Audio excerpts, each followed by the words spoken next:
Okay, hi Brian. We can't hear you. You are muted.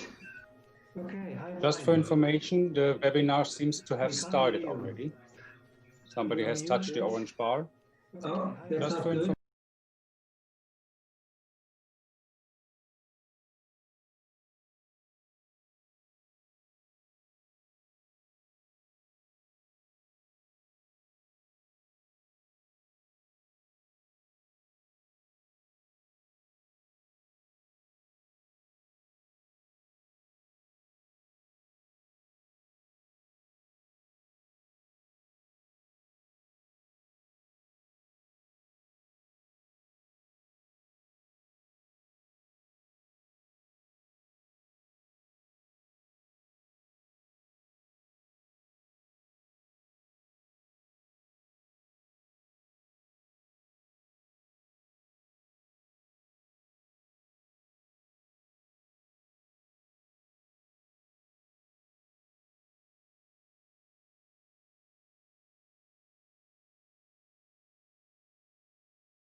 Good. I think we are now, Jen. This is virtual, the first of the very important summits of the region. I think so. Welcome everyone. I think now we have virtual. I'm just looking at how many participants are joining us. So we have over 300 already, and we expecting. I'm looking at how many more than 1,000 participants from all over the world, which we expect to talk about very different towns of the region, and maybe not just in the region, but we talk about the global situation. Being with me today is Tuyến, the Executive Director of Mê Công Tourism Office. Being with me today. So we welcome you, and we are in the studio here, right in the heart of Bangkok. So we welcome you different speakers, and I think today is going to be very exciting. Brainstorming different issues and situations that we are facing. I think today maybe you would like to share a little bit of the event, what is happening, and why we are actually doing it here. Maybe you would like to. No, thank you, Kunjan, and thanks for doing this with me. Yeah, this is our first virtual destination Mekong Summit. And yeah, we're here in the Greystone Urban Resort, and thanks for sponsorship. Yeah, I think it's going to be very exciting. Actually, now would be the day when we would be actually in Bagan at the Mekong Tourism Forum by the Ministry of Hotels and Tourism of Myanmar. But obviously, we cannot be in Myanmar right now. It's been postponed until end of February of next year. And obviously, make that.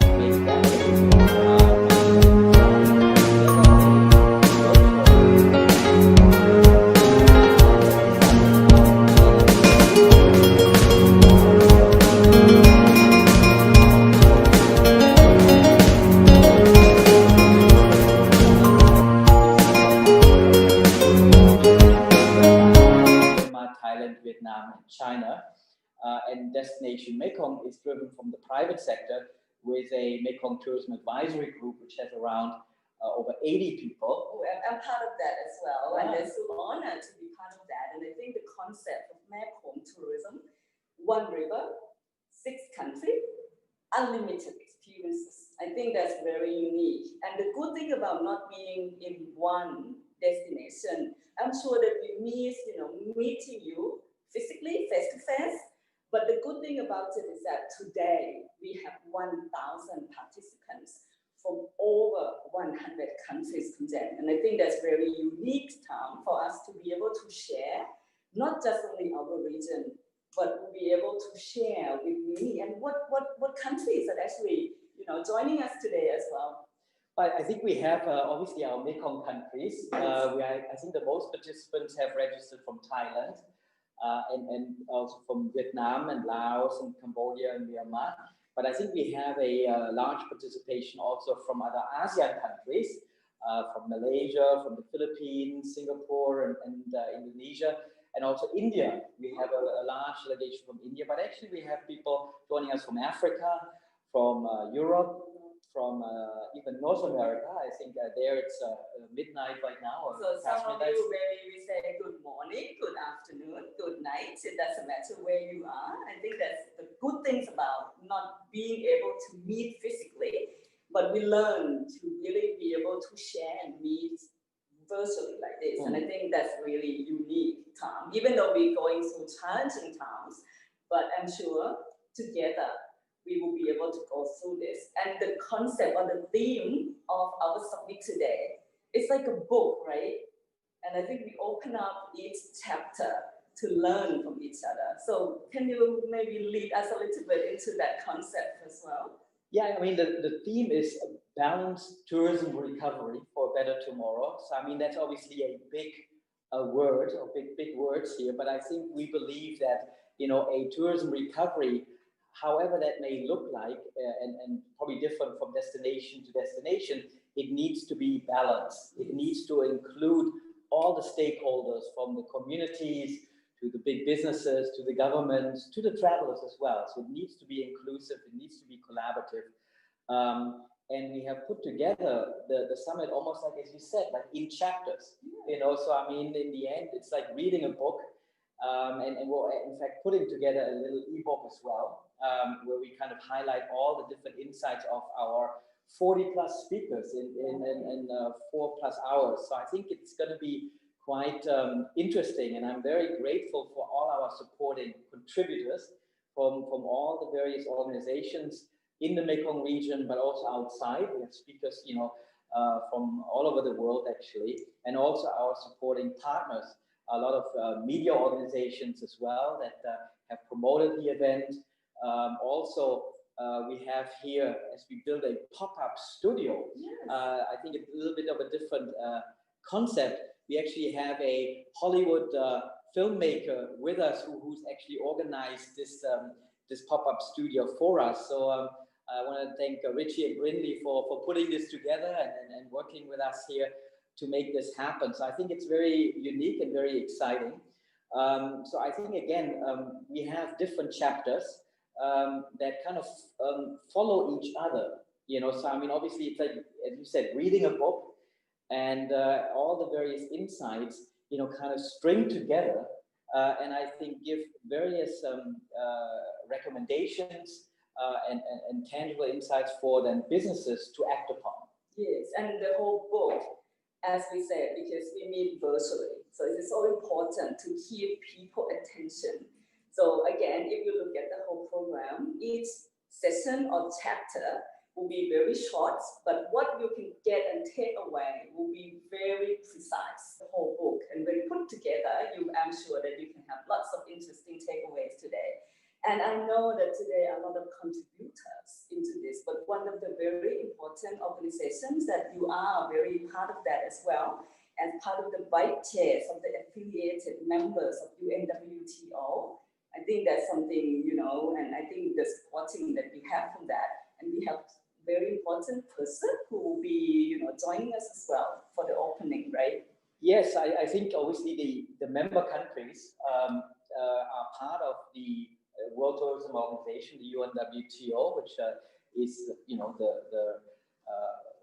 the coalition of all the various tourism ministries around the world, promoting responsible tourism, and especially in these difficult times, the recovery process. But what many people may not know, that there's also a department within the UNWTO called the Affiliate Members Department, which is inviting, organizations that are not governments, so that may include organizations like Google, Airbnb, a lot of hotel companies, travel agencies, airlines, universities, and so on. And actually, my company is a part of it as well since 2008. And so we're working, hand in hand with the World Tourism Organization, on one hand with Mekong Tourism, obviously with our member countries, but also on the private sector part with the UNWTO affiliate membership. And we actually have a short video that kind of explains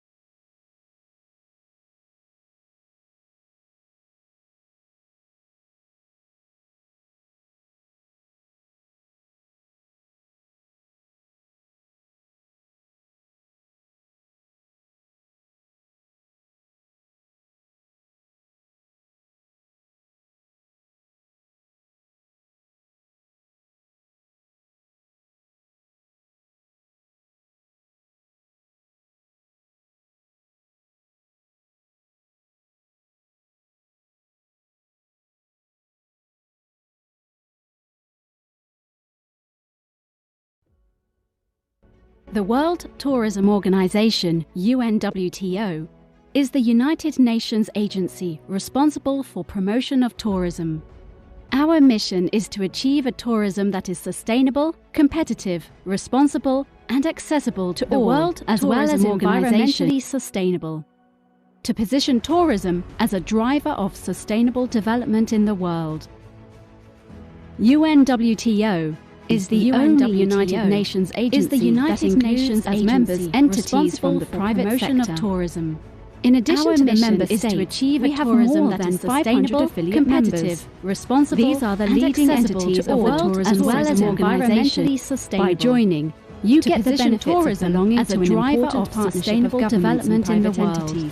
Within the framework of UNWTO is the only United Nations agency that exchanges as members entities as well as the involved tourism specialized in addition to the member states to achieve we have benefiting sustainable applications and other tools made available. These are the leading entities of the tourism as well as good international visibility. By joining, you get the benefits tourism as a driver of sustainable development in the world. Counting on the United Nations Authority and UNWTO is the World Tourism Organization. We are affiliate members as well as the joiners specialized in addition to the member states to achieve we have benefiting sustainable applications and other tools made available. These are the leading entities of the world as well as good international visibility. By joining, you get the benefits tourism as a driver of sustainable development in the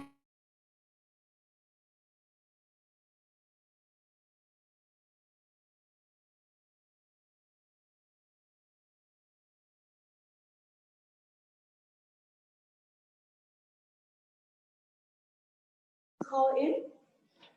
Yes, I think we have Roxana now.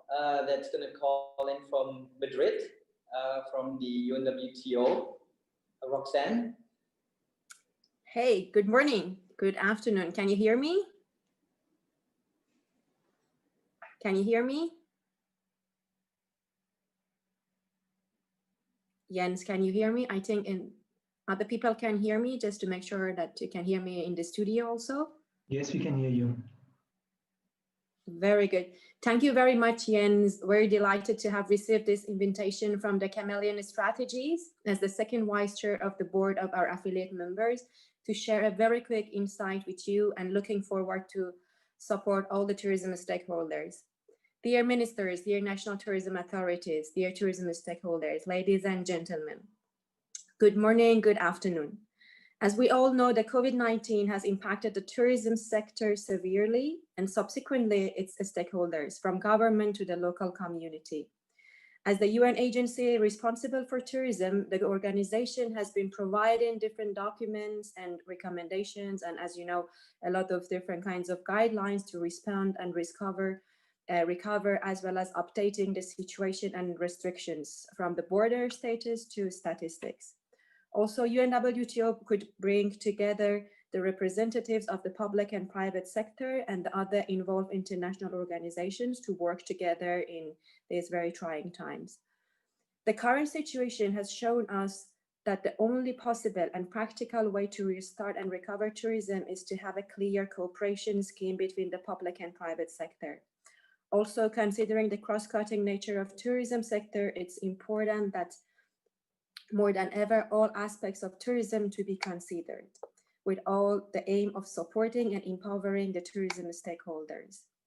At UNWTO, we are happy to be able to bring the tourism private sector on board and cooperate with them as affiliate members. During these trying times, we strike bridge between governments and private sector more than ever and enhance their partnership opportunities. There are two different basic ways that we have been supporting our members. One is by providing to the UNWTO with the relevant inputs and providing them from the initiatives from our affiliate members as a contribution to elaborate to the guidelines, procedures, and recovery packages issued by the organization. Also, constantly, we have been sharing with our members the UNWTO activities and resources and updated them on daily basis to get to know what is happening around and how they can get more responses from all around the world. And we are looking forward to creating more international, regional, and local cooperation between government and private sector. We are really receiving a lot of very practical initiatives from our members. So we would be happy to work with each of you and enhance sustainable and responsible tourism. If you have any question, you can contact us at am@unwto.org. Also, you can contact our second vice chair, Mr. Jens Steinhardt, that they will provide you in Chameleon Strategies with more information. Thank you very much for your time and attention.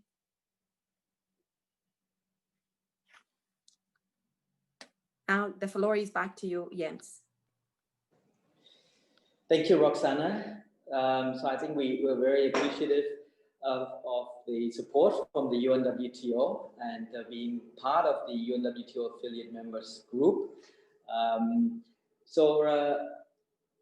Kunjan, so we're here now in Bangkok. We're about ready to start, but I think we should talk a little bit about this region. Yeah, because I think participants are from other regions as well, and I'm sure that they like to know more about what is it about one river, 6 countries, particularly what would be the innovative initiatives that Mê Công tourism has put together, and I'm sure you can share about that in a very precise and extensive kind of way at the same time. So can you tell us a little bit about innovative initiatives? Well, I think we don't have that much time here, but I think one thing that I can share is that we love storytelling. We love to tell the stories about this region, especially in visual format. We created about 3 years ago, we created something called Mê Công Moments, where we encourage people to share their experiences and photos and videos, put it up there on their social media, tag it, and we aggregate it back in and link it to the businesses. We then also created a campaign called Mê Công Minis, Mê Công Mini Movie Festival, where we again encourage people to share their short films, 60 seconds or less, and share them on social media. And we got millions and millions of views with that to really promote the region. But one thing that is very exciting for us is actually to really help small businesses, especially small, responsible businesses and social enterprises. So we developed something called the Experience Mê Công Collection, which now has over 350 small, responsible travel businesses in the region. Like a collection, but on the other hand, also like an alliance, because these businesses help each other. But we believe that these businesses really power our brand, Experience Mê Công. The video that you saw at the very beginning really is all kind of put together, as an essence of these experiences that you can have in the region, powered by these small businesses. Oh, so there's a lot, and particularly getting 6 different countries to contribute to that and telling the world about how best experience that you could really have in the regions. I think everyone who participating into this event today would like to hear more, not just only about a region, but also putting together how can we overcome these difficult times. So I think everyone is looking forward to turning the page into the first chapter. And what do you have on the very first chapter today? Well, I think, the first chapter is really, what can we learn from other destinations, from other businesses all around the world? Because, what we experience right now in this region is that, especially these small businesses, many part of the Experience Mê Công collection are suffering, many are struggling to survive. And by some of them actually not being able to survive, it's like taking a part of the region away as well. So there's a lot of good practices in this region. I think Thailand is doing a lot of good things, Vietnam is doing a lot of good things, Cambodia and so on. But also we want to see what's out there in the world. What other things have other countries, other companies done we can learn from.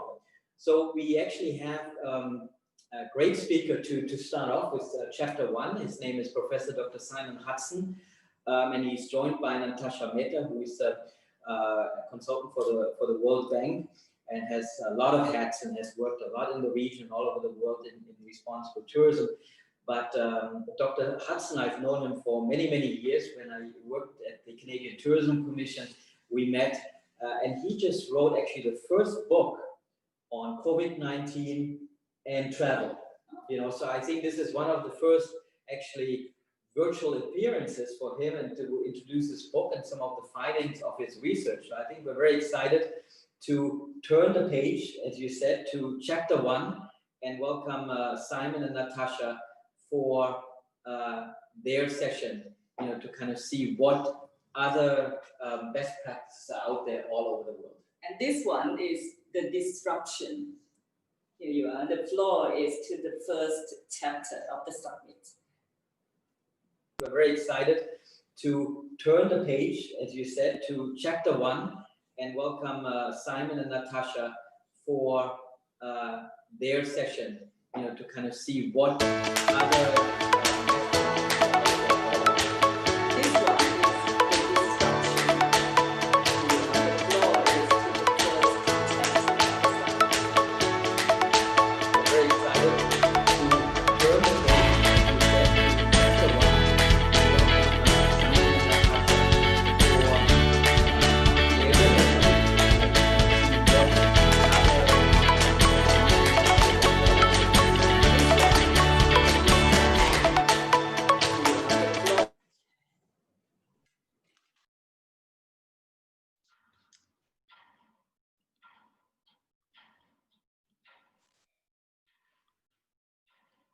Hi Jens, can you hear me? Can anyone hear me? Yes, we can hear you. Okay, I'm not able to turn the camera on for some reason, but greetings everyone. This is Natasha from Phnom Penh, and Simon, are you with us? Can you hear me? Yes, I'm with you as well, but it won't let me turn my camera on either at the moment. Okay, I think we have technical issues with cameras, but that's okay. We will go right ahead into the questions. So greetings everyone. As Jens said, I'm Natasha. I'm a consultant working here in Cambodia. And our first session, chapter 1 of this exciting day, is our session with Dr. Simon Hudson, who is joining us from Portugal. And as Jens mentioned, has just authored and recently published the first book on COVID-19 and travel, which is actually his 8th book. So we're really fortunate to have this level of expertise to open the summit. And our session is on disruptions, which I think is a theme that we all know well, both personally and professionally at this point. And we wanted to look at how certain destinations have adapted to this moment. And in researching his book, Dr. Hudson looked at a myriad of case studies around the world, talked to countless people. So I want to take advantage of the session to ask him about his findings. So my first question is, based on your research, what are the key things destinations or companies need to be doing to weather the storm of COVID-19? And what are 1 or 2 destinations we should be looking to for inspiration? Okay, Natasha. Well, first of all, thank you for the introduction. Thanks for the invitation for this conference. It's a pleasure to be here. I think 3 things, that need to be done or have been done well, or perhaps not so well. First is adaptability. It's already been mentioned in this conference in the first half hour. I call it COVID-adaptability, but it's always been a key trait of successful leadership. But right now, we're all having to adapt, and certainly, industries. It might be as simple as restaurants gearing towards takeaway as opposed to in-house dining, but even pivoting, even changing business models. So again, Jens mentioned about it, survival. It really is survival at the moment until we can weathering the storm until there's a vaccine. And it may be in changing business models. And there was an example I heard the other day of a British ferry operator who wasn't doing very well off the south coast of England, but noticed there are about dozens of cruise ships anchored off the shore because they got nowhere to go. So he started offering tours around these cruise ships, and he's doing really, really well. So, completely pivoting, completely changing, and even governments having to change. We had a situation here recently where the Brits were not insured for coming down to Portugal. So the Portuguese government stepped in and said, okay, don't worry, we'll insure you. And Emirates Airlines have done the same. So pivoting, changing, adapting, flexibility is key.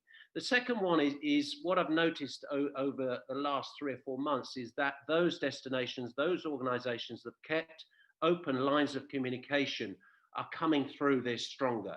It's not just a matter of communicating to stakeholders and employees, but even continuing to advertise. We know from research that during a crisis, one of the best times to keep advertising, keep promoting, so that when you come through the crisis, you're top of mind. And a great example, I thought, was Zermatt in Switzerland, that during the lockdown, they portrayed images of other countries' flags onto the Matterhorn every day. And it was a sign of solidarity. It was a fairly inexpensive way of projecting the image and putting forward that corporate stability.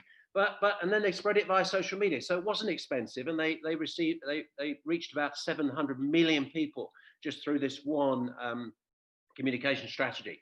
And the third of all is, again, it's already come up in this conference, is collaboration. More than ever, you know, we've heard it before, unprecedented, we're in this together, but we really are. This is uncharted waters. So we need to learn from each other. We need to have conferences like this. You know, it may be simple as marketing collaborations. We've just seen some example with the Mekong Tourism Coordinating Office, but also it might be a matter of creating bubbles between different countries, or something else I saw during the crisis, what I call caremongering, which came, you know, sharing corporate social responsibility. An example was an operator out of Spain that set up this organization where around the world where you can offer your rooms for free for health workers. And again, it was a way of using rooms, a way of getting your image out there, of portraying it and come through this stronger. So thinking about, you know, this aspect of CSR and the caremongering that you mentioned, I think there's been a lot of this talk of, okay, we have this moment of calm. Should we be rethinking travel? Can we build back better? And I would like to get your opinion on, like, what does that really mean? And is this a real opportunity for creating a better industry? And is there anyone who's started to do this in a way that you think we should look to? Yes and no, sure, but yes, I think what this crisis has highlighted is how our sector is particularly vulnerable. You know, we've been saying this in the industry for a long time, but I think, you know, it showed how vulnerable we are to uncontrollable events. And perhaps you're already aware of this in Asia, you know, because you've had more, you know, tsunamis, etc. And so, you know, maybe that's why you're perhaps dealing with this a little bit better. But it's been a wake-up call for those destinations that are over-dependent on tourism. And for those destinations, I think that the crisis, as I say, is a wake-up call, and they'll either recognize the need to have a more diversified economy, or invest in the tourism sector to make it more resilient, because we don't often invest enough in our tourism industry. And in terms of what I mean in terms of diversifying the economy, I've noticed even before COVID-19, a move towards you know, place branding as opposed to destination advertising, destination branding. And place branding is, you know, making yourself desirable as a place to live, work, and play. And a good example out of this crisis is Barbados, who've come up with this plan where you come over to us and you can live for 12 months. We'll make it very easy for you. Come and work in Barbados, you know, because there's so many people like myself now, digital nomads, who can work anywhere. And particularly out of this crisis, many of us have realized, well, we can work from home. We don't have to live in this ABC. We can move, and we can. So I think there may be a move, and I hope there is, towards destinations, you know, that particularly those over reliant on tourism, and saying, hey, we need to diversify, we need to attract talent and change our economies. Second to that, I think we saw before COVID-19, you know, and I was teaching last year, it was all about over-tourism. Every paper I reviewed was about over-tourism. We saw a number of destinations suffering from too many tourists. Now, tourists, so some of them might look back at that as a fond memory, but I think there is a realization that this is an opportunity to press the pause button and think in terms of a better, more sustainable tourism as we come out, you know, and this may be driven by consumers. Already Europeans are saying that, well, we like the lack of air pollution. We like the pedestrianization. We want this to return. And we've heard, you know, destinations like Venice and Barcelona saying, well, when we come out of this, we're going to move towards a more sustainable tourism. And this will be better for our ecosystems. And in the long run, will benefit our planet. Now, it's an opportunity. Whether we seize that opportunity or not remains to be seen. It's whether we're mature enough as human beings to seize that and say, well, this, you know, because JF Kennedy was often fond of saying that in Chinese, crisis has two characters. One is the crisis and the other is opportunity. So that, yes, definitely there is an opportunity here. And I'm hearing rumblings. I think it's too early to see whether we will take this opportunity and move towards a more sustainable tourism as we come forward, because we will come out of this. There is no doubt the tourism industry is very resilient, and it may take 2 or 3 years, but we will look back on this as a crisis, and but we will continue to increase tourism numbers. And so how we do that remains to be seen. It's interesting too about the sort of the consumer side of it, and what are the consumer sees? I mean, I think we're all part of the industry. Of course, we're travelers too, but we look at it from the industry perspective, sometimes forgetting like, what is it that consumers are seeing in this change when they're doing more domestic travel? Well, and I think just on that point, I think, you know, that there's a growing recognition for us, and I'm sure we're all feeling it, how important, you know, access to nature is, to our health, our physical and mental health. Our health is very important. And so this could lead toward that, you know, more focus on ethical, sustainable travel, which, you know, as I say, could benefit our planet in the long run. So another thing I wanted to ask you about, Simon, is, you know, I'm living in Cambodia, which has had a fairly positive experience so far. We've been very lucky with a very few number of cases. I think the government is handling it very well. But the thing that we see with the pandemic, we've recently seen it in this region, is that it sort of ebbs and flows, right? It goes in waves.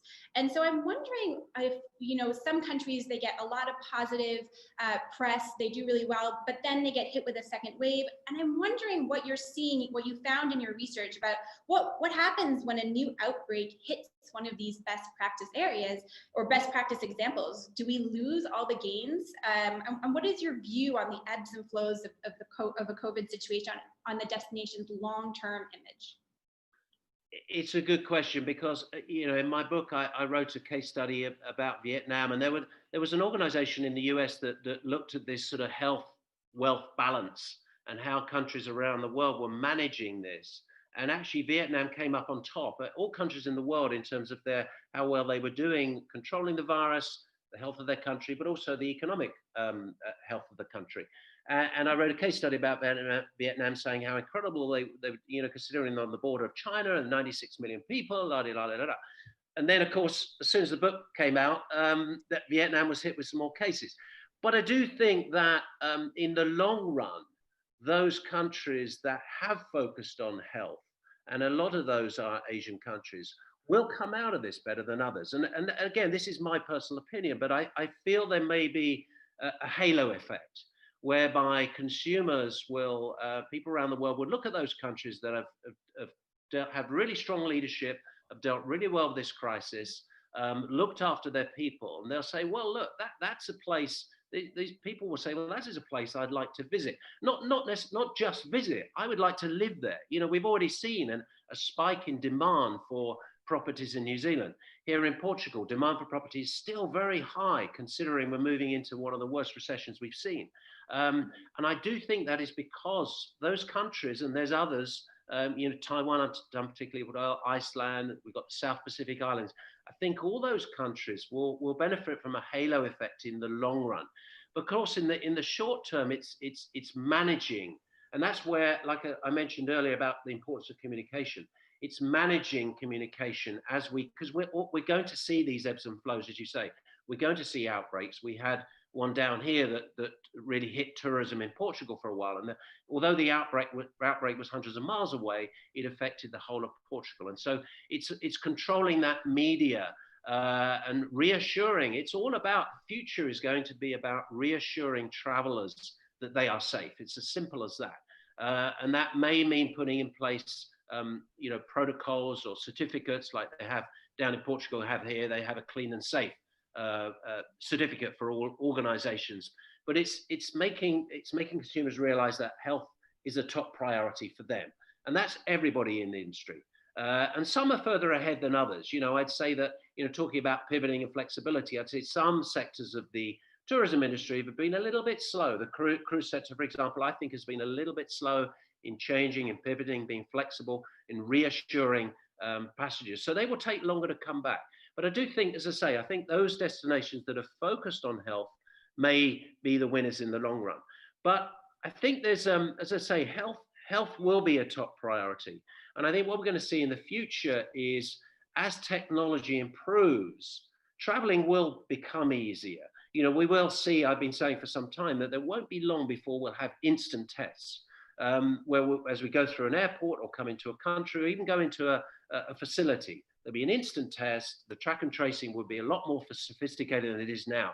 So we will be more free to travel. But again, it's reassuring those consumers that it is safe to travel. So we need to adopt that technology. That's what I'm talking about. It's very, very important. Technology is accelerating considerably during this crisis. So very important that we in the tourism industry take advantage of that. Sounds like the key to managing these ebbs and flows actually links back to your answer to my first question. So it's adaptability, it's collaboration, and it's communication. And if we can remember these 3 core tenets and apply them, whether we're business owners or destinations, this will help us manage, it sounds like, a lot of the challenges we're going to be facing. So absolutely, you know, and it is, you know, it sounds negative. It's a matter of survival. We're not going to get, but as I say, we will get through this, and it's a very resilient industry, and it's a wake up call, and it may be an opportunity to come through this a little bit stronger and a little bit more sustainable. It's how we manage that. But as I say, forums like this, I think, are fantastic for getting together and sharing ideas. Amazing. Well, I think that's our time, so we can close the page on chapter 1, disruption. Thank you so much. I hope everybody will check out Dr. Hudson's book, COVID-19 and Travel. And with that, I'll hand it back to Jens. Thank you, Natasha. Pleasure to be here.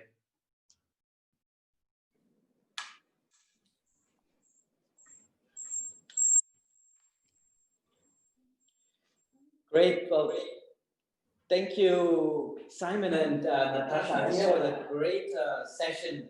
I learned quite a lot of things, you know, from collaboration, adaptability, and open lines of communication. Communication, and I think the key to communication is about managing communication as well. You do not just only communicate. And I think he pointed out quite interestingly, very often during this difficult time, people tend to stop talking to other or telling or communicating, but he emphasizes quite nicely that you have to even communicate more, but managing it well. I think that's the key.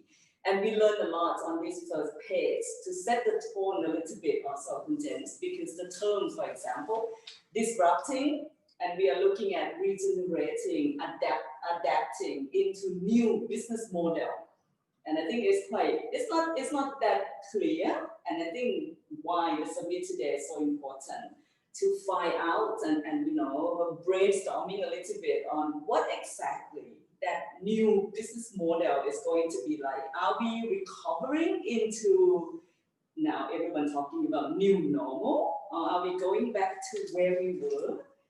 Do we really want to jumpstart into the future that we always wanted? So a lot of things that will be quite interesting. I think this is a nice segue into our next session, because I think sometimes we can learn from the past. Yes. This is not the first crisis or pandemic we've had. And I think the next session, I think, is very interesting because we have 2 former tourism ministers from the region.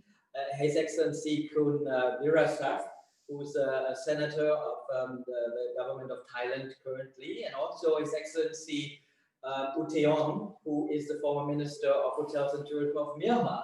And the session is moderated by no one less than Mr. Ju Jing, who is the former Director for Asia Pacific for the UNWTO, the World Tourism Organization. And I think, as you said, I think, you know, there's a lot of things going on. People are confused, but sometimes I think drawing upon the experience from expertise that have gone through it might actually be very valuable. You know, so I'm looking forward to the next session, chapter 2, which is called Recovery. The recovery. There's a lot of things going on. People are confused, but sometimes I think drawing upon the experience from expertise that have gone through it might actually be very valuable. You know, so I'm looking forward to the next session, chapter 2, which is called Recovery. The recovery.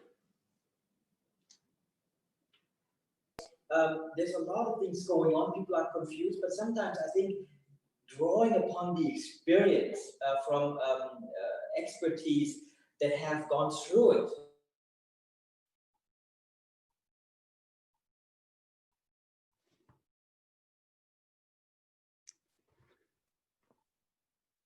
A very good morning to all of you. Good morning from Madrid, and also good afternoon to Asia. I wonder if I can start the session. I just wanted to double check with Jens and Jutama. It seems that when the video was put on, there was some sound problem. So I just wait for the video to be replayed, if that is okay with our organizer. Yeah, this is fine. There was just a repeat in the sound. You can start with the session, please. Would you like to replay it? Because there wasn't any sound for that.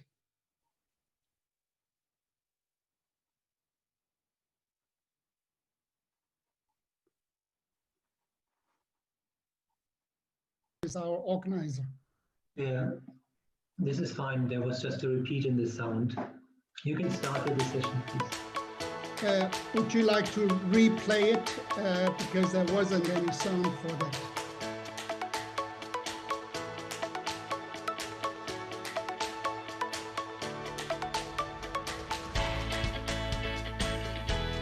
Is our organizer. Yeah, this is fine. There was just a repeat in the sound. You can start with the session, please. Would you like to replay it? Because there wasn't any sound for that.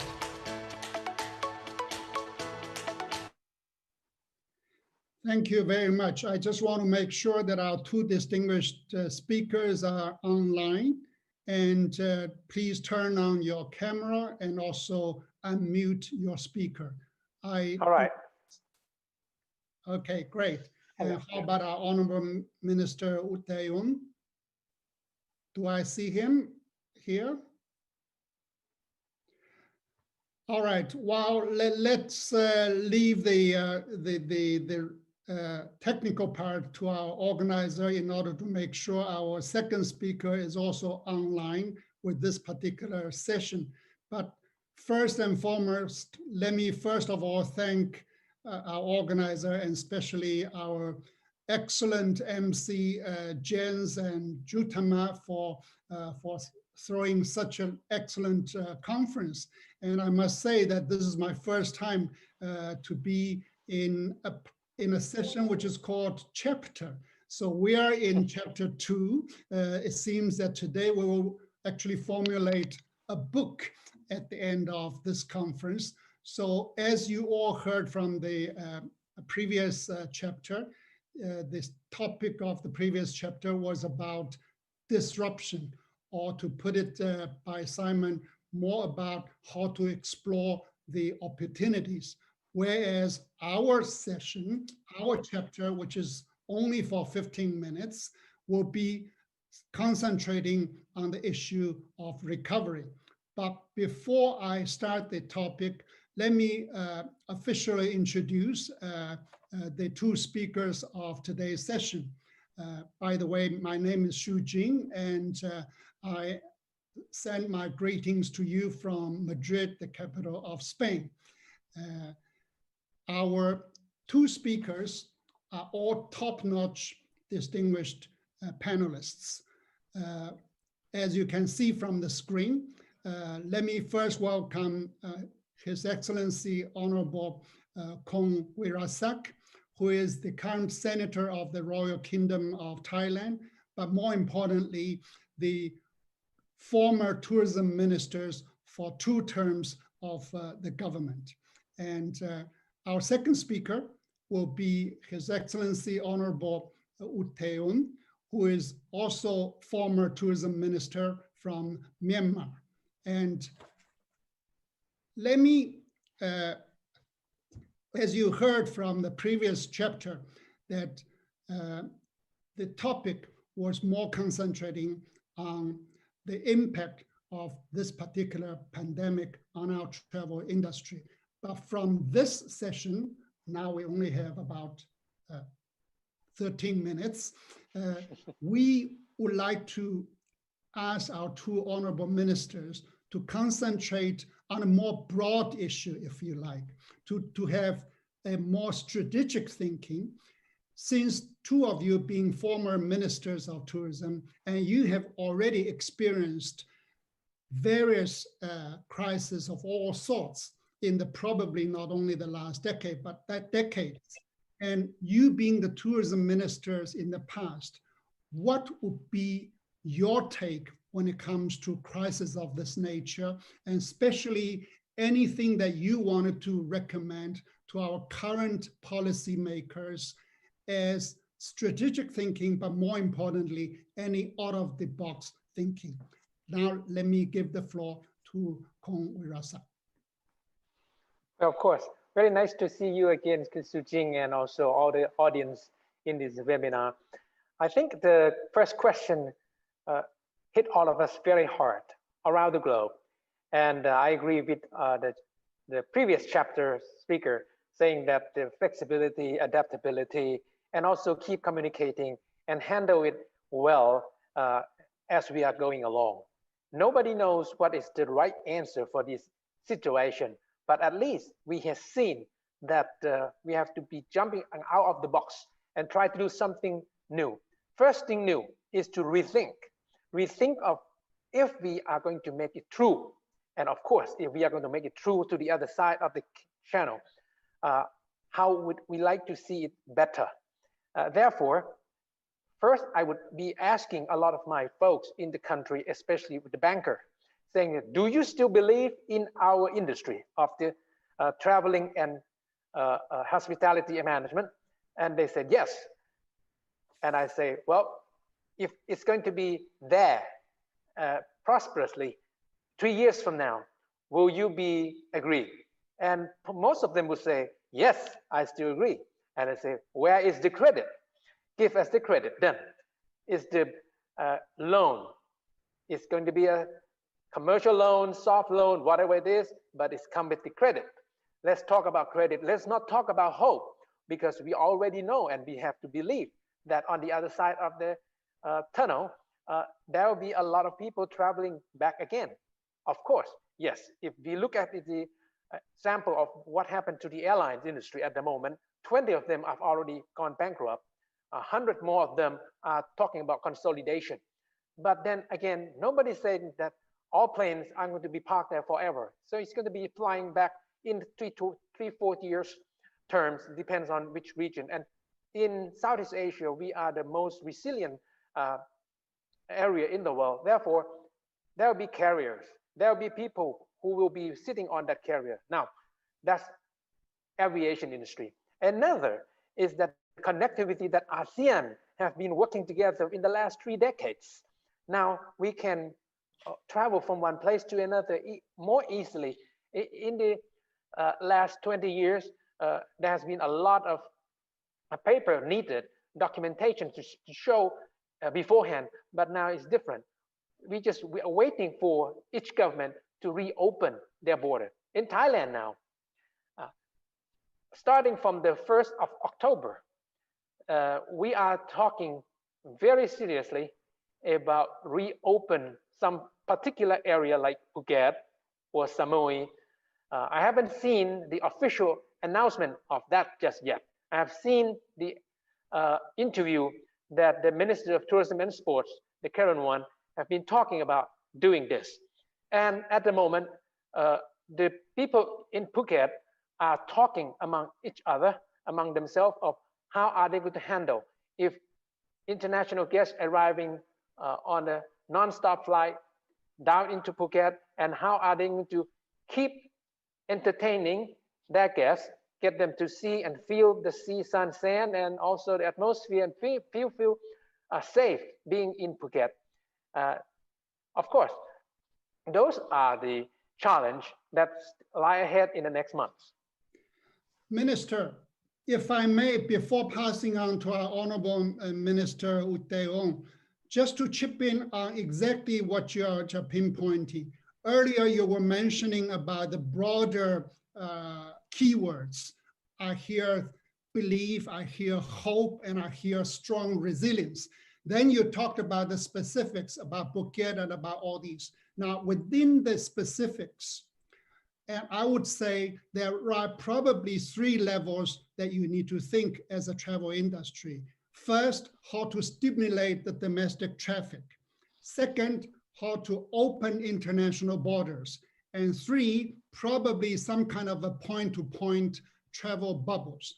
Among the 3 levels of actions, you being the former minister and the current senator, what would you prioritize between the 3? For instance, in Phuket, probably domestic traffic may be a little bit more challenging than international one, while international border is still not open. So what is your take? Yeah, it depends on it's different from one destination to another. For Phuket, yes, I agree with you, Jing, that the world knows Phuket and they have a direct flight to go to Phuket soon enough. But for all other kind of destination, looking at Hua Hin, looking at Pattaya, the domestic travelers are already going there. And in many of the last couple, 3-4 weekends, we have seen pack of travelers, domestic travelers, filling up all the hotels in Hua Hin, many in Pattaya, and a place where larger origin cities will have a lot of people who want to get out of the cities during the weekend. And so all of the 3-4 hours driving away from cities are getting a lot more of domestic travelers. So yes, that is positive. Thank you very much. Let me switch to Minister U Tae-ong. You being the minister, or almost like the founding father of Myanmar tourism as an emerging destination, what is your take when it comes to the general recommendations in a strategic way? Yeah, thank you. Thank you for the question, Mr. Tzu Ching. You know, as I had been in the industry since, say, about 1989, from the junior officer level to the minister. So my reflection on the industry is huge, and is huge with both positive and negative. In terms of post-crisis, we should not only focus on the COVID-19 case, but to look at the other cases for the years to come. Say, for instance, Myanmar is a country vulnerable to natural hazards, including cyclone, earthquakes, floods, landslides, and fire. So say in 2008, Cyclone Nargis, hit the country and affected 2.4 million people. So, and recent, say in 2015, also Myanmar was hit by Cyclone Coleman. So in addition, this is not enough. In addition to that, we have suffered SARS, flu, dengue, etc. infected here. This time we share COVID-19 with others, but it is under control because of stipulating, restricted, regulating, monitoring the situation at all the times, and convincing the people to know about the danger of the disease through media, including virtual discussions led by the state councils like that. So to cover all these situations, the lessons can be learned, and for the sustainable development of the destination, I would like to highlight the things that we should consider. First, peace and political stability, because which retards tourism development. If there is no peace, you see the situation. Second, tourism should be placed in the priority sector of national and regional economy, as ripple effect and poverty reductions are its positive impacts to the community. And third, enhanced sense of tourism institutional framework like ASEAN's. Today, MTCO, Mekong Tourism Coordinating Office, is a lone ranger in the development of tourism marketing activities. If we change the GMS institutions like ASEAN with the support of international organizations, there will be many activities to move forward. And fourth, cooperation, collaboration, and coordination of tourism authorities, private associations, and local communities should be united to be an integrated workforce. Then fifth, awareness of natural disasters and other uncontrollable issues like what I mentioned should be seriously handled with great care. 6, development and upgrading of digital communication is very crucial for sustainable development, and in which IoT is the main source. Last but not least is customers' confidence and trust on the destination is also crucial. That's it. Thank you very much, Honorable Uteon. While I'm still on you, would you, because I'm trying to fish out the keywords that you are recommending to the travel industry. In other words, although this particular crisis is unprecedented as compared with the various previous crises, we in Asia seems to have really experienced and learned the hard way. But would you agree that the fundamentals of developing tourism have not really changed? We still need to continue to advocate the principles of SDGs, the peace and tourism agenda, as well as the multiplier effect of tourism development. Would you like to confirm that? Sure. These are the main things that we should focus when we are developing tourism. Excellent, Minister Uteon. Let me get back to our good friend Kong Wirasak. Yes. As you heard earlier from the Minister Uteon, to link tourism with peace. As you know now, in the midst of this crisis, we are not only concerned about our health issues, but also there are some geopolitical concerns which are also into the play. Now, as far as Asia is concerned, as far as ASEAN countries are concerned, in your initial stage of recovery, since we are on the subject of recovery, do you see that major source markets such as China, such as other major source markets, would they basically confine their starting within the short-haul Asian destinations? Would you like to confirm that due to the two concerns that I just mentioned? That's confirmative, yes. People are not going to want to travel too far away from home, and they want to only go to places where they feel that very safe for them, not only from COVID-19, but also from disagreement in the area. Therefore, it's a good time that we get to rethink and rebalance whatever we have been doing. Like in Thailand, we are talking about responsible tourism at the moment, because it's helped rebalancing what we have been trying to do in the last 3-4 decades. Maybe with this time, we get a good restart to talk about it and do it. Thank you very much. Due to time constraint, my final question to both of you is relating to the opening of international borders.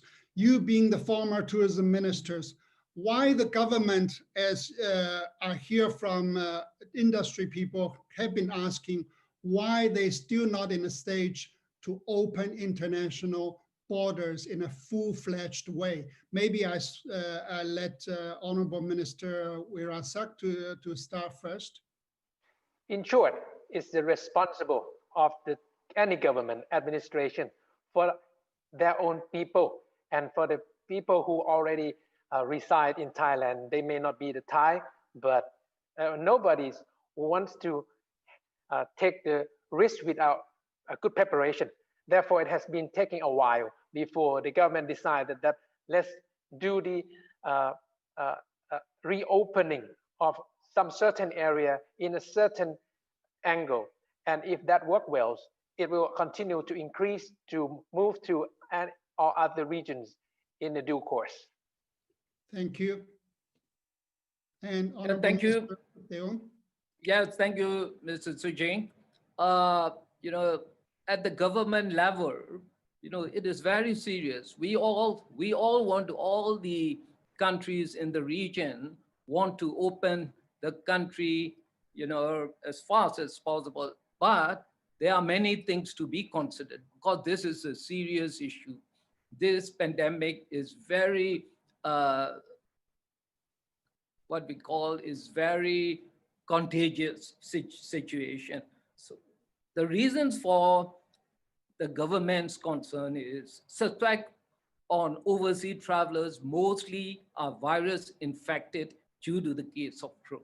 So that's why, even though some member states in the region, they open up rapidly, but when the situation's coming up, they close it again and they try to reopen it again. This has not happened in the region, but also in the world as well. Second thing is the region is not able to handle the new cases from outside because we have lack of many things. For instance, equipment, medicines, human resources, hospitals, and budget also. In terms of international traffic, air is major mode of transport and is dependent on reciprocal relationship. Otherwise, we are not able to do on one side. Like Myanmar, we are in the secondary destination. If there is no flights coming from regional or long haul, it is difficult to us. And this pandemic is globally affected with widespread. Only government have taken responsibility to take care of overall situations of the country's concern. So that's why relaxation and rebuilding dependent upon the government to take care seriously. Thank you so much. Thank you, Minister. Thank you, Mr. Utteong, and thank you, Kong Wirasak. And that concludes our chapter 2, the recovery. The recovery, as the ministers mentioned, is on its way. It will be on its way, and with strong resilience. Back to you. That concludes our session. Thank you. Thank you.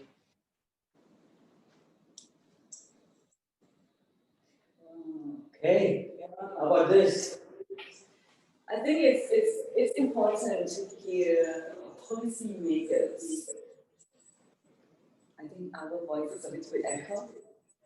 Okay. Yes, so I think this was very fascinating, especially with the former ministers and Mr. Xi Jinping.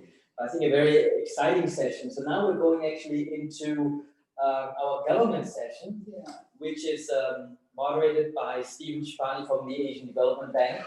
And it features actually the Minister of Tourism of Cambodia, Dr. Thong Khon, and Dr. Su, who is the Vice Chairman of the Vietnam National Tourism Administration of Vietnam, and also Mr. Soon, who is the Director General of Marketing for the Lao Ministry of Information, Culture, and Tourism. I think that's all, yes, right? Yes. So I think 3 Mê Công countries. Important to hear, as we said, this first chapters is very much about the government, the policy-driven measure, and how we can really face with all these, difficult situations. And I think one of the key words that I like to bridge into the next chapter, Khun Wirasak was saying about how we would like to see the tourism better. So I think that's very important to hear for the next chapter from the government's point of view as well on the recovery, and key message. I'm sure that we would like to see tourism better, not just only be back to normal, but things that could then be improved to something that better. So maybe we hear more from those country members of Mê Công Tourism. Chapter 3. The government. Here for the next chapter from the government's point of view as well on the recovery, and key message. I'm sure that we would like to see tourism better, not just only be back to normal, but things that could then be improved to something that better. So maybe we hear more from those country members of Mê Công Tourism. Chapter 3. The government. Here for the next chapter from the government's point of view as well on the recovery, and key message. I'm sure that we would like to see tourism better, not just only be back to normal, but things that.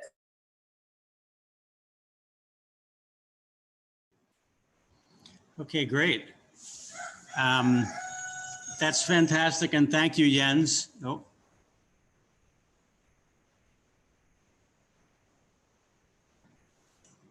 Yeah, let me just jump right in, Jens, and thank you for the nice introduction. I can say, first, let me start by saying on behalf of the Asian, we do have chickens in the background. On behalf of the Asian Development Bank, we really want to thank the Mekong Tourism Coordinating Office for organizing this fantastic summit. I'm going to turn on my camera in a minute. I just want to get the message across because internet connection not so stable. As many of you know, the Asian Development Bank has been supporting regional tourism cooperation in the Mekong region for many years now, and we're really delighted to be joining. To further set the context, as the moderators did, I just want to point out that Cambodia, the Lao PDR, and Vietnam, you've done very well at controlling COVID, but like other countries around the world, our tourism industries are really negatively impacted because borders are closed to international tourists, economic activity is declining, and actually many domestic tourists, they're lacking confidence to travel. You mentioned the need for more balanced recovery and a sustainable recovery, and many see rebalancing toward domestic tourism as a way to help achieve that. I think now more than ever, government really has an important role to play in leading this response to COVID and fostering a more sustainable, resilient, and inclusive recovery across the Mekong, but really across the world.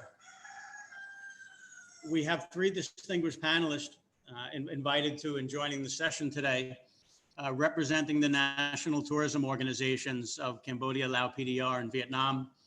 We have His Excellency Dr. Thong Khon, who's the Minister of Tourism of the Royal Government of Cambodia, Dr. Ha Van Seo, the Vice Chairman of the Vietnam National Administration of Tourism, and my old friend, Mr. Soon Menivong, who's now the retired Director General of the Marketing Department of the Ministry of Information, Culture, and Tourism of Lao PDR, where I'm joining you from for this seminar. So I want to thank you for your participation. Let me just go ahead and see if the video works and start with a question for His Excellency Minister Dr. Thong Khon.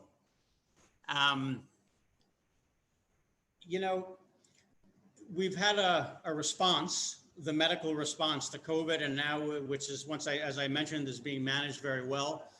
And now we have this recovery stage.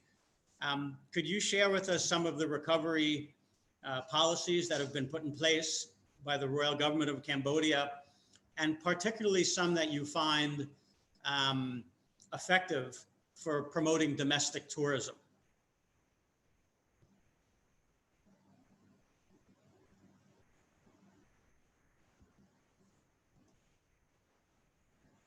Okay, because I'm not sure if Excellency Minister is on. I've seen them come in on and off.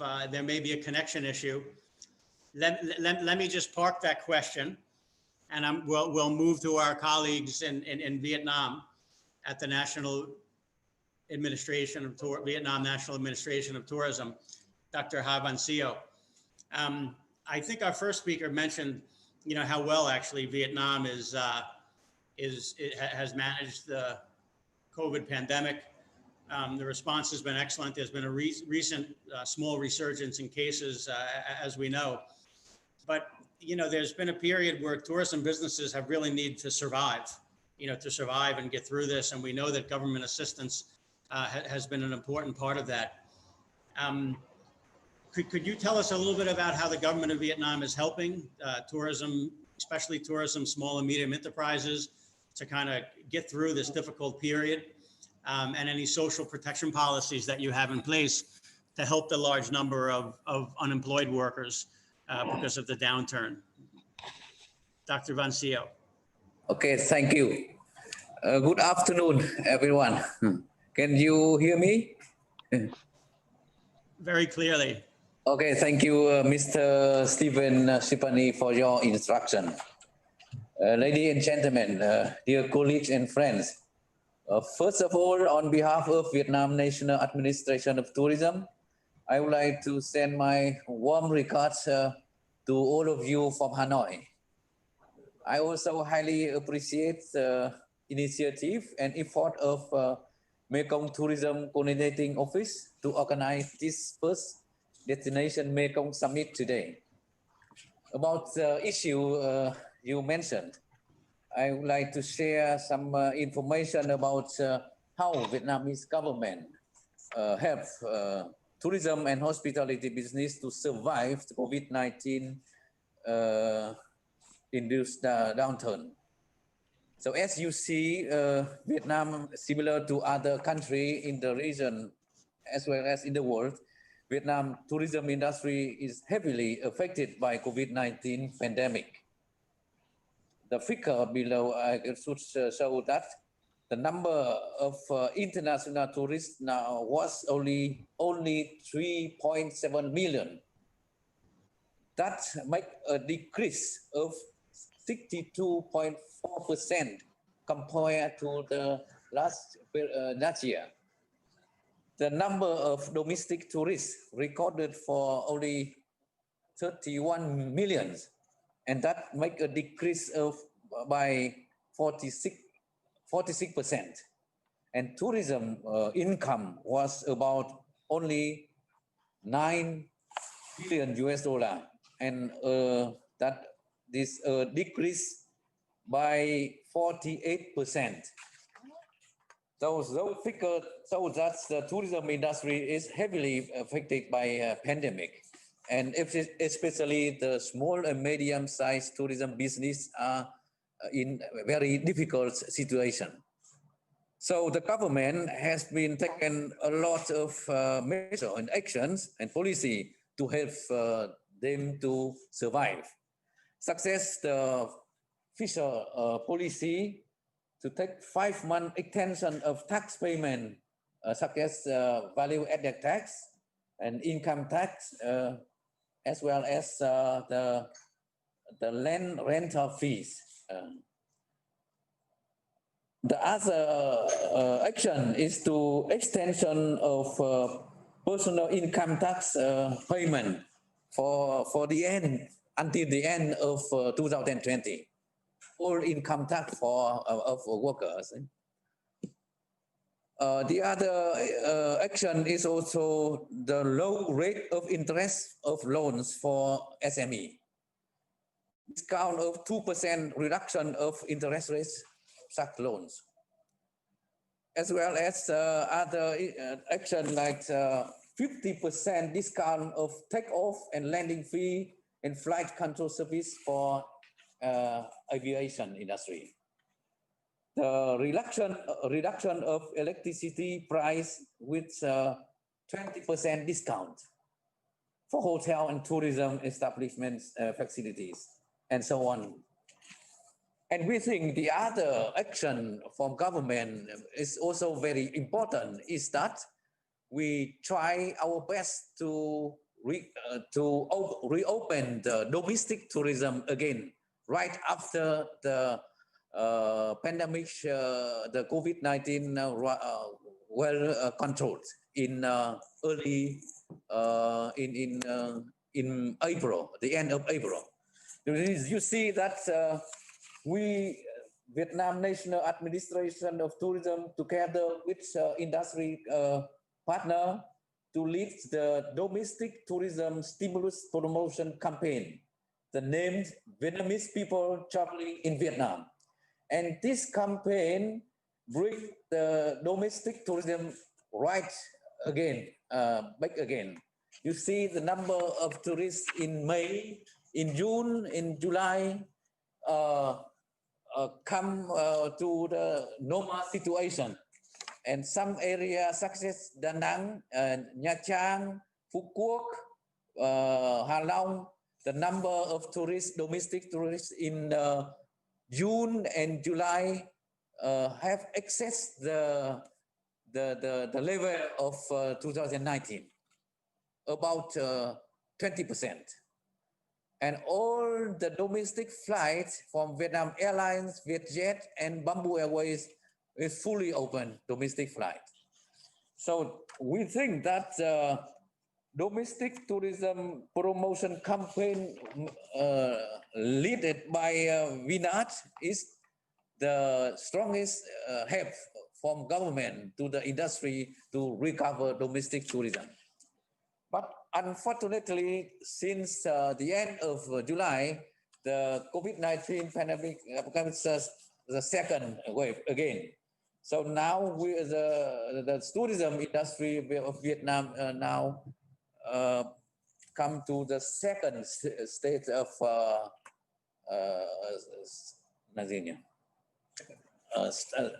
no action in the industry. Yeah? So now we're thinking of when the pandemic will controlled in the in next time. So we plan for reopening domestic tourism again, and we also let the second domestic tourism promotion and to help the tourism industry to recover and reopen domestic tourism. And in parallel of domestic tourism, we also make a plan for reopen international tourism. So that is what the government of Vietnam would also help the tourism and hospitality business to survive the pandemic. The second action from government also to help the worker who lost the job in the tourism industry. So the government give also one package was around 2.8 billion US dollar to support the workers working in the tourism sector for the who lost the job. Those are some measure and activity as well as policy of government of Vietnam to help tourism and hospitality business to overcome the heavy time now. Thank you. Okay. Thank you very much, Dr. Vancio. You know, some of these interesting things is that, yes, I mean, the Vietnam government has been quite generous in some of these social assistance payments to unemployed workers. And also I had seen the numbers. I mean, domestic tourism there, I think it was about 20 million by the end of June, which is down on last year, but still quite impressive. And Vietnam having a larger domestic market, there is a good opportunity to help, you know, these enterprises kind of get through the storm for when we're open to international borders. So thank you very much. And that's actually a nice entryway to Mr. Soon Menivong, who I'm going to ask actually about this idea of travel bubbles, or we've heard of green travel corridors and others here in the Mekong region. So Mr. Soon, I'll tell you, we're in Laos here. We want to travel. You know, we want to get on a plane and visit one of our neighbors in the Mekong or another country further abroad. But we're hearing mixed messages about that, about when that might start and how that might start. Can you tell us, does Lao PDR have any such plans to open up a travel corridor or a travel bubble? And what are some of the countries that you're looking at and opening up to? For Mr. Soon Menivong, please.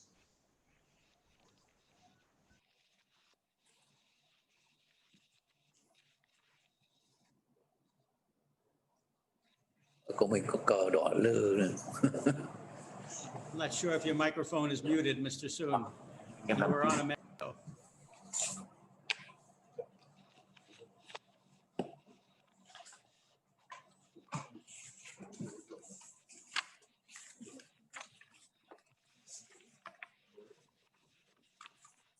Okay, or do we have another participant from the Ministry of Culture and Information, Culture and Tourism in Lao PDR? If we could have any comment on travel bubble or a travel corridor. Bây giờ mình phải ngắt cái tiếng của mình đi để cho hỏi ấy, em. Ngắt đi.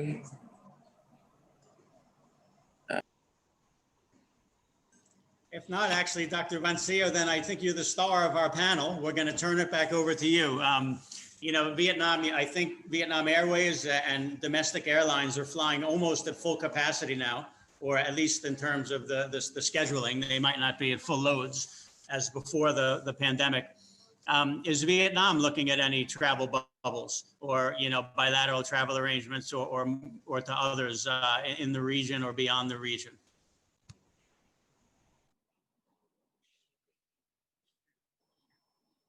Yes. Okay. As you know that until now, Vietnam receiving only workers, expats, or diplomats to coming into the country for doing their tasks. But they have to take 14 days quarantine. And that is not for traveler, not for tourists. So that's we now just thinking a plan for opening the travel bubble when the condition of pandemic is so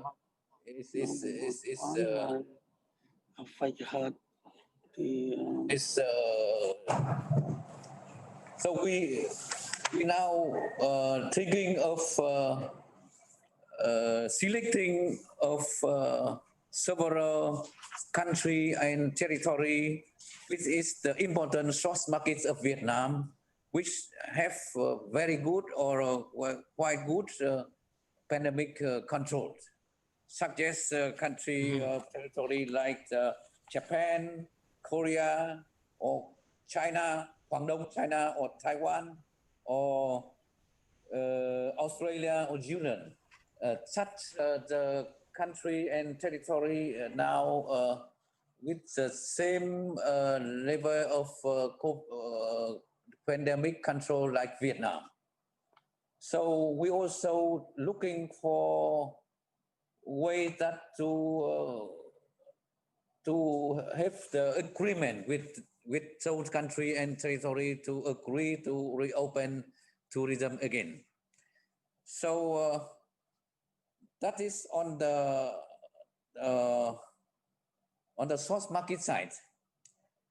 For our side, from the destination side, Vietnam, VNAT will work closely with Foreign Ministry, Transport Ministry, and Health Ministry, as well as local authority to arrange best condition with safety and medical safety condition for receiving international tourists.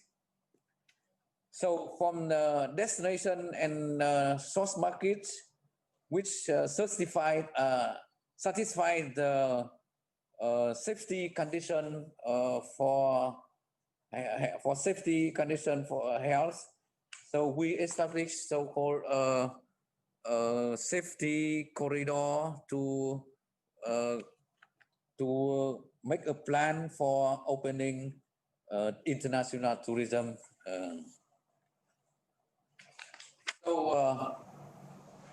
Okay. Okay, yes, thank you, Dr. Vanseo. And I think there's some similarities in some of those objective criteria that Vietnam is looking to put in place, which I've heard from around the region. Yeah. Okay, and once again, thank you for weighing in on that. I think now for the final panelist, I'd like to go back to His Excellency Dr. Thong Khon. We saw you come on the screen a moment ago. You know, it seems many countries are focusing on domestic tourism to lead the recovery. If we could hear a little bit about some effective policies that Cambodia is using to promote domestic tourism in this immediate recovery phase that we have now. So thank you very much, Dr. Vanseo. I'd like to give the minister an opportunity to speak a little bit about some policies from Cambodia before we wrap up the session. Thank you. Yes. Hi, Stephen. Yeah, a very good afternoon from Cambodia. Can you hear me, Stephen? I can hear you very clearly. Thank you. I've turned off my video for bandwidth reasons, but I can hear you very clearly. Yeah. A very good afternoon. Yeah, from Cambodia. Senator, Honorable former Minister, former UNWTO Secretary General, dear friend. Yeah, today is a wonderful and lovely day for me to meet all friends, former and present head of tourism sector from government and international bodies at this first destination Mê Công Summit via video conference amid the current situation of the COVID-19. I am so delighted to see today Dr. Talab Rifai, former Secretary General of World Tourism Organization, and also a dear friend of mine, Mrs. Gloria Govra, President of CEO of World Travel and Tourism Council, Ilansi Wairasa, Senator of the Royal Government of Thailand, former Minister of Tourism and Sport of Thailand, Ilansi Kopkan, former Minister of Tourism and Sport of Thailand, Ilansi Taiwan, former Minister of Hotel and Tourism and Republic of Union of Myanmar, Mr. Suching, former Director of Asia Pacific of the World Tourism Organization, Excellency, ladies and gentlemen, and all other dear friends today who has made great contribution to the world and regional tourism development as we are today. They come back and join us at this difficult time. It is the first time ever that tourism shows such unprecedented solidarity. Excellency, through the current pandemic, we acknowledge even more firmly the crucial roles of tourism in supporting our economic sector. It affects our layer of our livelihood, regardless of how wealthy they are. We also must note that the impact cannot be mitigated by individual country or region. Of course, international collaboration from governments, industries, and people is a key. While affecting other sectors, tourism will also be a generator of confidence and trust for the recovery. We cannot say a destination becomes safe if there is no tourists visiting there. However, tourism will likely not be the same again. We have to expand and prepare for a new normal. Cambodia is now approaching a safe and responsible restart of tourism by strictly following the guidelines and protocols recommended by WHO and the Ministry of Health. With this regard, the Ministry of Tourism, with the support from the Ministry of Health, has developed and implemented safety and hygiene guidelines to contain the COVID-19 outbreak and then rebuild trust and confidence for domestic travelers at this stage. As part of the first step in the recovery process, the safety and hygiene protocols are applied in service of restaurants, food courts, hotel, guest house, tourist transport, and community-based tourism and domestic tour operator. You may be aware that last week, Cambodian people enjoyed 5-day Khmer New Year holiday, which is carried forward from the traditional calendar of April, June to the pandemic. Over 1.4 million domestic tourists visiting local destinations throughout the country, generating at least $100 million US. So this source of reopening with the health protocol in place, we can conclude the high responsibility of the whole destination, tourism services, and local authority in applying the guideline. Till now, there is no case reported. Please be informed that normally after April, the domestic tourists throughout the country, we receive at least from 700,000 to 750,000 a month. Yeah, we expect to reach around 850,000 a month. It means the similar maybe a little bit drop for 10 to 15% for the domestic tourists. Yeah, but during the long vacation or the weekend or the some holiday, I think that the domestic tourists will will pay more travel to the other destination throughout the country. As for the affected professional, in addition to cash incentive, the Ministry of Tourism has been conducting the upskilling and reskilling programs through e-learning platform. It is intended to encourage and retain the talent and skill in tourism sector. As part for the mitigation strategy, the Ministry of Tourism is now developing the post-COVID-19 plan,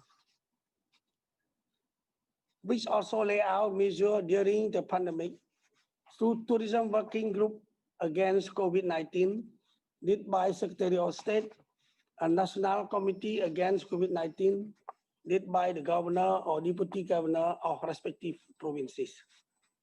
We continue to monitor the outbreak, make sure that business implement all the health protocols and directives to reopening.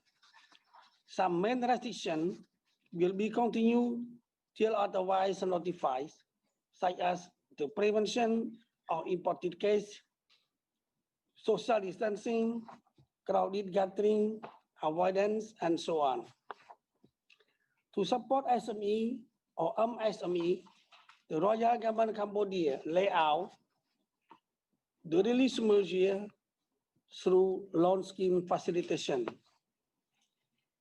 rental fee arrangement, electricity discount, and other measures aimed at ensuring the liquidating of SME or MSE, as Dr.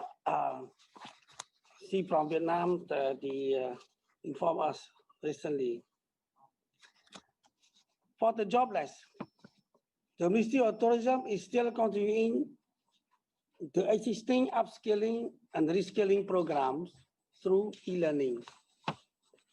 For the product development, we focus more intensively on ecotourism products based on the National Policy for Ecotourism 2019-2030, cultural and heritage destination, coastal area, as well as the abundant resources along the Mê Công River. The enhanced cooperation between GMS countries will be benefiting the mitigation effort. Cambodia also is preparing to introduce the travel bubble facilitation, known as the Green Travel Bubble, in early 2021, and all GMS member states will be invited to participate. I believe that it is an effective arrangement to restart tourism in a safe and responsible manner. Excellency, dear friend, if I may, please consider establishing travel bubble facilitation framework and rebuild trust and confidence together for our region. Thank you. Thank you very much, Excellency Minister. And I want to thank all our panelists.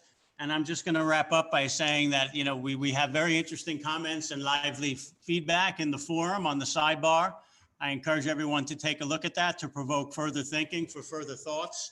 And yes, it's very much about survival. How is the tourism industry in the Mekong that supported so many millions of people through the years and really put the best of what's makes these countries so great to live and travel in, you know, for the rest of the world, redirecting outbound visitors to domestic tourism is one part of the puzzle. as are good social protection programs by government and promoting domestic tourism. But until we get international borders open again and there's some normalcy of travel restrictions and the way people can feel safely to move across borders, I still believe that most of the industry is still very much at risk. And I think we still have a little bit of a hard time ahead over the next few months until we can get a vaccine or until we can get some type of treatments or vaccine in place that allows international borders to open again and people to travel freely. Keeping in mind, you know, once again, as the opening panelist mentioned, last year was all about over tourism. Well, we certainly have an opportunity to do things differently and do things better. And I really hope that we all do that going forward. So thank you so much. Let me turn it back over to Jens. Thank you, Elections Lead Minister, and others that have joined the panel. I very much look forward to the opportunity to visit your beautiful countries again in the near future. Thank you.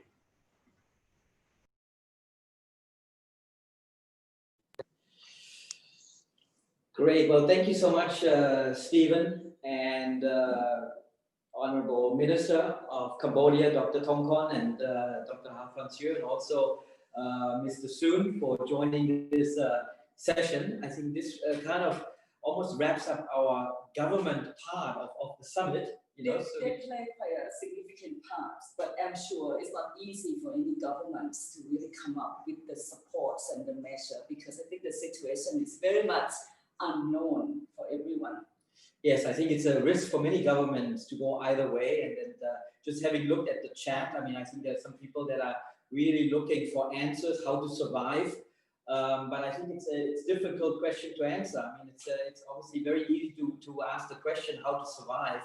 But I think that a lot of answers to a lot of questions, and we still don't know how it's going to pan out. But I think with that, the question is also, how do you communicate? How do you deal with the media, from broadcast to bloggers? What message do you put out there? And I think that's what the next session will talk about, if I'm not mistaken. We're going to the middle. Ah, we're going actually. Oh, sorry. Yeah, because before we talk about communication, I think since we are in this region, they are a very key player that we like to also hear from them, because I think the situation is about providing that support. The question of international, borders, domestic tourism, and I'm sure we learn from this middle country. Yes. See, what would I do without you?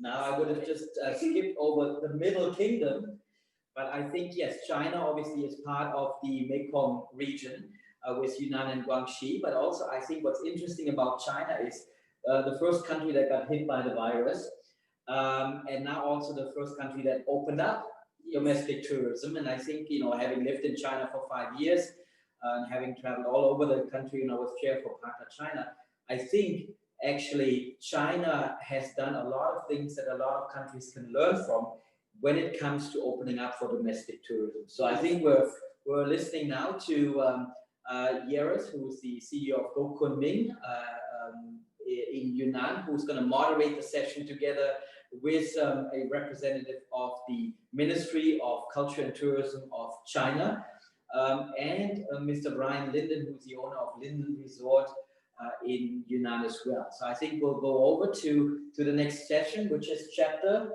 the Middle Kingdom. Chapter 4. Thank you.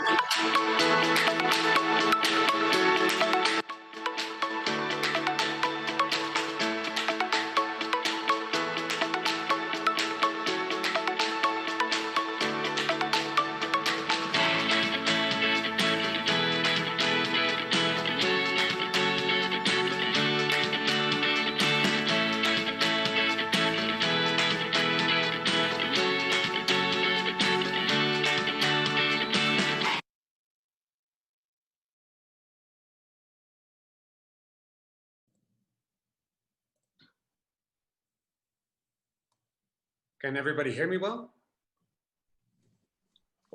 Yes, we can hear you. Okay, excellent.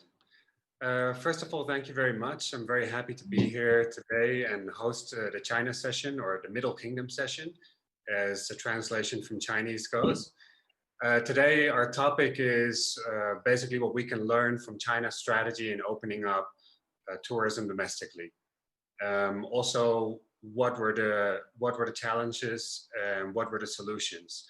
As Jens already mentioned, China was first to go on lockdown, and on a heavy lockdown. I've been here the whole time. I'm personally based in Kunming in China. We run a company here that does international tourism marketing, and to be honest, we have been heavily affected by this as well. Also in the last few years, I helped on international marketing strategies for Yunnan and Hainan provinces with the UNWTO. And obviously international tourism right now is not happening yet in China. But what we have seen is that domestic tourism has really picked up in the last 2 months. I will very quickly move to our special guests for today, our guest speakers. But I do want to mention, I just came back from Lijiang a few days ago, which is one of the top destinations in China. And it was actually hard to book a hotel room. Lijiang was full of people, all hotels were filled up, and especially the high-end hotels. So this is saying a lot about how the situation right now in China is. For our two speakers today, I'd like to also make a quick introduction, as Jens already did. Our first speaker is Mr. Mi Han from the Ministry of Culture and Tourism of the PRC.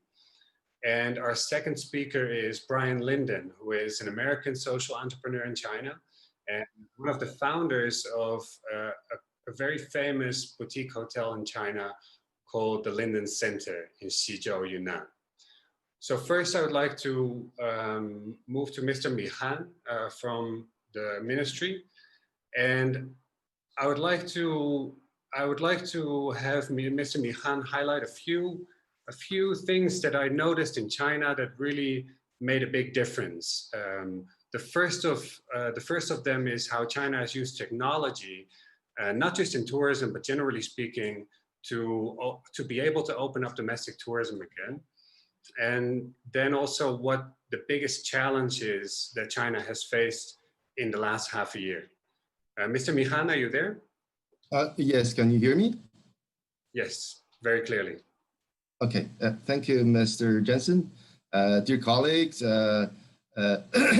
very glad to have this opportunity to share with you what's happening with the Chinese tourism industry during the COVID pandemic. As Mr. Jensen said, we are the earliest and one of the heaviest hit by the spread of the COVID outbreak. And we totally shut down, closed down Wuhan and partially closed down the whole country in February and pretty much in March. And it was until mid of March that we get this pandemic under control, that some of the business travels and visiting friends and family travels and occasionally leisure travels made by families to the suburbs are slowly coming back. And during the 3-day Swimming Tomb Festival in April, we've seen about 30% of the domestic tourists compared to the same period of last year. And that generates about 20% of the revenues. And in May, there was a 5-day May Day festival. In that period, we've seen about 50% of the domestic travelers compared to the same period last year, the festival, and which generates about 36% of the revenue. And during the 3-day festival in June, this is the Dragon Boat Festival, the domestic tourists recovered again to 50%, and the revenue was 30% compared to the same period of last year. So during this period, the Chinese government has taken very strict measures in this tourism concentrated spots and such as parks and scenic areas. And many of these facilities require mandatory online reservation.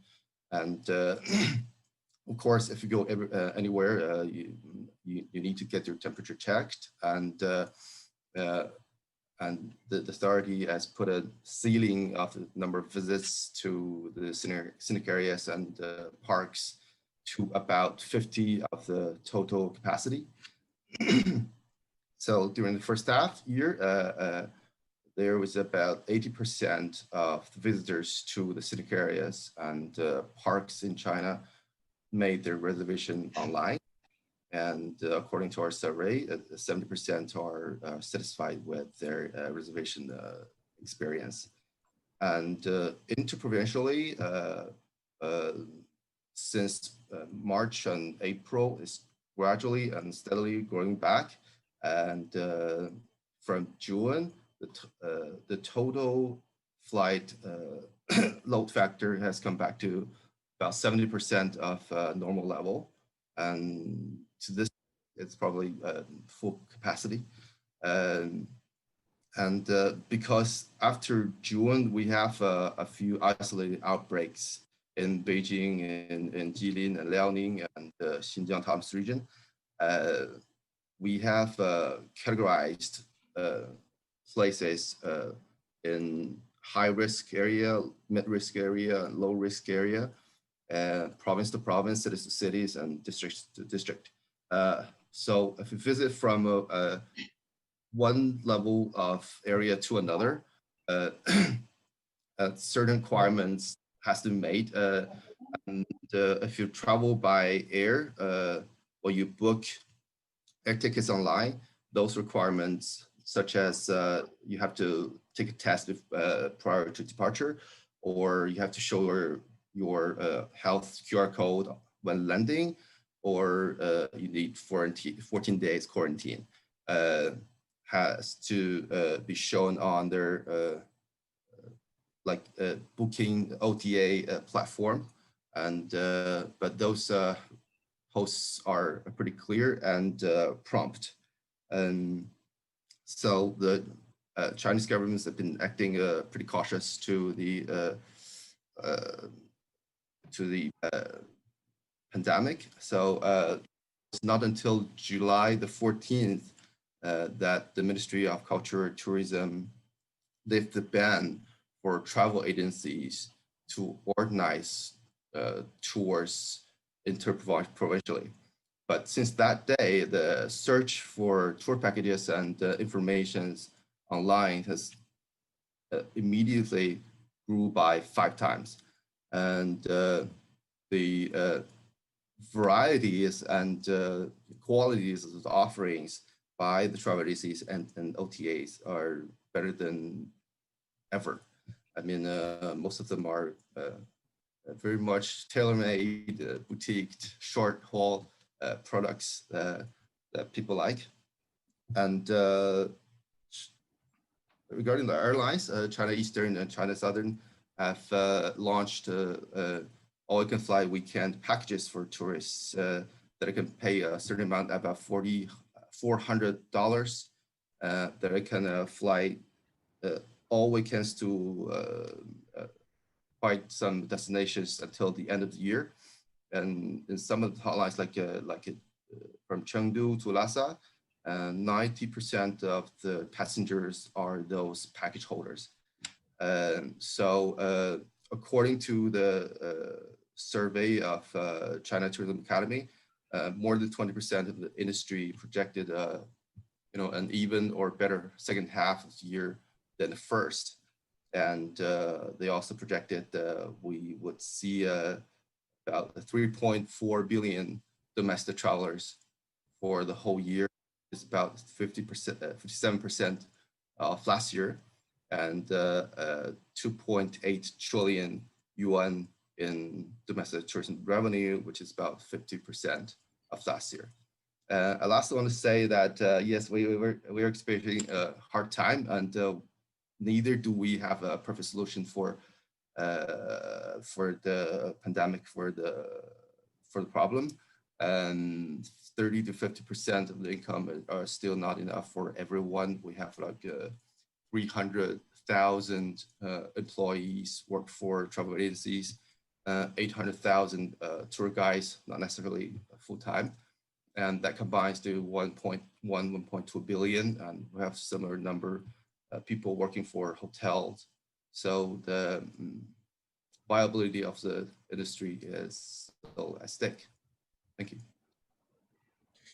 Thank you very much, Mr. Mihan, for this overview of how the situation in China is right now, and how the numbers are, and how also tourism is recovering, at least on a domestic level. People are pointing out, obviously, that China is a very big market, so can more easily rely on the domestic market. And also what you mentioned before with the QR codes is, in China, you have to scan QR codes everywhere where you go, especially during the lockdown period.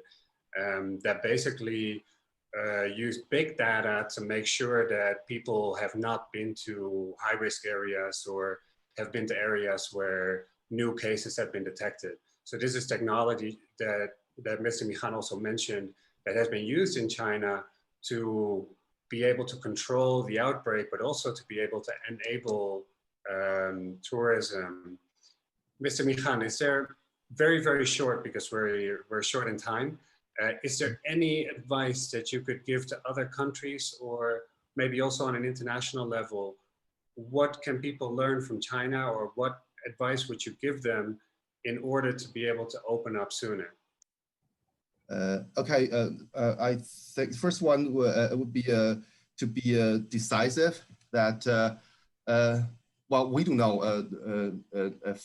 certain policies like 50% of the total capacity ceiling as the perfect one, but so far it is the policy that nailed the curve down to the ground. We recommend everyone to have a decisive policy and stick to it, and send your community workers to see if those policies are implemented, and then we would recommend everyone to go online, like you said, use technology, not only to track the visitors, so that in case there was a spread of the disease, we can know who they contact and find the risky ones, but also we can use them for people to reserve online, to make no contact reservations, so can stop the spread somewhat.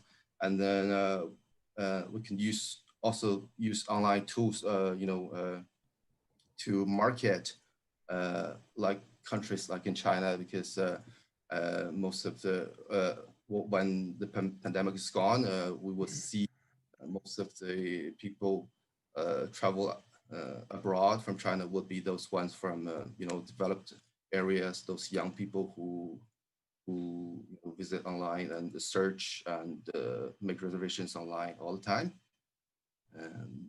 Yes. Thank you. So first of all, we'll move over to Brian Linden, and then we'll get back to a small summary. We just heard Mr. Mihan from the national government, from the ministry, his perspective, and the numbers as well, the official numbers on how China tourism is doing.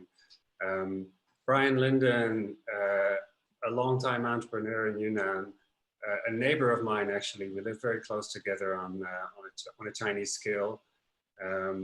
He is involved in the private sector, runs his own boutique hotels, but also works closely with local governments. It would be very interesting to move to see how the private sector is recovering, and also, Brian, how, for instance, you have changed your strategy in the last half a year. Like, how have you been affected? How has that affected your environment? What have you been able to do to recover? And how have you changed your target audience, your target market, in order to make sure that you will survive as a business as well? Because I think a lot of people here, they are concerned that their business is not going to make it through the COVID period. Brian. Thank you, Erith, and thank you, Mr. Mihan. I agree with you, Mr. Mihan. We've had incredible recovery here in July and August at our sites. We've done very well. What I've noticed from many of our guests is that the Chinese guests particularly are searching for something almost like a little more experiential. We've seen over the last I've been in China off and on since 1984, And we saw initially an investment in the hardware that was pretty easy, and there wasn't a lot of software involved in terms of content and programming. What I'm finding now is that Chinese are starting to request that a little bit more. Our most popular programs are much more experiential. They're going out, they're doing cooking classes, they're working with the local community. This is something that we did not experience a decade ago. I think for our friends in the other countries here, what that means is, in terms of marketing their countries as a destination, I believe that somehow we really have to focus on the Chinese market. You'll have to focus on the experiences that you guys can offer beyond just, some of the cultural experiences. Those are increasingly important to both our guests, and I can tell you, I'm calling you from Chongqing right now, and increasingly important to large governments, city governments, and destinations. They want more in their cities. They want more in their culture, in their destinations, something that goes beyond just luxury. And I hope that we can get that. I hope that for the neighboring countries, we will continue to push the uniqueness of your cultures and the activities that you guys can offer there to attract what is really a very curious and increasingly wealthy Chinese market. I've seen some of the comments come in, and yes, I agree that China is a different market. I've traveled to 110 countries. I worked on a PhD at Stanford in economics. We're aware of this stuff, and China has done a pretty good job of controlling this. But at the same time, for marketing your countries and especially your destinations, I believe that the Chinese market will require more than just comforts and luxury. It's been a pretty easy destination. It's been a pretty easy market in the past. Jens? Brian, do you have any recommendations for the people in the session right now? Like, what can they do to help their business in this very, very difficult time? I think that, again, it's just the idea of diversifying your product. When I listen to my Chinese customers now, my clients, which is usually made up about 50 to 60% of our clients, now it makes up about 95%. We still have 5% foreigners who are living in China and are unable to go abroad, so they're traveling down to places like Yunnan.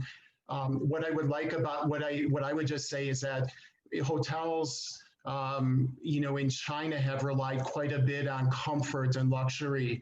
I'm not as aware of many of the destinations that are marketed elsewhere, but what I would say is that those people who used to go to places that were just luxury hotels are now demanding a little more content. And I would say that's something that could probably play to the advantage of our neighboring countries by highlighting the cultural differences and having many more activities which the Chinese can participate in country. Thank you, Brian. We're a little bit short in time. We're already way past our own deadline for the session. So I would like to thank you. Is there any last bullet point thing that you would like to add, Brian, before we close the session here? I would just say that I hope that everyone else can remain optimistic. I know China, again, is such a large population, 1.4 billion, with a very increasingly large middle class and upper middle class. But our business has exceeded where we were last year at this time.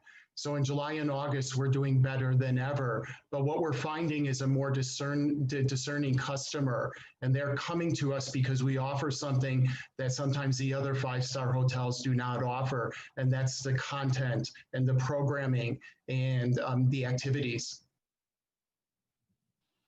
Thank you very much, Brian. I see that people still have a lot of questions, but we have surpassed our time. I would suggest for those who still have questions about China, about the Chinese market, whether that's on a government level or on a private market level, use the Q&A, use the chat, and we'll do our best to answer your questions. Thank you very much, Mr. Michan from the ministry, and thank you very much, Brian, who is actually joining us from Chongqing right now. And also thank you very much for listening. Any questions, feel free to use the Q&A. We'll go back to Yen.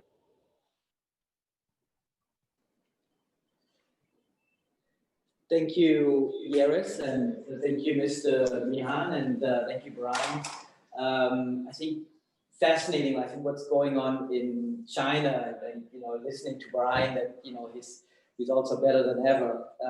I think it comes down to obviously the programming that he offers. We have more about the Chinese market a little bit later on from George from Dragon Trail when he talks more about China as a source market, but we wanted to highlight what is happening in China, how China has opened up for domestic tourism, and what other countries, especially in the Mê Công region, can learn from China. I think three maybe keywords that we hear about domestic markets, and I'm sure that is applicable to other countries in the regions as well.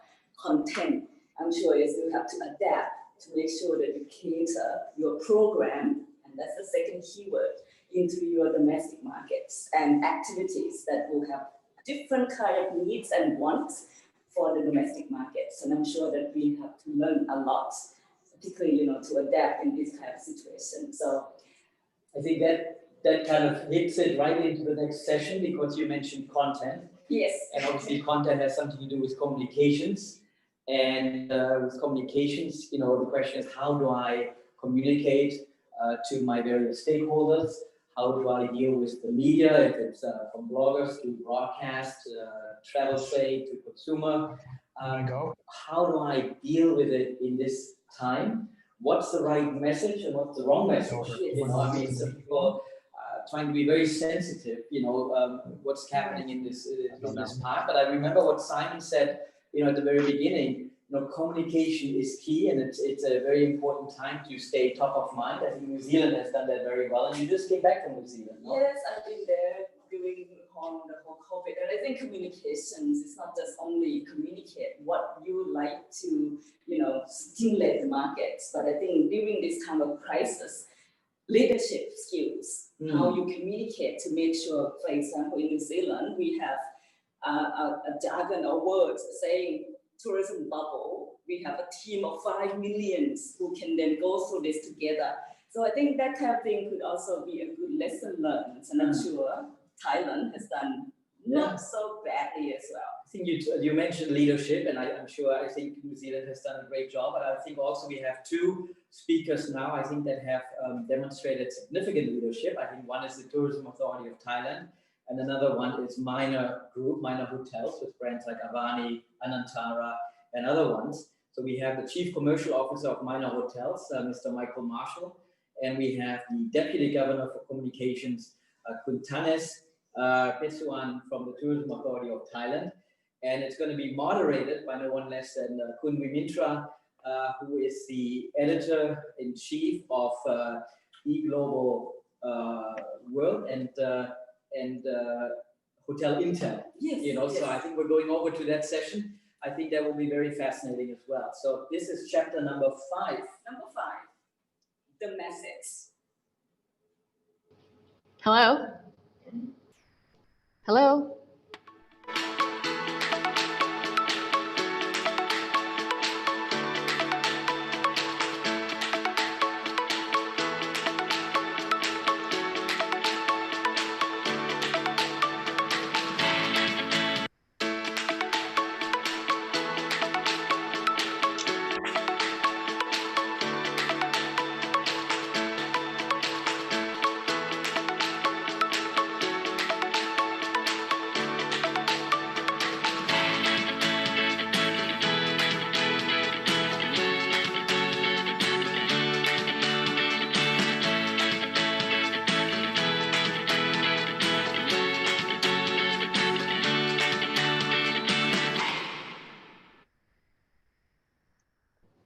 Hi, good afternoon. Good afternoon. Can everyone hear me? Can you hear me? Hi, Michael. Yes, very Hi. clear. Welcome to our 5th chapter of the day, the message. Do we have Kuntanet with us? He's not here. So while we're waiting for him, so we wanna on this session we wanna talk about the communication and message that we want to send out to the world. Hello, how this time. Hi, Kuntanet, how are you? Yes, Welcome. how are you? Thank you. Thank you. Good. Okay, so we're about to start. So let's just start with the first question. As you know, that this is uncertainty. It's tiring time. So which stage of communication are we at the moment? So Kuntanet, you want to answer that first? Okay. All right. We are still working very hard in terms of communication at the moment. Can you hear me? Yes. Yes, we can. Yeah. Okay. Even though the Thailand sky is still closed, we have not the international tourists coming over to Thailand at the moment, but it is our job of TAT that we have to keep communicating to the world, because we believe that in a way how to update the tourism situation of Thailand to the world is very important, and this is our responsibility to drive the Thai tourism industry as best as we can. Of course, in terms of the content, we withdraw the all TVC campaign that try to convince people coming over to Thailand out. We withdraw all TVC, but we put a lot of messages to cheer up the world, to share the very good feeling to the world. So I would say that we stopped campaigning in terms of marketing, but we kept communicating with everyone around the world by sending them a tender love and care and extending some words to cheer them up through our leading TVC. Recently, we have used all over the global channels and online channels as well. So we want to cheer up the world, and that we shall overcome all difficulties and hardship from this crisis together. So it's made we keep working hard in terms of the communication. So it would, do you still think that it would be in a recovery stage when you send message out at this point? At this point, at least, we try to maintain the branding of Amazing Thailand. And we keep communicating that the update, the situation of Thailand, what we are at the moment, how performance of Thailand in terms of prevention of pandemic, would be keep communicating to the world. I think this is the best way we can do at the moment. Okay, what about you, Michael? Which state of communication are you at? Are you guys still in recovery mode, or are you building brand awareness, or which state are you at the moment? Yeah, we're definitely in the recovery mode. As you know, we sort of went through the stages we talked about in the first session, which is as soon as the lockdown came, we had to close around 90% of our resorts and hotels, but we still kept communicating. But we changed the communications to be very much more storytelling and all about using the content that we had to show people some of the great local unique experiences that we have at all our resorts, keeping people interested. And actually the open rate was very high because people were stuck at home. And there's this pent-up interest. Oh, we're locked up, we want to go on holiday, so where can we go? So we were showing Thailand, Vietnam, all the local things that you can do. Now we've opened our hotels, we're into the recovery phase, but most of the countries where we operated is very much domestic tourism or travel that we're focusing on. But again, it's similar themes. It's giving people ideas about, rediscover Thailand, if you like, rediscover local destinations, promoting, for example, in Chiang Rai, the Anantara Golden Triangle Elephant Camp. We've been doing live feeds from there twice daily, actually. I think many of the audience know John Roberts, our elephant man there, director of elephants. So he's giving educationals, he's doing, experiential tours about the elephants, etc., that are all virtual and live. But I think, this is encouraging people to go to destinations that within their own country that they didn't necessarily normally go to. So basically, the two of you said the same thing, which means you guys still keep sending messages out to keep the brand in front of people's mind. So the next question, how do you utilize mass media? As from what I understand, you see TAT does a lot of ad campaign, and so at Minor in your own media as well. So which way is the best, most effective way in sending message out, and how do you utilize that? Kuntanet, do you want to go first? Yes, of course. I think it depend on the messages we would like to communicate to the global. If we like to connect global, of course, the leading global channels such as CNN, BBC, or the Euronews, whatever Sky News would be used by TAT. So quite luckily that the budgeting in terms of how to maintain the global channel around the world is still going on well. And we use the TVC broadcast through the global channel, plus our own social media and online channels such as Facebook, YouTube, everything. And also we also launch our own website such as the tatnews.org. This is the key website of TAT that has been views quite a big number around the world, particularly of the people from the media friends and expats. I think conclusion is both of the mainstream channel, online, and our own website would be used as usual. Okay, Michael, what about you? How do you utilize mass media? Which channels have been effective for you? Well, we've continued to really use all our own media. The social feeds with Instagram has grown a lot. Facebook is very strong. We've got a big database, so we're doing a lot of EDMs, etc., to our database. We've got a blog, Anantara blog. But then we've also worked closely. We have strong links with the media, so through our editorial contacts and everything. So we're we're giving them ideas about stories or new experiences, or things that are new. Like we've got the jungle bubbles at the Anantara Golden Triangle now, so we've been pushing that where you can sleep with the elephants. And then I think there's another part, and it was mentioned earlier actually, which is working closely with the tourism boards, like TANAS, but also our other partners like the tour operators and travel agencies, and the DMCs have got their own databases and their own customers, and doing things jointly with them to keep people interested in traveling. So I think it's across all the board. We just have to keep doing, as Tanis mentioned. Can I add a little bit? Can I add something? Yeah. In Thailand, we are quite lucky the way how to maintain the amazing Thailand. The TAT, we have a very good relationship and networking with the Thai private sectors. Minor is one of the very good strategic partners, wonderful.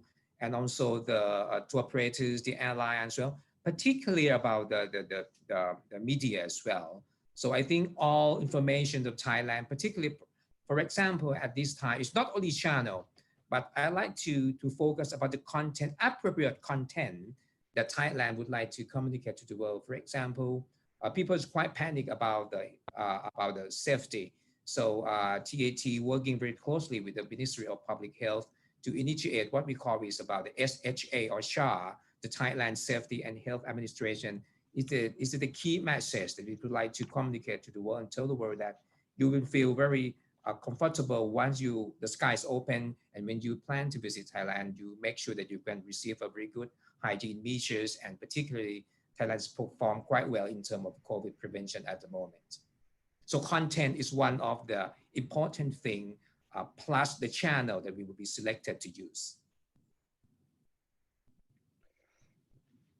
Yes, and I think another part is you need to focus on themes. So health and safety, and and people's safety and hygiene was very important right at the beginning. So we have Anantara Stay with a Peace of Mind and Avani Shield, so people have confidence to travel again, to stay in hotels, to do excursions, etc. We see a trend now. It's in Thailand, but it's also in Vietnam. Is people are looking for villas and suites and prepared to pay a bit more money to have that privacy. They're traveling in small groups. There's a move towards back to nature. So I think those experiences that are truly unique or local, people want to reconnect connect with that. And for me, I think wellness and food very much, Thailand has been amazing, as an amazing place for food and wellness. So those are two areas, particularly in Thailand, that we are also focusing on. I think so. To you, Tanas. We're running it ourselves now. Yes. Maybe should we go to the Hello? next question? Hi, but welcome. In computers. Okay. Sorry, we missed you. We sort of kept it going between ourselves. The next question.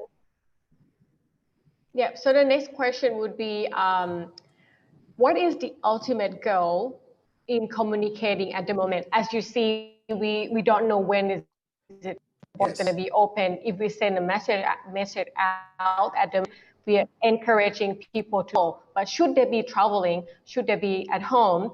What kind of message are we trying to send out, and what are we trying to achieve here? Let's just, Tanit, would you like to answer that? I think the ultimate goal of the TT at the moment is we try our best to maintain the amazing Thailand brand and make sure that will be registered in the top of mind of the tourists. Of course, people cannot traveling at the moment, but at least they can dream. They can imagine what is the next destination that they plan to visit once the skies open, once the airline has been operated. So that is our job of TAT, particularly myself, that like to keep communicating and make sure that Thailand will be the trusted destination. That's why we keep sending the message, the performance of Thailand to have been made for the COVID prevention, and we deliver the message of SHA certification, child safety, and health administration to the tourists. We working with the Thai private sectors to make sure that once they plan to visit Thailand, they're going to receive the hygiene measure provided by each hotel. So, and the most important thing, I think, is we try to deliver the appropriate message. As I mentioned from the beginning, that TAT, we're very happy to withdraw all of the campaigning TVC that trying to convince or encouraging people to visit Thailand at the moment, because we know that they cannot travel, and they're still, their sentiment is still quite panic with the COVID-19. But the best way is try to keep communicating, share the good feeling of the Thai people, Thai hospitality, show them that once you plan to visit Thailand, you receive a safety and a system of public health that will be provided to all of them. So this is my ultimate goal, is all about what I have mentioned. Okay, what about you, Michael? What is the ultimate goal in community? Well, at the moment, we're focusing on the domestic markets, because that's all there is at the moment until the borders open. So, I mean, like everybody, survival is the #1 goal. So we're looking to drive as much revenue as we can from the domestic market. And so from Thailand and Vietnam, we've got different communication messages that we use in different countries, even UAE, depending on what the needs are, what the tastes are. We're looking at the type of customers we're getting. We're growing our domestic market in Thailand and Vietnam, which is great. It's interesting to see we're getting a younger audience in the Avani and Antara than we had maybe from the international travelers in the past. So we're having to adapt, doing a lot more line communications, WhatsApp, Instagram, Facebook, etc. But as well as doing this, we're also keeping contact and communicating what's going on to the international market. So when the borders do open, hopefully Q1 or whatever next year, we're ready, and there is pent-up demand out there, we know that, but we're ready to really capitalize on that and give these people a great experience, so that they'll go and tell everybody how safe it is and how good it is to come back and travel again internationally. So that's the plan. Okay, so keep sending positive messages is the key for the two of you. Before we, the last message to send out and maybe the world. Khun Thanet, what would be your message that you would like to send out to our tourism community? We just waiting for the day that the sky will be open. I like to send the message from Thai people. When is that? Yes, when. Nobody can tell you when the sky will be open, but Thailand, we are ready at all time because we work very closely with the Thai private sectors. During the sky is still shut down at the moment, but we promoting domestic market. As you can see, the Thai people, they keep traveling every weekend. The next month going to be the long weekend again in Thailand.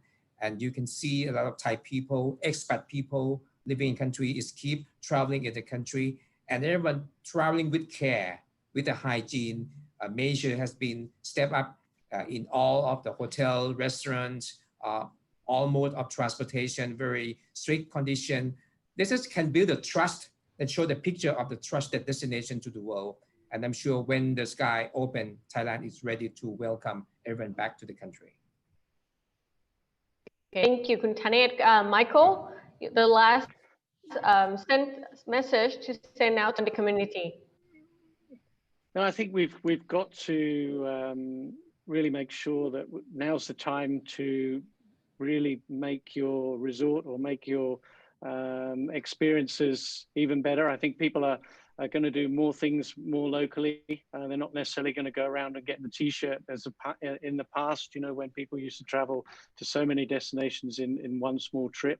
So I think there's a big opportunity there for us. So we want to get the borders open. That's the key. So get a balance. And we've got the safety, we've got the everything there. We need to get people traveling again. So looking forward to that.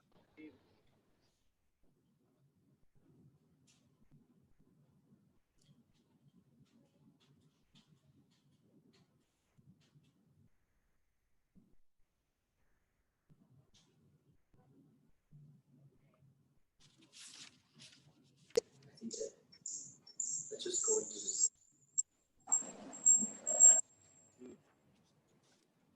Thank you. Thank you.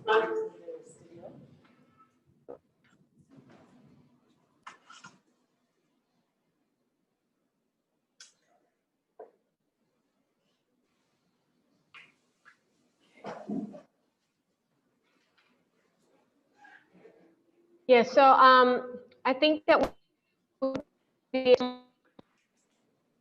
for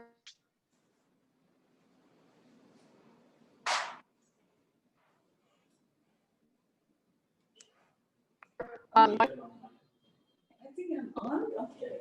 Thank you very much. I think that's really interesting sessions and the whole parts of different chapters that we're running into this moment.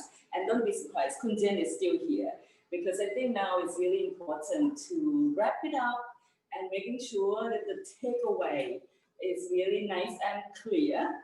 If you see the whole chapters that we have discussed so far is focusing on the supply side of the whole situations. And I'm sure that the past just before sessions, the message is very nice and clear. And I'm sure a lot of interesting questions from the audience and also from the participants. Everyone wanted to know when the border will be open, and everyone wants to have a very clear communication message so then they can be prepared.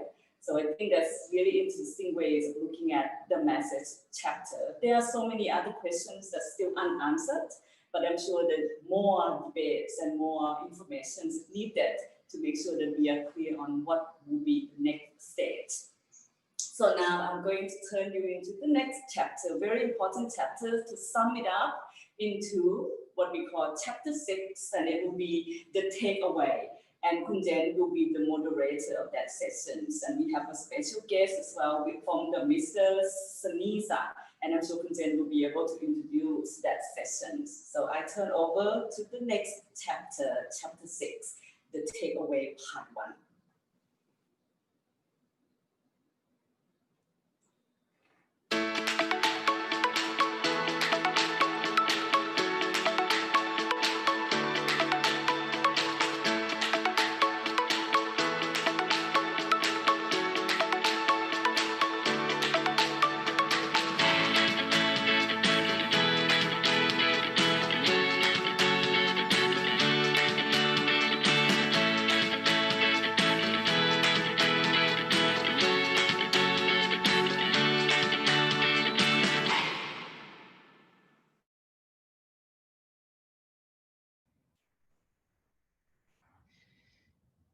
Great. Well, thank you so much, Kunjan, for taking over emceeing. So I'm still in this room. I just moved on the other side of the table.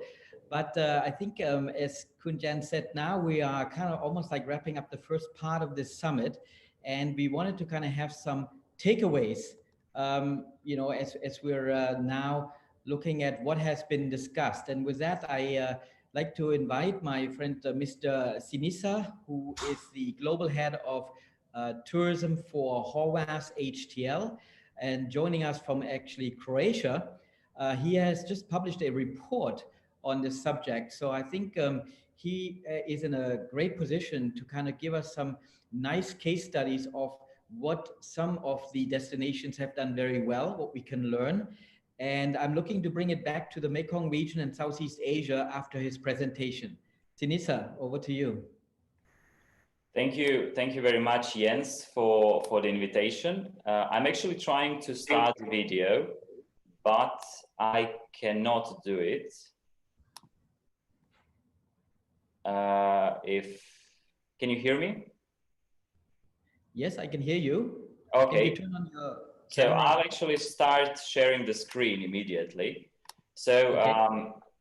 So thank you, Jens, for the invitation, and it's a real pleasure to be here with you and all the professional audience gathered at this event from all over the world.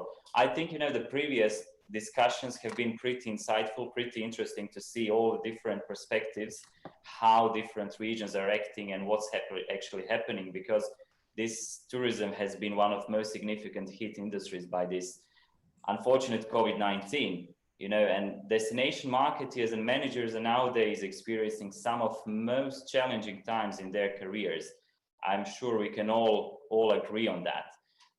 So obviously all eyes these days are turned towards governments and public sector in general. So now more than ever, tourism authorities and destination managers should take responsibility to demonstrate, you know, visionary, determined, smart and dedicated leadership in order to ensure accelerated recovery once there is, you know, preconditions to do it. So therefore, we have conducted research on, you know, over the last few months, what are governmental actions and activities, and trying actually to synthesize all of them into some kind of good practices. So now I'm actually going to start with several topics, and first of those topics is actually communication. So communication is basically essential in crisis situations, as tourism industry is experiencing a lot of uncertainty these days. And destination managers should always lead with accurate, reliable, and timely information. Tourists today are actually very much interested into every detail of their trip. In case they are going to a trip, they want to know every step of it. They want to know what's happening, what is around the corner, and what are the challenges. So in this kind of manner, you know, tourism organizations should, you know, address all important components, including epidemiologic situation, how to reach the destination, when the destination is open for business, how to behave in destination, and all kind of other things.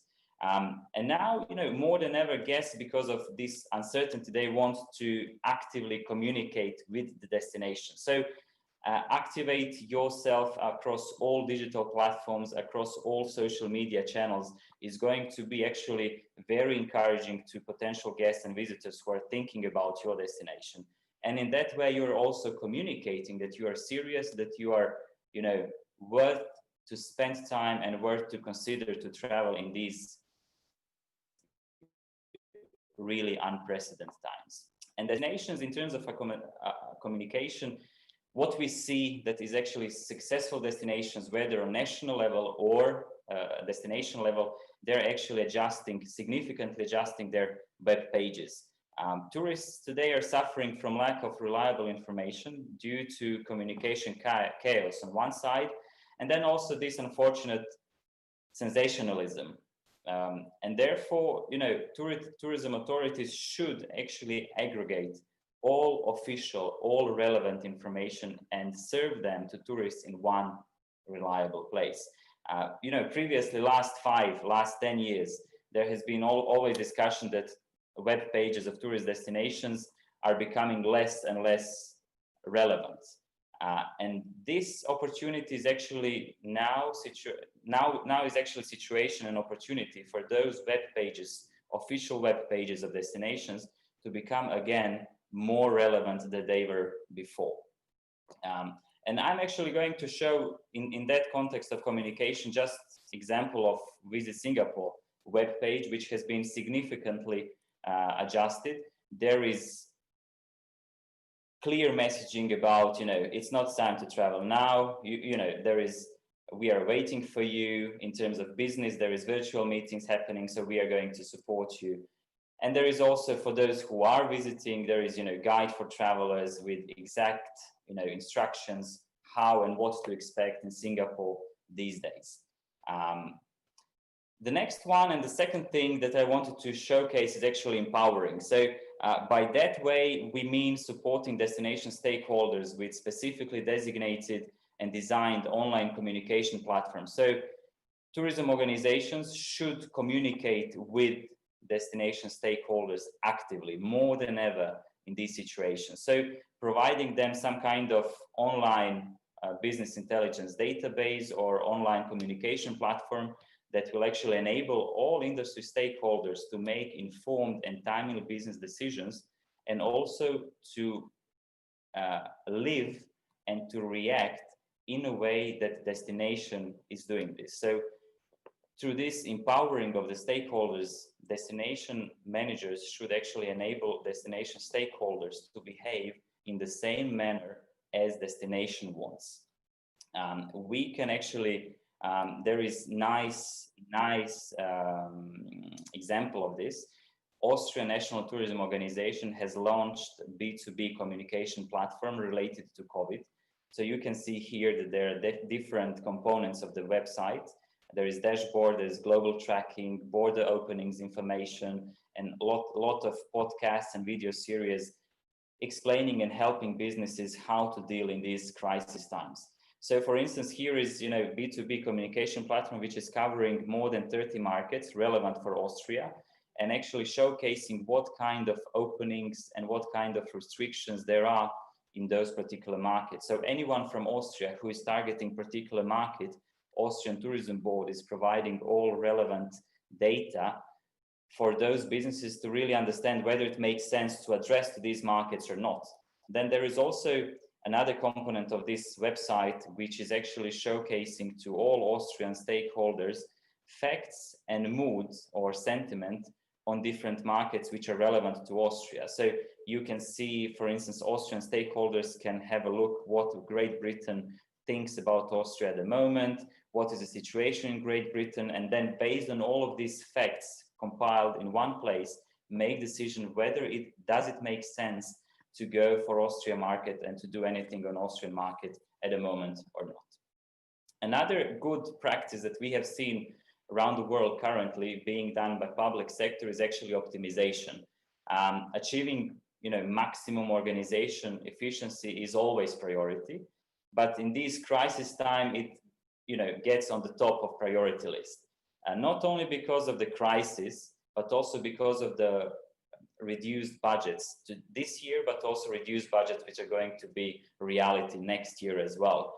So this is really the time to go into digitalization of business processes, of national tourism organizations, of regional tourism organizations, and really to make them more streamlined and more proactive in terms of business processes. Then also another thing is that within this crisis situation, there is now good time to do organizational reshifting and redefining of corporate philosophies of national tourism organizations, in order to become more proactive management structures, more marketing driven, less bureaucratic. So in that context, I can switch to next set of good practices that we have detected across different national tourism organizations and destination management organizations.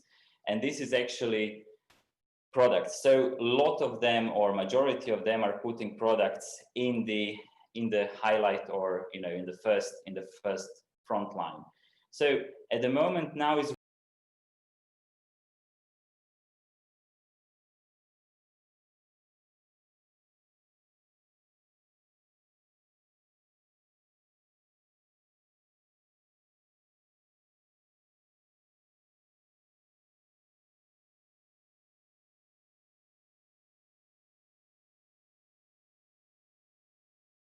really the time to reevaluate and identify those products in ourselves and really saying, okay, there have been some of the tourism products in our destinations which are not adequate for these days.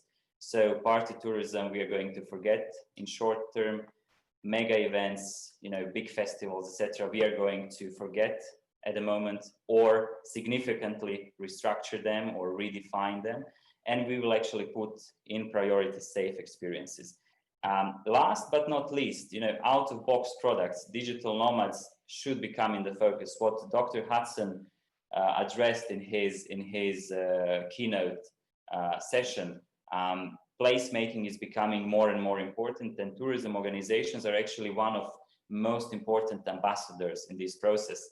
So we have seen that Estonia has recently introduced digital nomad visa. Also, some other countries in Europe are considering this at the moment. Croatia is now in the process of probably agreeing that they will introduce also digital nomad visa for long-term stay in Croatia. So these are some kind of good examples. In line with those placemaking, there is also more traditional examples of what has been done recently in a good way.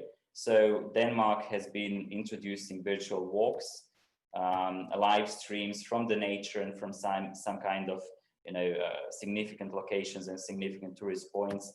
There is also a lot of inspirational websites and also fun facts and entertainment options that are provided by different tourism organizations.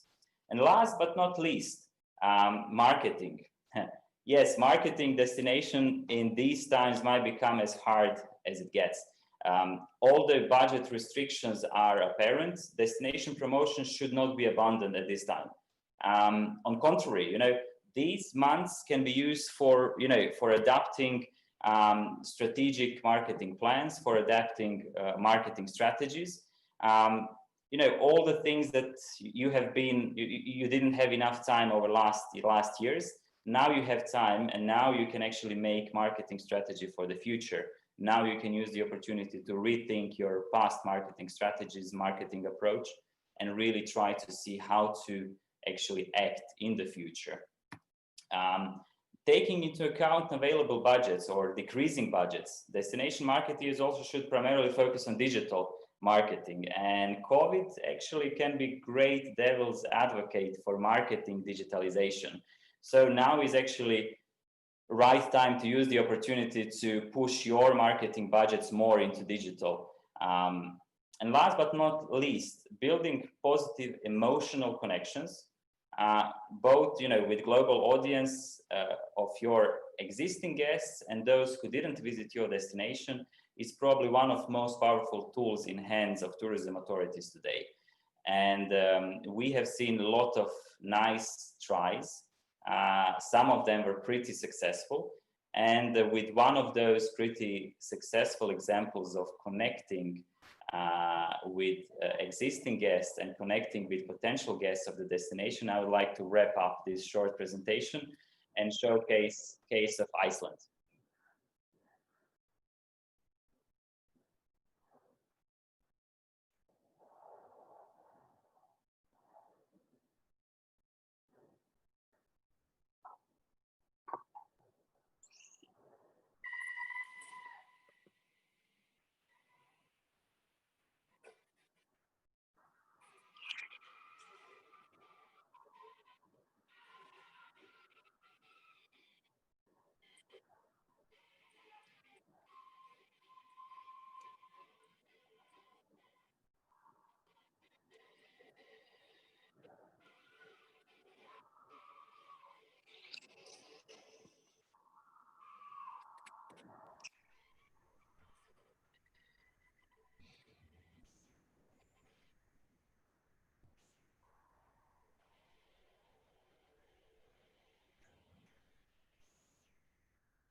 So to wrap up, communicate, empower, optimize, prioritize product, and adapt your marketing is the best and probably the only things that you can do at the moment if you are a public sector stakeholder.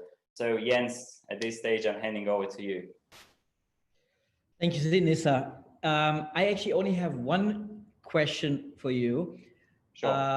If you can unshare your screen. Open your video. So yes, so I have one question for you. So just imagine I'm a tourism minister of a country in the Mekong region.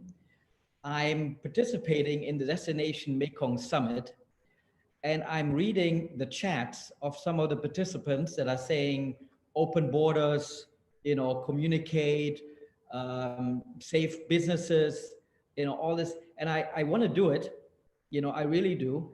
But obviously I work for government and I have my stakeholders to the private sector. Now I listened to your presentation. I like your presentation. I call you up in Croatia. I think this guy seems to have like a lot of experience. Now I'm looking to hire you as a consultant and tell me, what should I do, right? These people telling me, open the borders. These people telling me, save the businesses. They're dying, you know? So what do you tell me? What should I do? Yeah, I can maybe share one of the examples from what we are now experiencing in for instance, in Croatia. Croatia right now is in high season, and Croatia is one of the most attractive seaside destinations for Central Europe, for Austria, Germany, Switzerland, Italy, Slovakia, Hungary, etc. So a lot of people are, you know, traditionally going to Croatia, the seaside. And our season was, you know, due to start in June.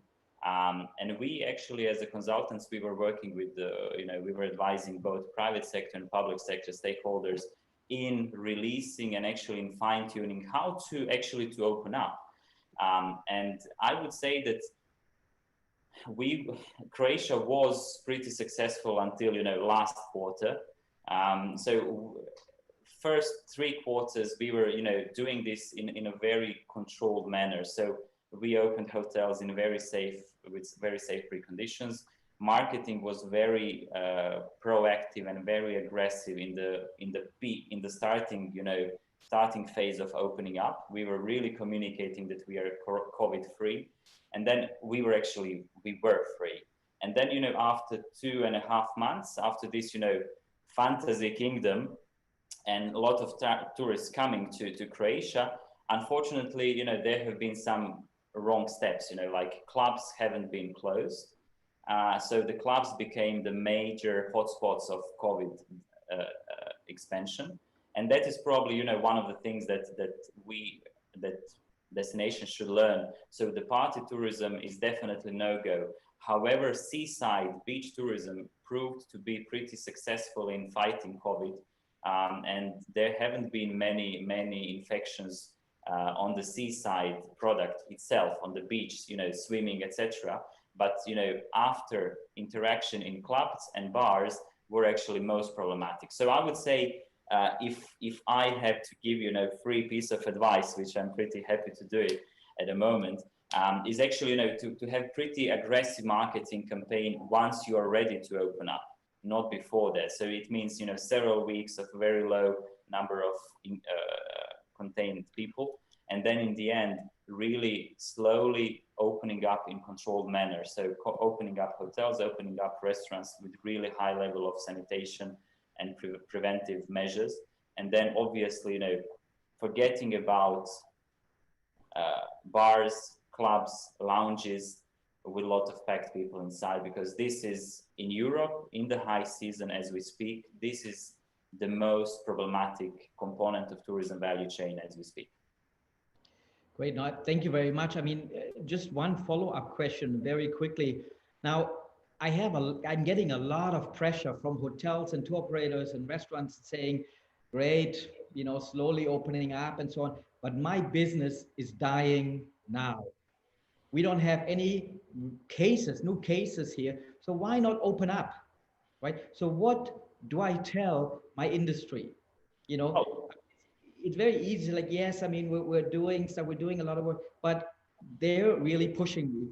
What should I tell them? How do I bring them on board with me? Yeah, there is no simple answer to this.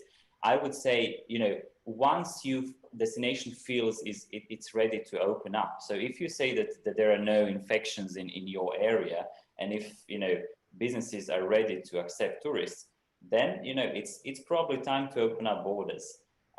Or if government doesn't want to open up borders, then government has to provide adequate economic, financial remedy to those businesses in order for them to survive. There is no third way. So if borders are closed, government has to go in and really to provide economic economic subsidies, financial subsidies for those businesses to survive until borders are open. But if there is good epidemiological situation, borders should be open.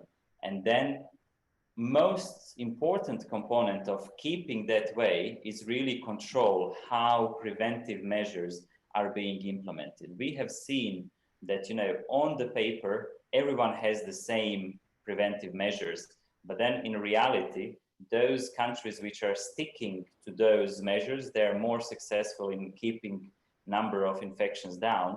And then those destinations which are just having, those regulations on the paper, but not implementing them properly, are actually facing big challenges, and they ended up on red lists very fast after their opening up. So if opening up, then major focus should be on implementing those preventive measures. And then it's responsibility both on industry stakeholders and on the government really to, go hand in hand in this process.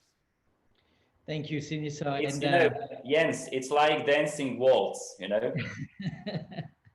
No, thank you so much. I know we can talk more. I'm going to give it back into our studio. And I know you come back when we have takeaways for the private sector.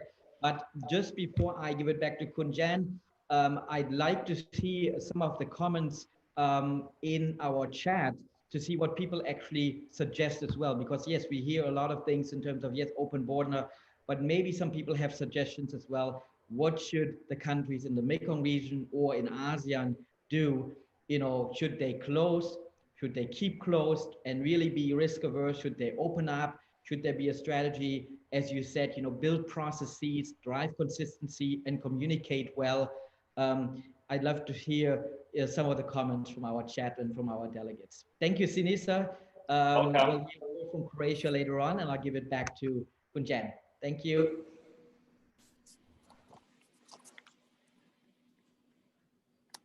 So that was a wrap up.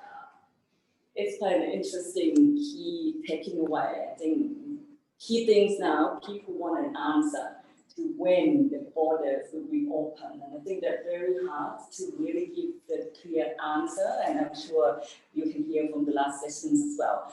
But then again, even though we don't have that clear answer, I'm sure that every government is working very hard to work it on a phase by phase and see what can really be opened.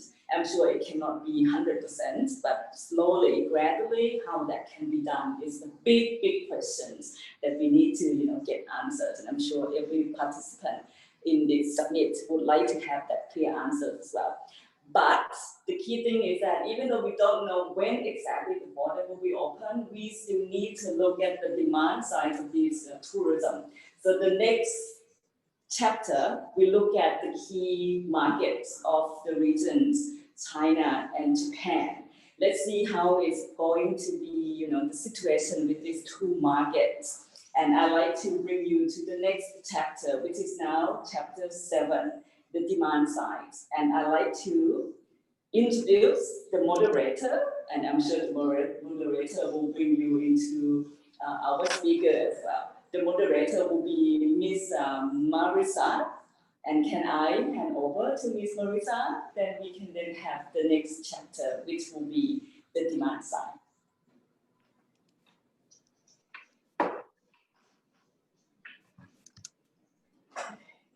Sun.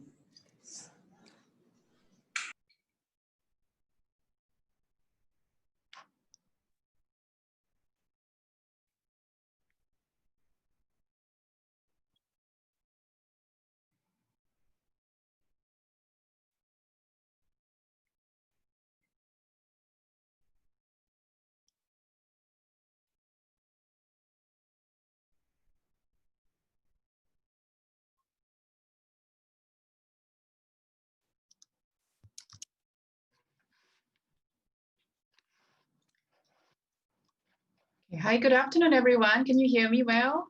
So I believe this is actually Cindy speaking, not Marissa. So this is Cindy, Senior Editor of Travel Weekly Asia, and I'll be your moderator for Chapter 7, looking at the pages of travel demand for Mekong region.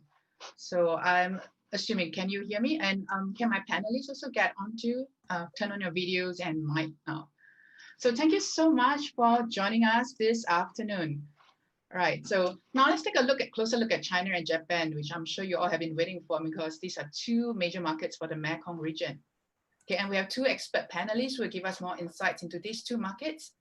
We have George Tao, who's the CEO and co-founder of Beijing-based Dragon Trail Interactive, a travel-focused digital marketing agency, and JTB Global Travel Service Chief Research Officer Junichi Kamada, who's actually better known in the industry as Jack. So what I don't think our session can address the many questions about when the borders will open up. I know this is the, the top question, but I also seen questions on the Q&A chat asking for solutions and strategies during such difficult times. So I hope this session can help to give you some takeaways. Right, so George, let's begin with you. Right, earlier we heard how Chinese tourism is like on the domestic front, and Brian Linden has already given us some useful insights. So George, can you give us a quick, update and overview of the travel preferences of the Chinese market now, and whether COVID has actually changed any of these preferences? George? Sure. All right, can you hear me okay? Yep, we can. So Jens told us to be very precise and quick with our comments. So I'm going to do that. I'm going to follow Jens' instructions. 3 comments. First, I think business travel are going to be affected more than leisure. Leisure, travel is the purpose for leisure travel, but for business travel, travel is only a means to the end. So as long as people can find other ways to do business without traveling and can save some cost, they're not going to travel for business. So that's a bit of a warning. That's not only from China, but from everywhere else. So business travel will recover slower than leisure travel, which we're already seeing in China domestically. And second, from the China market, the preference will go to smaller groups. The appeal to traveling with a big number of strangers has further diminished after the broke of the pandemic. I think people will start to travel more with families and friends. So the recovery of big group tours are going to be slower than the FIT travel and the small group travel. That also has implications on on how you work with your partners. Large tour operators and travel agencies are great, but the emerging smaller tailor-made agencies might be your best partner for the next few months and even for the next few years. And lastly, I think this will, again, not unique to China, people will start to choose safer destinations. And safer really is a perception. It's really important how you manage that image of your destination. As NTOs and DMOs, you may not have control over how people perceive your destination as safe or not. But from a PR perspective, this is in addition to marketing. I think PR might actually be more important than marketing at this stage. How do you manage the image? How do you manage the news stories about your destination? Do people see frequent flare-ups? Do people see your destination as not managing the pandemic very well? If those things are happening, you need to take a serious look at your PR strategy and how you can change that. Otherwise, you're not going to get on the preference list for Chinese travelers or travelers from anywhere. Indeed, George. Yeah, we have heard how communications is very key now and how the perception of safety is important. So over to you, Jack. Is the Japanese market similar to what George has shared about the Chinese market? Are the Japanese even more cautious about traveling? Are they more concerned about safety right now? What are your observations, Jack? Thank you very much. First of all, thank you very much for inviting me, as I'm very honored to be a part of the panels of the Mekong destinations. And thanks to the Jens and also the happy to join this website along with the name of the Mr. Sujin, with my ex-boss of the UNWTO. Thank you. I totally agree with the George mentioned about the tendency of the Asian minds and also the way of thinking of their family is very, family oriented. So the leisure comes first, and also the smaller groups, like smaller families, will be the kind of the emerging and fast growing market after the post-COVID era, I think, in Japan too. What I just would like to focus on the three topics, which also the Jens strictly just instructed me, as well as George. The public health is a top priority, but we need a kind of a common rules, like the WTTC Safe Travel Global Protocol and Stamp for the new normal is a kind of ideal framework to understand the common rules among the destination as well as the travelers. And also the in Japan, JETA, which is the Association of the Travel Agents, and also the Ministry of Land and Infrastructure and Transport and Tourism co-create the tourist behavior, guideline. So which also ensure the residents feel the more confidence and secure how the Japanese travelers to behave on the ground. And second one is communication with the Japanese community is a key. That travelers lose their confidence and trust to the tourism destination. And we did a survey among the 1,000 Japanese asking, why are you currently considering without confirming the booking for your trip? And there are three top priorities: uncertainty to receive the same level of the service and enjoyment as previously. And second one, insufficient accurate information about the planned travel destinations. And third one is not able to move freely as previously due to the restrictive measure in the destination. So those kind of uncertainness the destination has to waive. So that is the second one.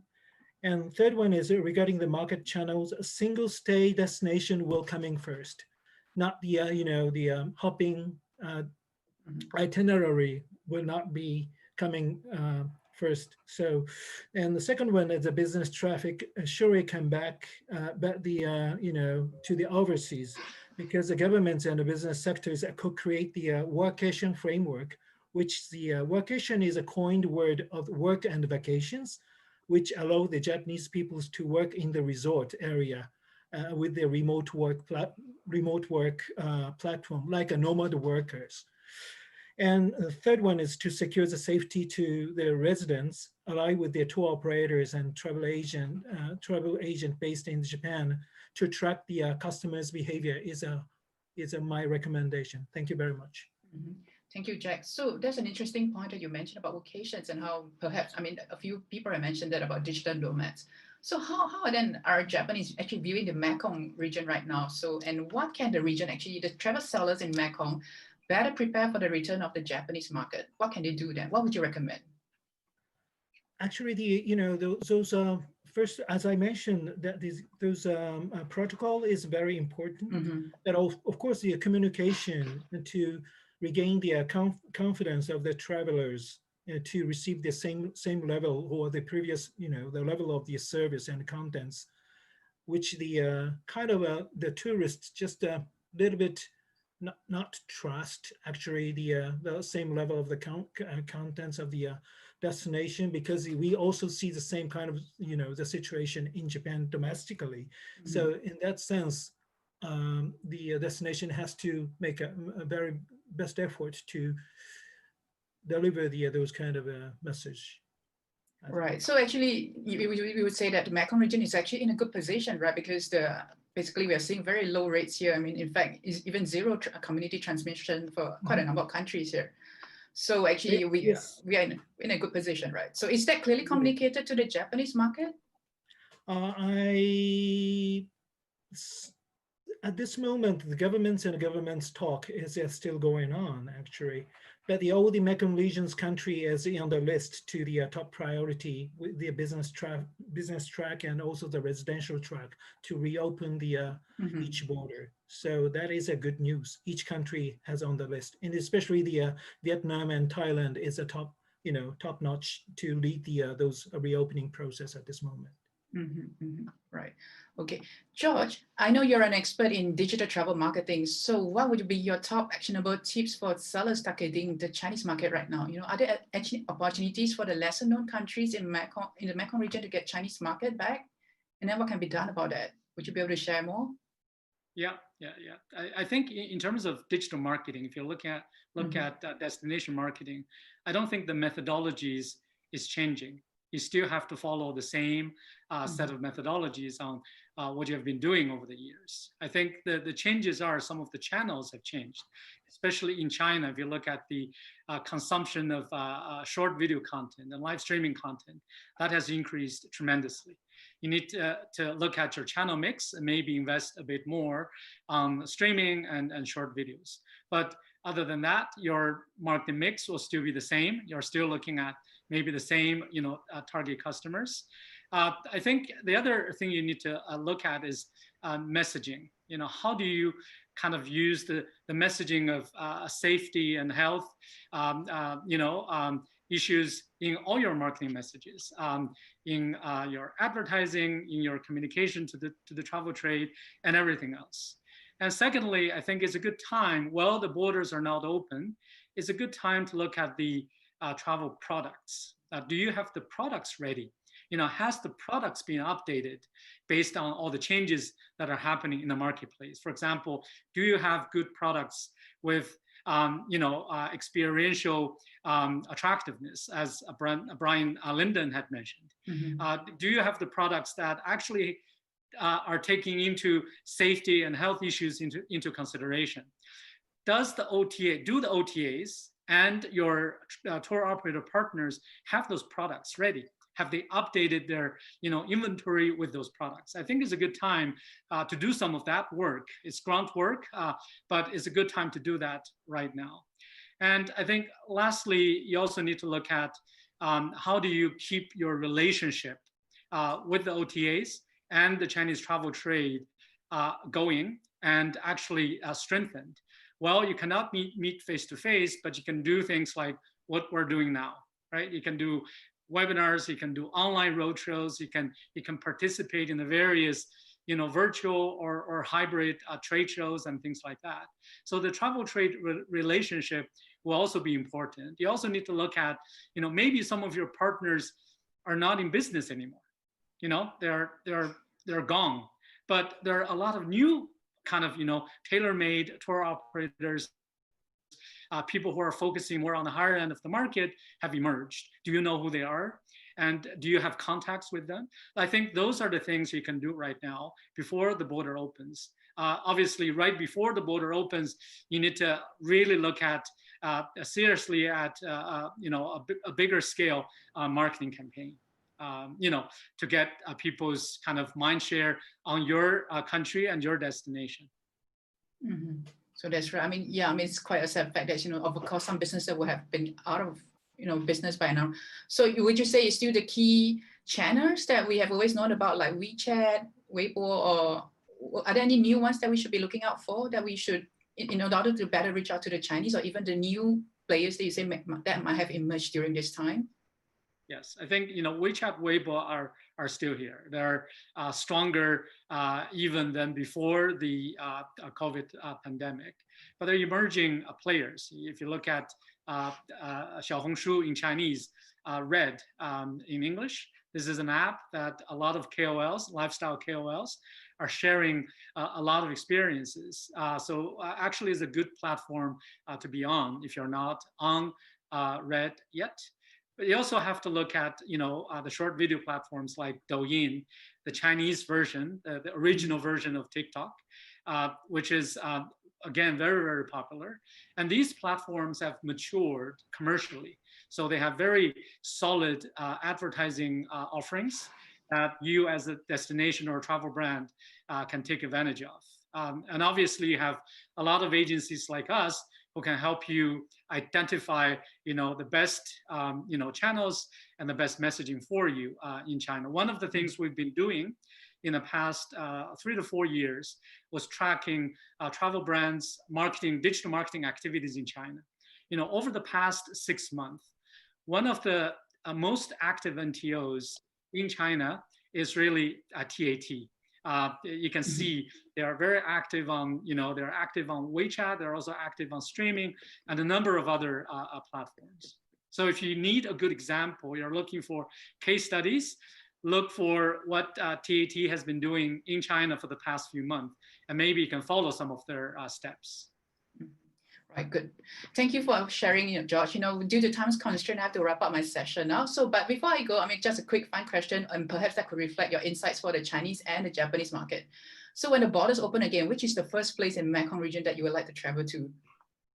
Jack, would you want to share? George, please go ahead, sorry. Yeah, speaking of Mekong region, I'm actually in the region right now. I'm talking to you from Xishuangbanna in Yunnan. Nice. So I'm in the region already. So I'd love to travel to, to Thailand, to Cambodia, and the other Mekong countries after the borders are open. But I'm in the region right now. Right. Jack, how about you? Many, though, Buddhist-related circuit is my dream destination. So maybe like a Pagan. Nice. I have overheard that UNWTO will soon publish the Buddhist tourism research in Asia Pacific. So I'm very happy to read that contents. Thank you. Okay, so experiential travel is definitely, the call of the day. Okay, and then with that, thank you. I shall close the pages of chapter 7. Thank you, everyone. Thank you for your time. All right, thank you. Thank you. Bye-bye.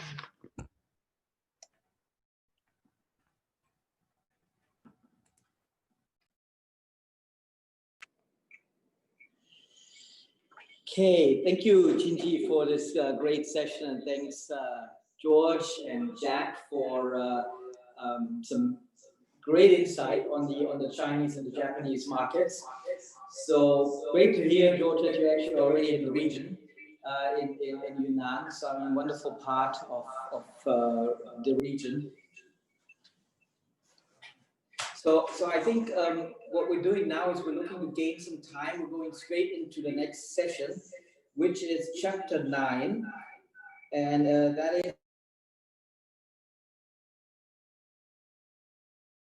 where we're going to have Marissa from TTG Asia as moderator, and we have Kelvin and Bernard. Kelvin is in Singapore with IATA, and Bernard is also in Singapore with SDR. They will tell you more about the organizations, and I think very important, they're looking at the aviation industry and at the hotel industry as major drivers of opening tourism and recovering in the region here. So next to the session number 8.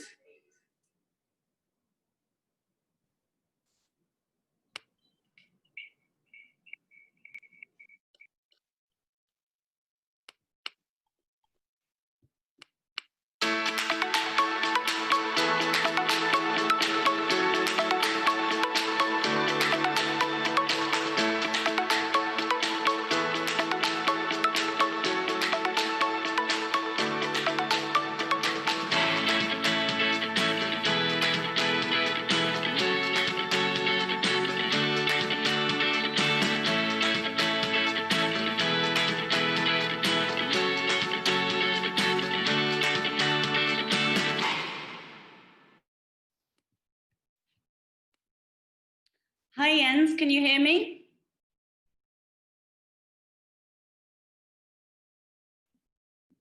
Hello? Yes, we can hear you. Okay, I can't get the video to start, so I'll just go ahead without. Thank you for the introduction, Jens, and welcome everyone to chapter 8. As mentioned, joining me today is Kelvin Lee, International Air Transport Association Assistant Director of External Relations for Asia Pacific, and Bernard Key, STR's Regional Manager for Southeast Asia. During this session, we'll be looking at how the aviation and accommodation sectors can prepare for travel to resume in a post-COVID world, how to deal with the worst case scenario of prolonged border openings, and depending on time, as we're running a little bit behind schedule, how collaboration can help accelerate tourism recovery. So I'll quickly get started. Maybe Kelvin, let's start with you. There's been a lot of talk about creating safe travel bubbles. What can the industry do to prepare for when this happens and borders start to reopen? Thank you, Marissa. Can you hear me? I'm just turning on my video now. So I think when we look at travel bubbles or the reopening of borders, what we first must look at is probably what the current situation is. So today, travel restrictions are hampering the travel and tourism industries, which make up about 10% of the global economy. And for some of the economies in the Mekong region, it's actually higher. So any form of a reopening of borders or travel bubbles, if it comes with quarantine measures, that's not going to help because quarantine measures will hamper demand in the same way. Meanwhile, testing, for example, if it helps to lift travel restrictions, say for an area of high risk to an area of low risk, that could be helpful. So I would think that firstly, the governments must have the confidence to lift the travel restrictions. And then that's when we can look at how we can restore the confidence and the motivation of the public to travel.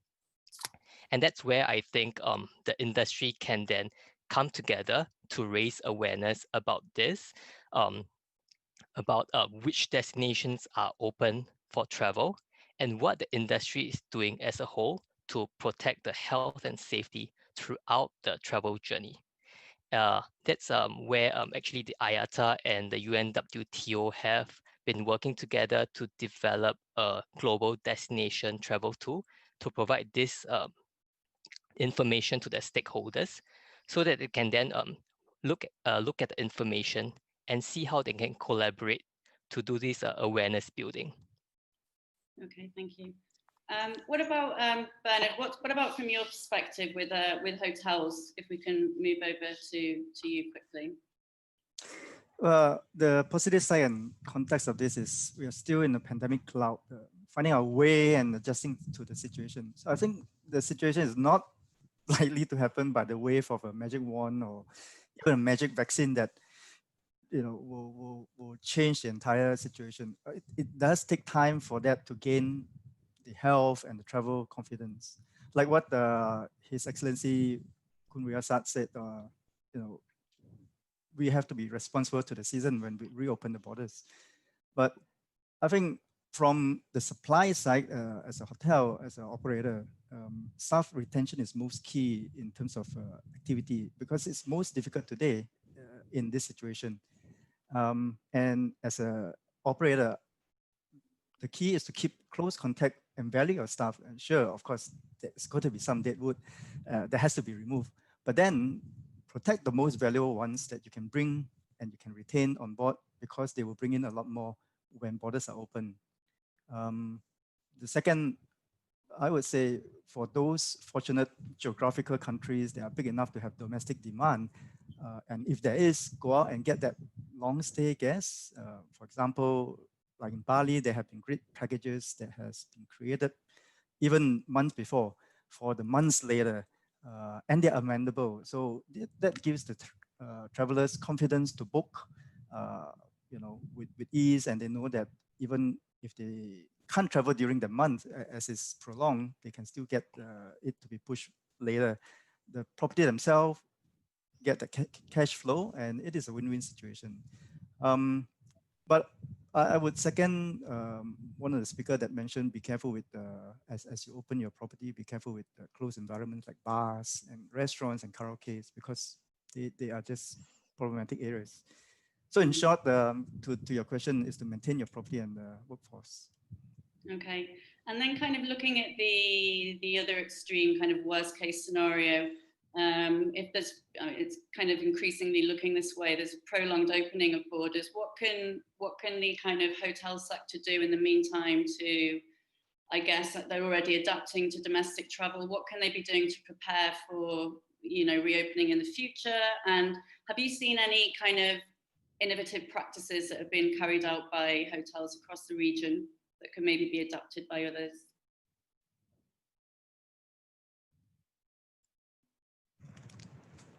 Myself or Kevin? You, sorry.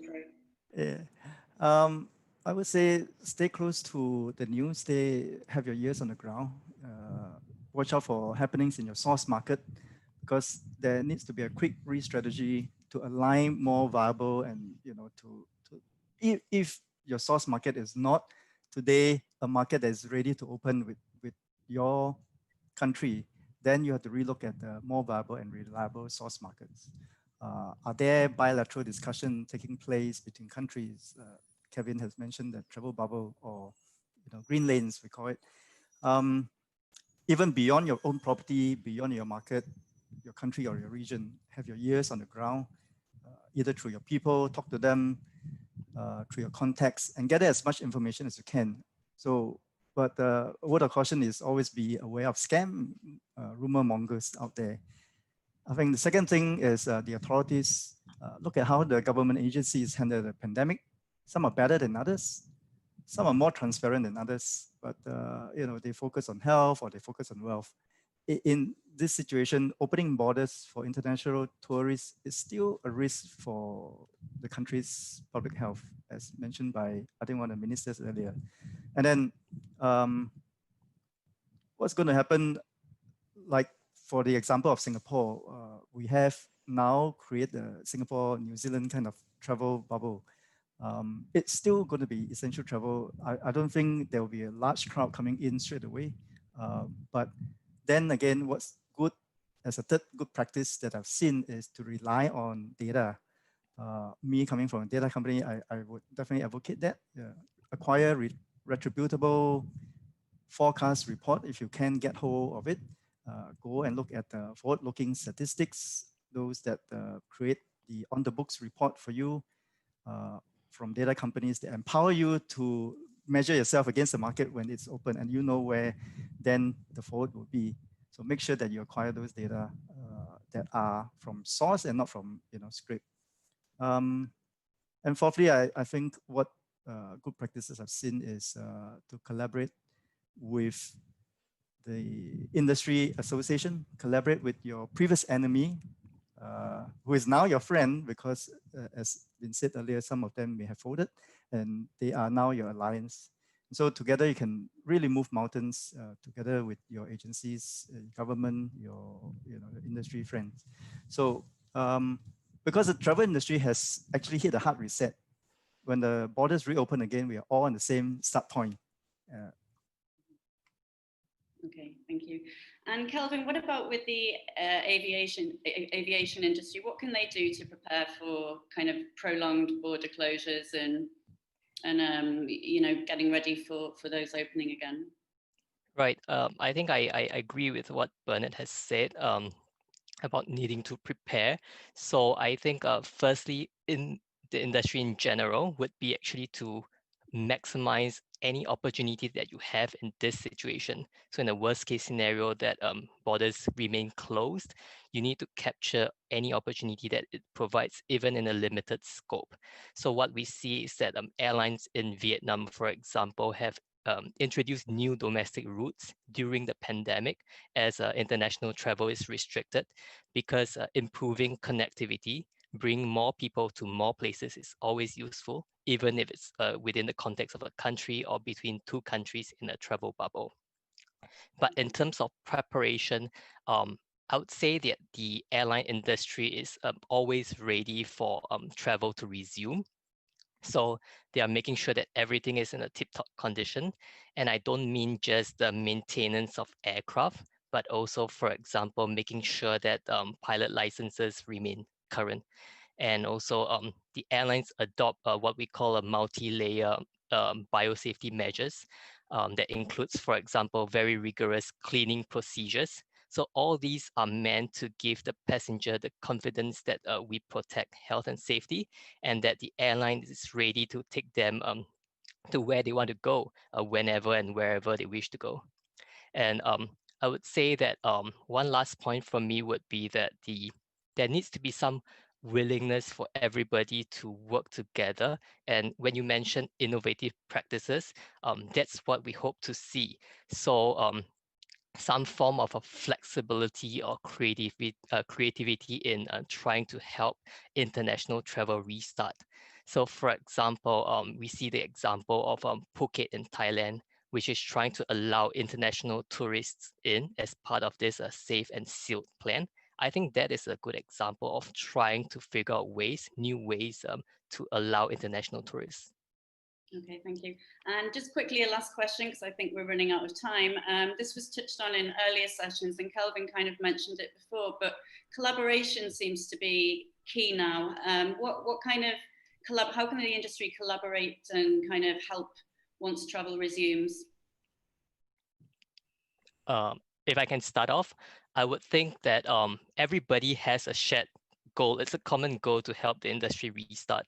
So we need to emphasize the efforts that everyone is making to keep this travel journey safe, to protect health, so because everybody is doing their part. And then the other thing is we can always look at ways on campaigns between airlines, between hotels, travel operators. There'll be ways where we can work together on campaigns to stimulate demand wherever it is. Okay, thank you. Bernard, is there anything you would like to add to that before we finish the session?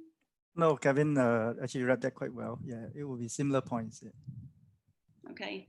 All right, well, thank you very much. And I think we have to wrap this up now so we can let everyone else put forward their information. So thank you very much. And I'll hand it over back to Jens. Okay. Hey, thank you, Marissa. We're getting back. We're now already getting into chapter 9, sustainability. I think this is linking everything together into how we can make the demand and supply sides and make sure that we achieve the sustainability.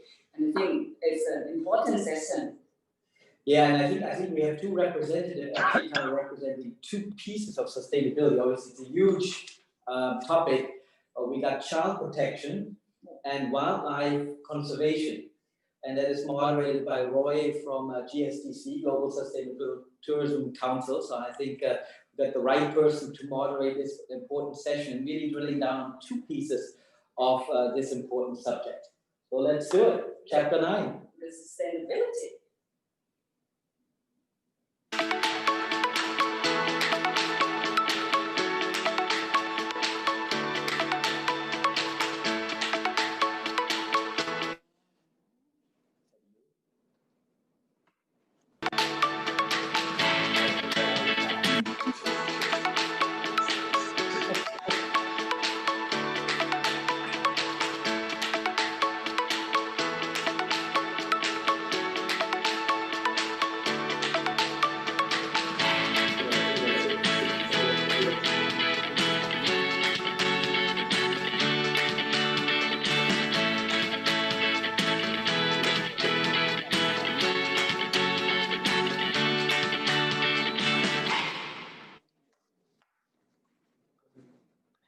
Buffers built in. So if we can save 5 minutes here and there, we'll be behind, but we'll definitely get it done. Hi, everyone.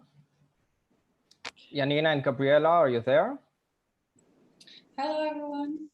Okay, great. So, hello, everyone. And if you're attending today's summit, you most likely have heard before about the importance of sustainability in tourism. Our starting point in this session is the GSTC criteria, which provides a comprehensive definition of sustainable travel and tourism, and is being used by governments and the private sector in the Mekong region and globally. The GSTC criteria is divided into 4 pillars: A, sustainable management; B, socio-economical sustainability; C, cultural sustainability; and D, the environmental sustainability. This is a holistic approach to sustainability where social issues go alongside with environmental issues. And in our session today, we will have 2 experts addressing 2 sustainability issues. Speaking from Thailand, Gabriela Kuhn, Head of Program at ECPAT International, will relate to criterion B5 about preventing exploitation of children. Speaking from Laos, Janina Bikova, Ecotourism Advisor in Laos at the Wildlife Conservation Society. She will relate to section DA, Conservation of Natural Heritage. I invite Gabriela to introduce the issue of sexual exploitation of children within the tourism industry. Gabriela. Thank you very much, Roy, and thanks to Mekong Tourism for this invitation.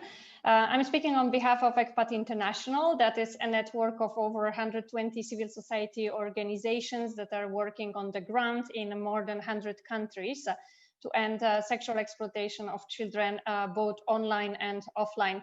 And I'm very happy to share this panel together with Janina today, because as we are discussing the sustainability, it needs to be addressed in a holistic way, as you mentioned, Roy, to include the management, socioeconomic, cultural, and environmental aspects. And the children's rights that we focus on as the organization are a cross-cutting issue in the Sustainable Development Goals. So it's important that they're included as an equal co-principle in the sustainability discourse and practice. So in this context, there's of course a number of aspects that need to be considered what to do now, especially because there are push factors and root causes that facilitate or lead to all forms of violence against children that are intensifying, and also to think how to prepare to make tourism safe when it restarts. So importantly, break the silence, as in some places there is still denial within the sector that sexual exploitation of children actually occurs, while it affects every country. And also call it as it is, because the sexual exploitation of children in travel and tourism is still sometimes commonly referred to as child sex tourism. However, it needs to be clear that it's not another form of tourism, but it's a crime, and it needs to be addressed as such. And this is in line with the UNWTO Convention on Tourism Ethics, and uphold the commitments now in this difficult time, or assume them if the companies haven't done so yet, to ensure that child protection from all forms of sexual exploitation, including trafficking, become and remain a business imperative, along with all the safety, security, operation measures and protocols that are being adopted now and will be developed also after the pandemic. Thank you. Thank you, Gabriela. And now we'll shift to the issue of environmental conservation. Janina, could you please speak about how the new challenges arising from COVID-19 in regards to conservation of natural heritage? Of course. Thank you, Roy, for the introduction, and thank you, Gabriela, for presenting the important work of ECPAT International. So I will continue this chapter on sustainability, and I will focus more on environmental side. I work for Wildlife Conservation Society, an organization that focuses on safeguarding wildlife and wild places. This organization works in 60 countries, including all 6 Mekong countries. As part of the conservation strategy, WCS develops tourism models that benefit species conservation and protected area funding. Nature and wildlife are important tourism resources, playing a significant increasing role in the tourism economy globally and in the Mekong region. In addition to the tourism value, nature and wildlife provide environmental services that play a measurable role in the global economy, as well as for public health. As we discuss sustainability, we must acknowledge that tourism, if not managed carefully, can create significant negative socioeconomic as well as environmental impacts. And sustainable practices in tourism industry can harm and even destroy the destination on which it depends. Tourism can be responsible of deforestation, of pollution, as well as of biodiversity loss, due to the reasons mentioned before, and because of illegal species trafficking for tourism entertainment, souvenirs, consumption. However, sustainable tourism is a growing trend, and tourism industry is in a position of power for being the driving force and a trendsetter influencing other supply industries. Travel suppliers and destinations can choose to make tourism a sustainable industry in the future. Sustainable travel should not be no longer considered as a niche or a nice thing to do, but it should be embraced as the overall philosophy of doing tourism. Acting ethically and responsibly to the host communities and to the environment should be considered as normal. Thank you. Thank you, Janina. And we'll shift back to Gabriela. Gabriela, if you don't mind, a question for you. With the current situation that we see of reduced international travel, and of course also domestic travel, but clearly reduction of international travel, and also a lot of tourism businesses just going out of business, not operating anymore. How these issues affect the children exploitation that of course we want to end? Well, sexual exploitation of children in the context of travel and tourism continues to thrive globally, and it has not stopped with the closure of borders or travel restrictions.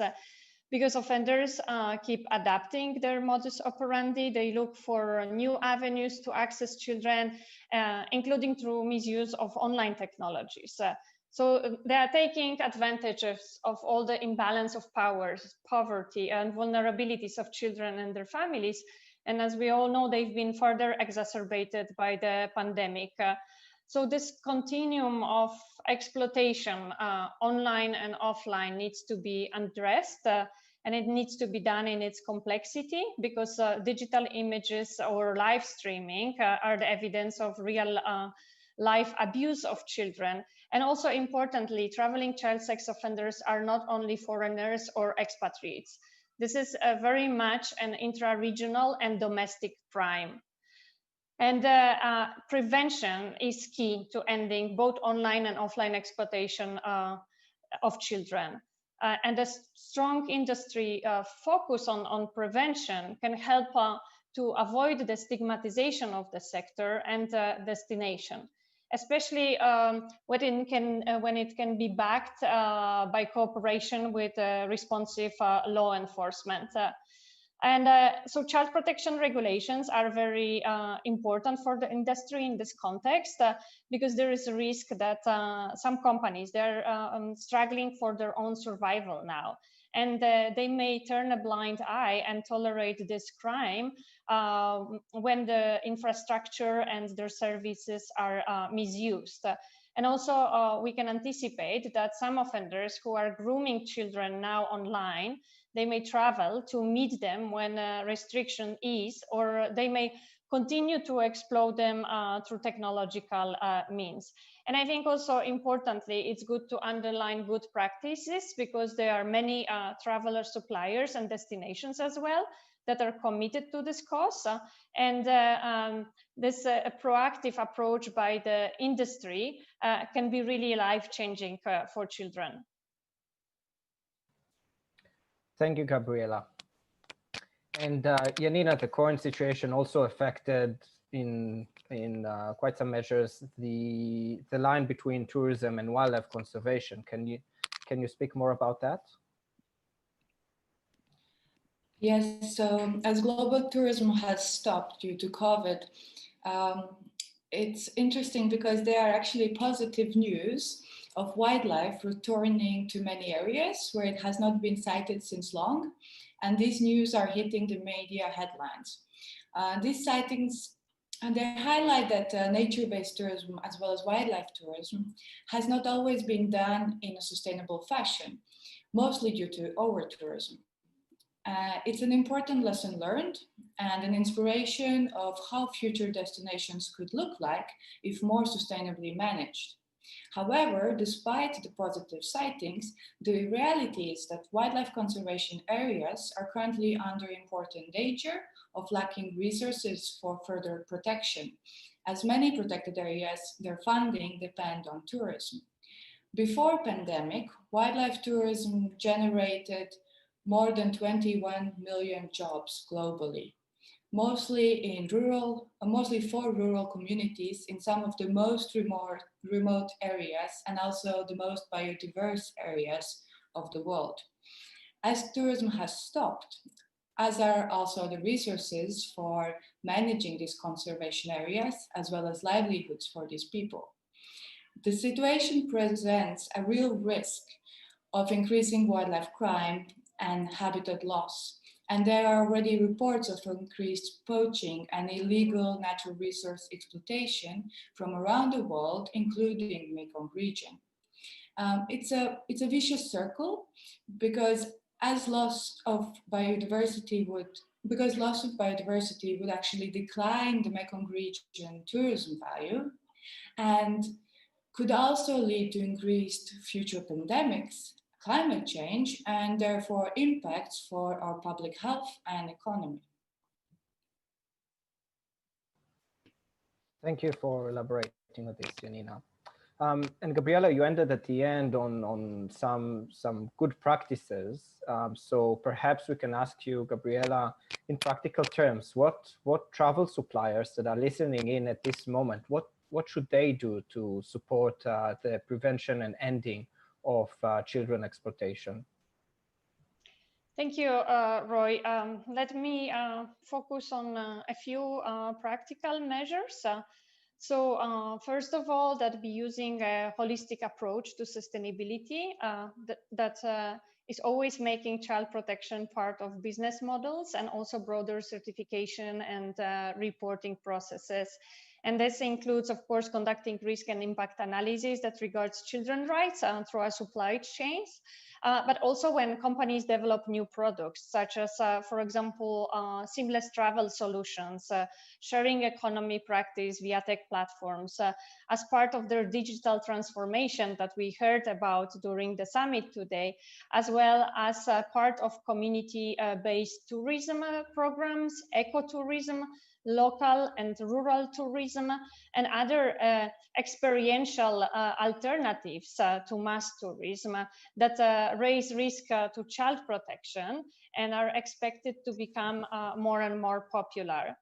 It also includes establishing codes of conduct through the adoption of GSTC criteria that you mentioned, Roy, and the practical implementation of the 6 criteria of the Code of Conduct for the Protection of Children from Sexual Exploitation in Travel and Tourism, that is also known as the code.org.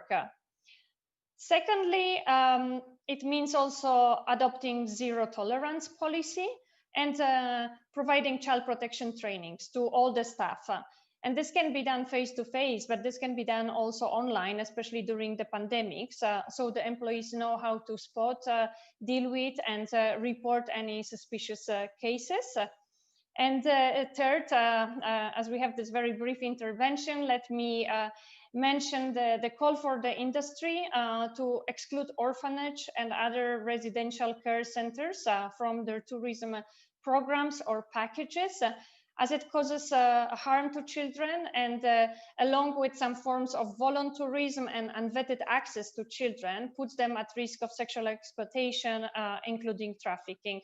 Instead, the companies can redirect their customers to solutions that support families, family-based care, and offer meaningful help for children. And we also know that travel is customer-driven industry, so making it safer for children will make it better, but can also attract more travelers and tourists. So maybe just to sum up, if we're talking about sustainability in the industry and sustainable and responsible tourism, child protection needs to be considered as an equal co-principle along cultural, environmental, and other socio-economic issues. And this needs to be done now when the industry is planning the restart, and also, of course, once the travel and tourism industry will recover. Thank you. And Janina, in practical terms, what would travel suppliers should do now for the sake of environmental conservation? Thank you, Roy.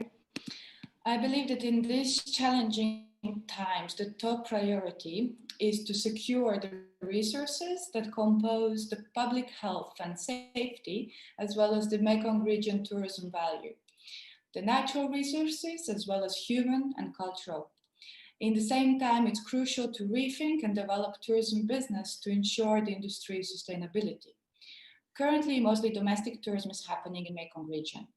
While COVID is with us, responsible outdoor travel to protected areas is one of the best forms of tourism to ensure social distancing, and this form of travel also brings positive benefits to visitor health, directly and indirectly, by supporting biodiversity protection and therefore ecosystem services that we all benefit daily. This is an opportunity to build a more resilient future tourism through promoting responsible domestic travel. It's an opportunity to set a trend for responsible domestic tourism, to build a national pride and feeling of ownership, and to adopt a zero tolerance policy for crime in tourism industry, either it's wildlife crime or child crime.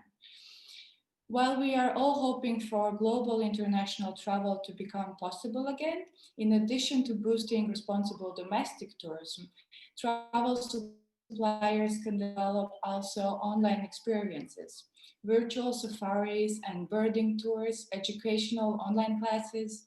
We can collaborate with professional travel bloggers that are currently in our country because they also need a content to do their business.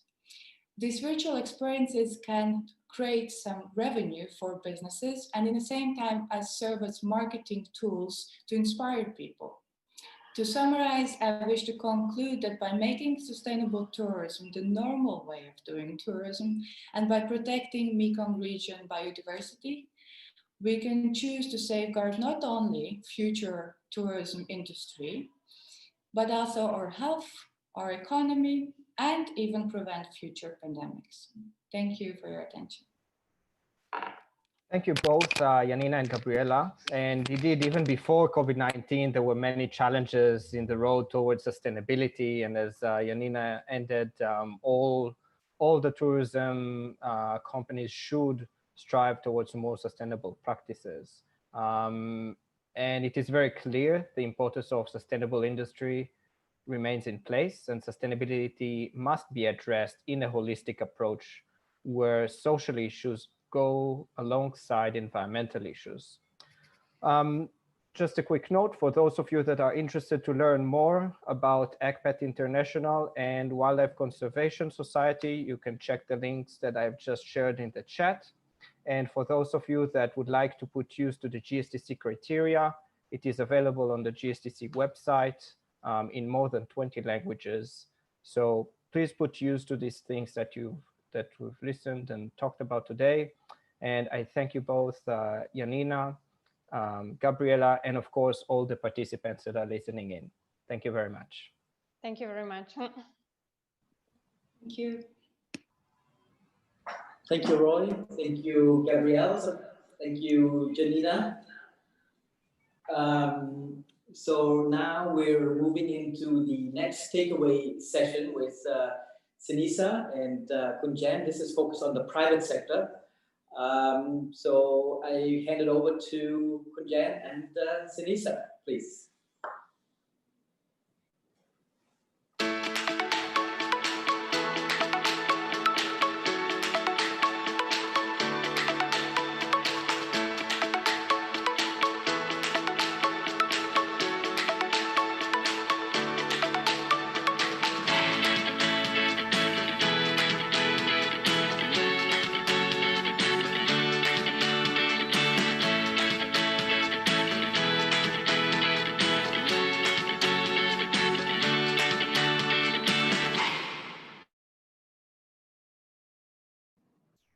Hi.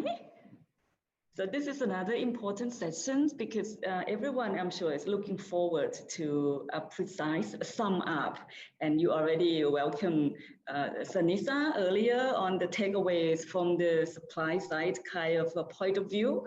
I think this is another highlight after those chapters on demand side, supply side, and also sustainability.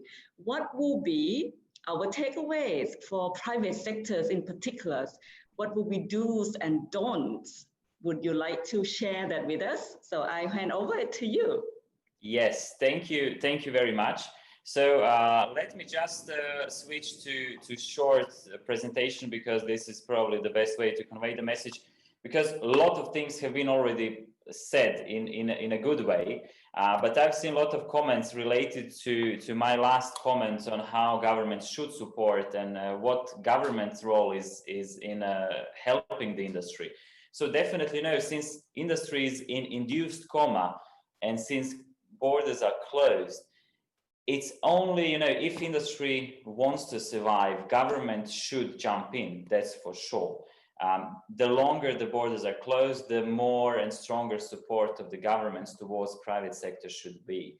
And this is the only way to go forward. And we at HOVAT HTL, we have been supporting several governments in drafting tailor-made support measures for tourism industry. So this is really happening globally, and everyone who wants to preserve global competitiveness of their national tourism systems should strongly think, in case of prolongation of this situation, really to substantially support private industry in order to preserve jobs, workplaces, and in the end competitiveness of the industry, which was built over decades of the successful business practice.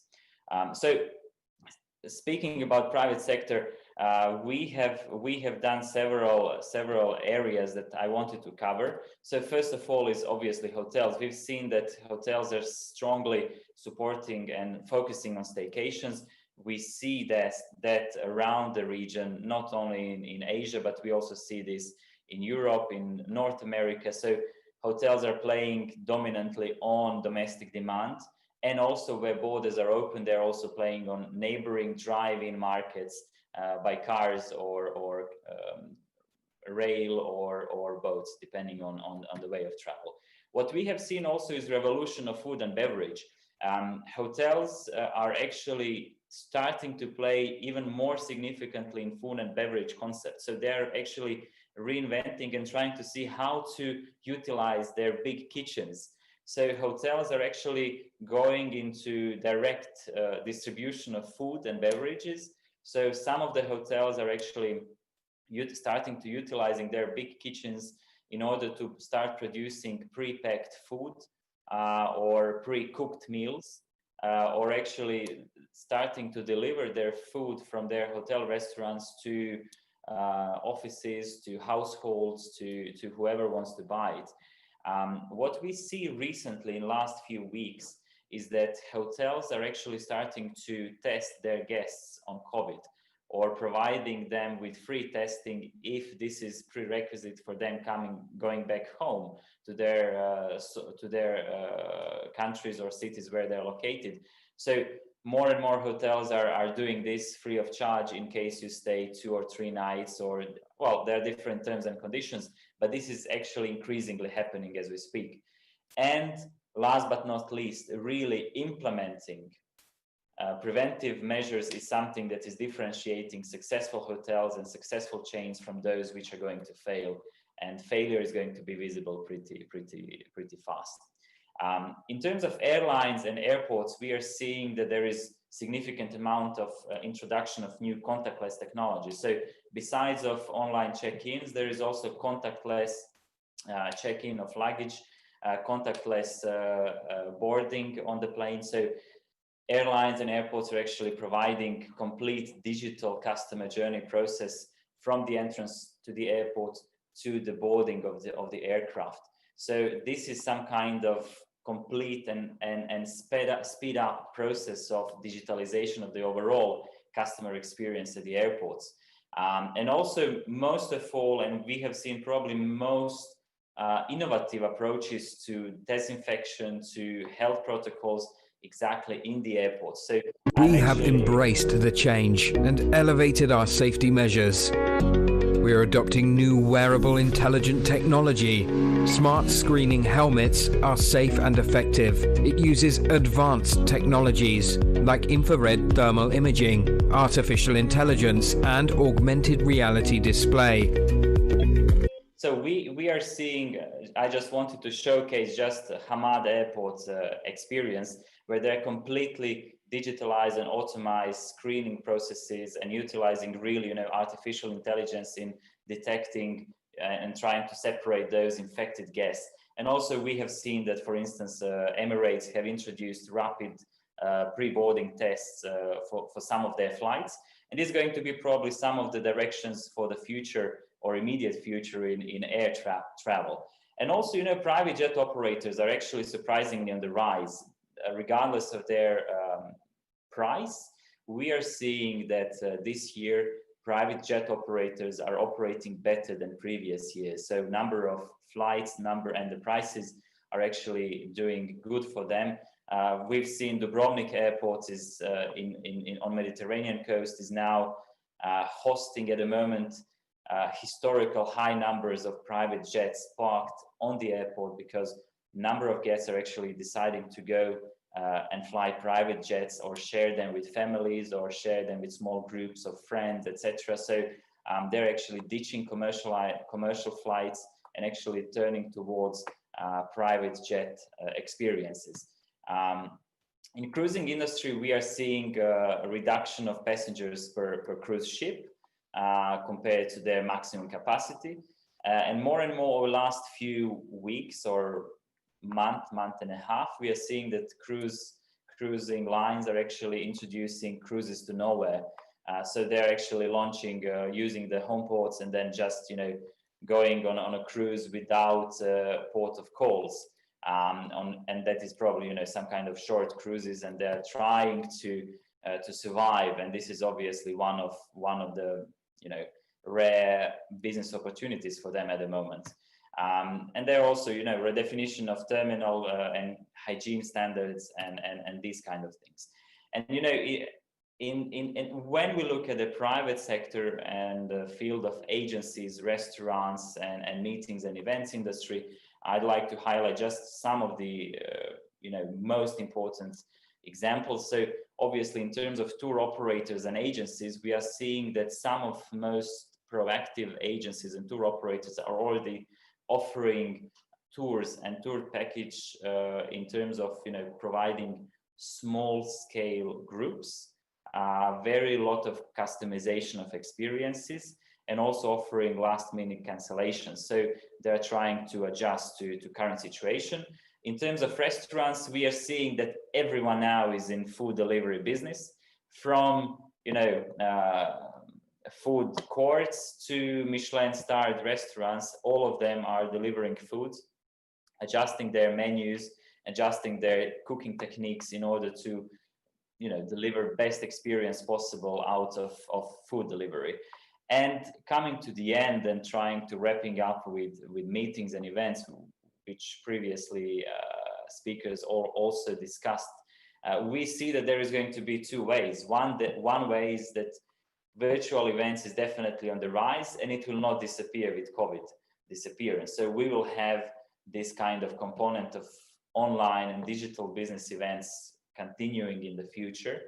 But then also on the other hand, currently, in terms of MICE and business events, we are seeing event bubbles as a potential solution for this troubled period, where we see that some event organizer, sport events particularly, are organizing those event bubbles. Once you are in the event, once you're tested and once you prove to be healthy, then you cannot leave the event. So if it's multiple days events, you have to remain within bubble and then leave only after the event is done.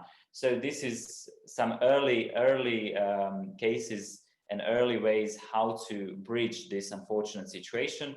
And in that context, I'd like to wrap up and actually stop sharing my screen and leaving to you in case you have some of the questions for me or someone from the audience. I think it's the key things that we can take away from what you're sharing. It's very much about adaptability. I think we go back to that very keyword and being more creative in how you adapt to this situation. I have one question I think everyone would like to also hear. Most of the adaptability or adaptive, you know, plan is very much about surviving the storm, and it's short term. What will be some of the key do's and don'ts when we think about medium term and long terms? So people who are planning a bit of ahead, even though it's so uncertain at this stage, but what will be your you know, advice or recommendation on a little bit further down the track of absolutely the unknown world that we are facing? So yeah, I would thank you for the question, but I would say that after this kind of short but very strong storm, we will see recovery of the industry. And I personally don't believe that industry will, change from the roots. We will still have, budget hotels, we will still have mass market destinations, we will still have luxury. I mean, all kind of, this current supply is reflection of the demand. So there will be, with disappearance of COVID, there will be still a lot of guests who will not be able to afford luxury travel. So I would say that after this short storm, we will come back to, adjusted old normal. It's not going to be, revolutionary, different tourism in year and a half. So my suggestion, what we are discussing with our clients, in short term, we should focus on surviving, keeping your head above the water with support of the government, which I still highlight as a very important component. And then in the short term, it's all about competitiveness of your product. So now what I discussed in the first presentation, now is really time to adopt for the future. And the future is in the midterm. It's coming in year and a half. It's coming in 2022. So until we keep our heads above the water, it's really time to think about how to innovate our product for the new old normal, which is going to be slightly different and slightly adjusted to old normal, but it's not going to be revolutionary different. So the key is that we can't expect it to be obviously changed completely within just only 1 or 2 years. But again, I think the key, as we said, keep ourselves alive. And perhaps I would say we will be seeing the industry more consolidated with those survive and those who are making sure that you are optimize what you have. You agree with that? Yes, I think optimization at this point is key. So reconsolidation of both public and private sector stakeholders is essential for survival in this short term, but it's even going to be more important for more successful revival of destination and travel. Because, now if you use the time and all the creativity of the people you have in your organizations is actually, there isn't better time than rethinking the future of your business than today. So now is the time to really think about innovations of your product, because demand will again come. And then the question is whether you will have the same product or you will use the time to innovate the product.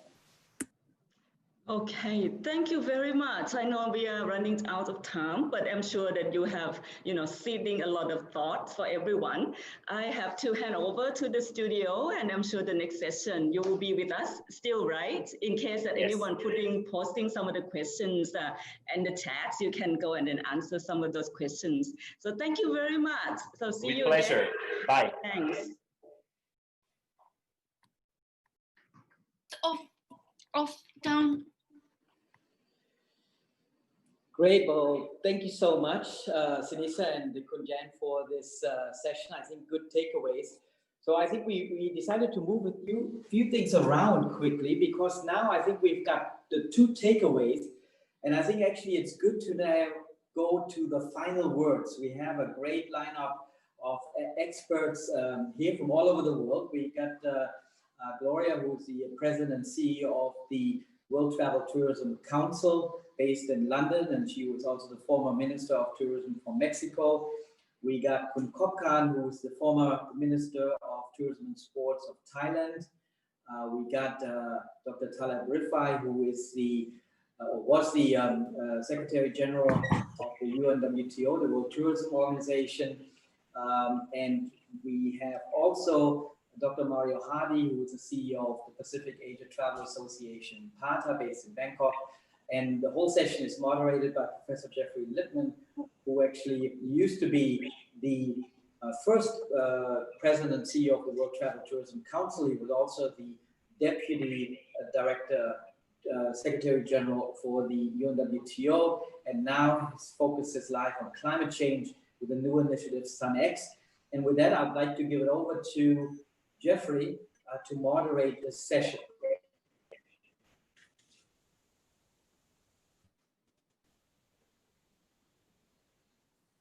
Can you hear me? Hello? Yes. You can. Yes, we can hear you. Okay, thank you very much.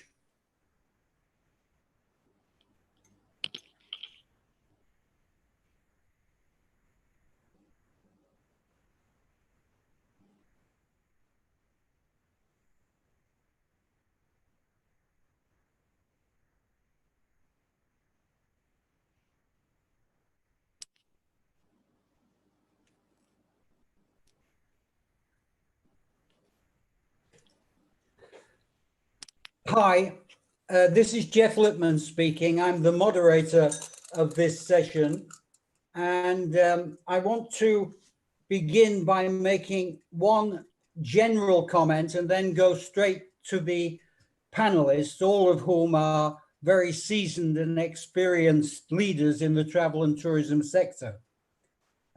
This is a cartoon which appeared in The Economist earlier this year. And basically what it said is, if you think that the COVID crisis is bad, wait till the climate crisis hits you. This will see a time of intensified weather patterns on which travel and tourism has been based for 150 years. It will see fires, floods, hurricanes, climate refugees, and at the same time, it will affect our sector particularly, just like COVID, because we are in the intersect between the general economy and the climate economy. So with that, I am going to, and let me say, I noticed during the discussions today, there's hardly been any reference to the issue of climate change.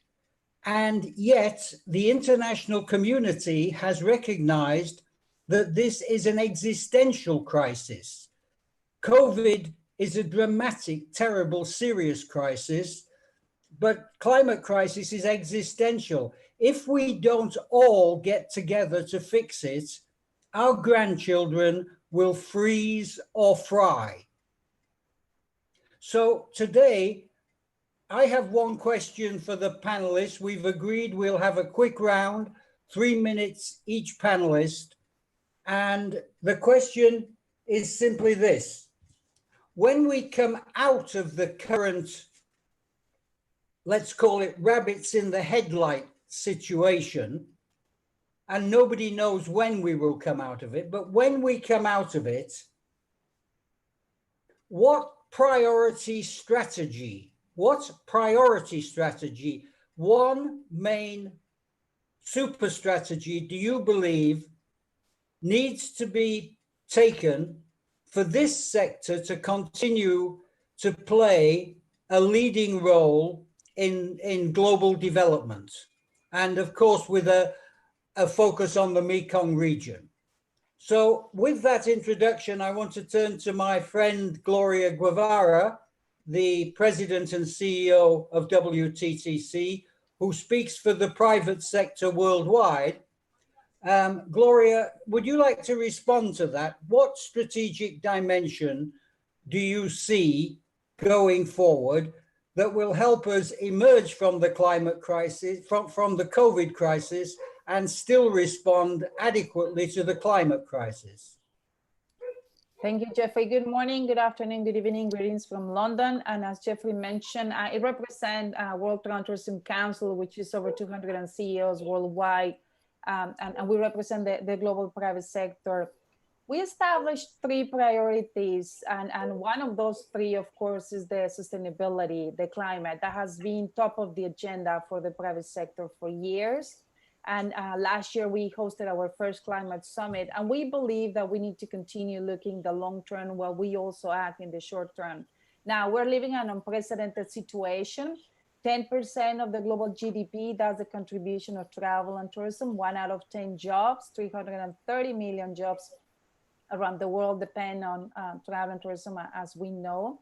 And as for the last 9 years, the growth of the travel and tourism GDP has outpaced the growth of the economy, as we know.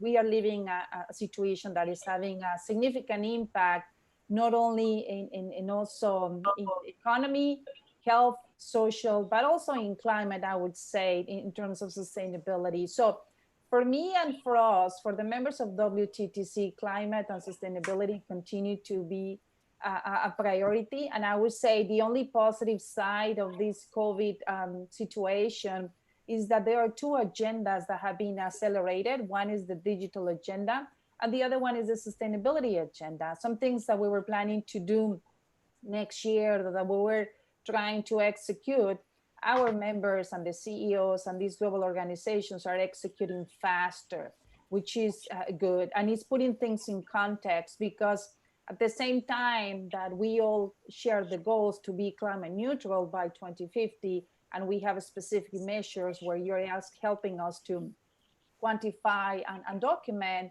we also have a lot of things that we are working now with destinations to help us for the planning, which was things that we were not doing before because the destinations were just growing without, in many cases, a clear target and plan to protect the assets and the natural resources. So we need to continue working together, but not only public and private sector.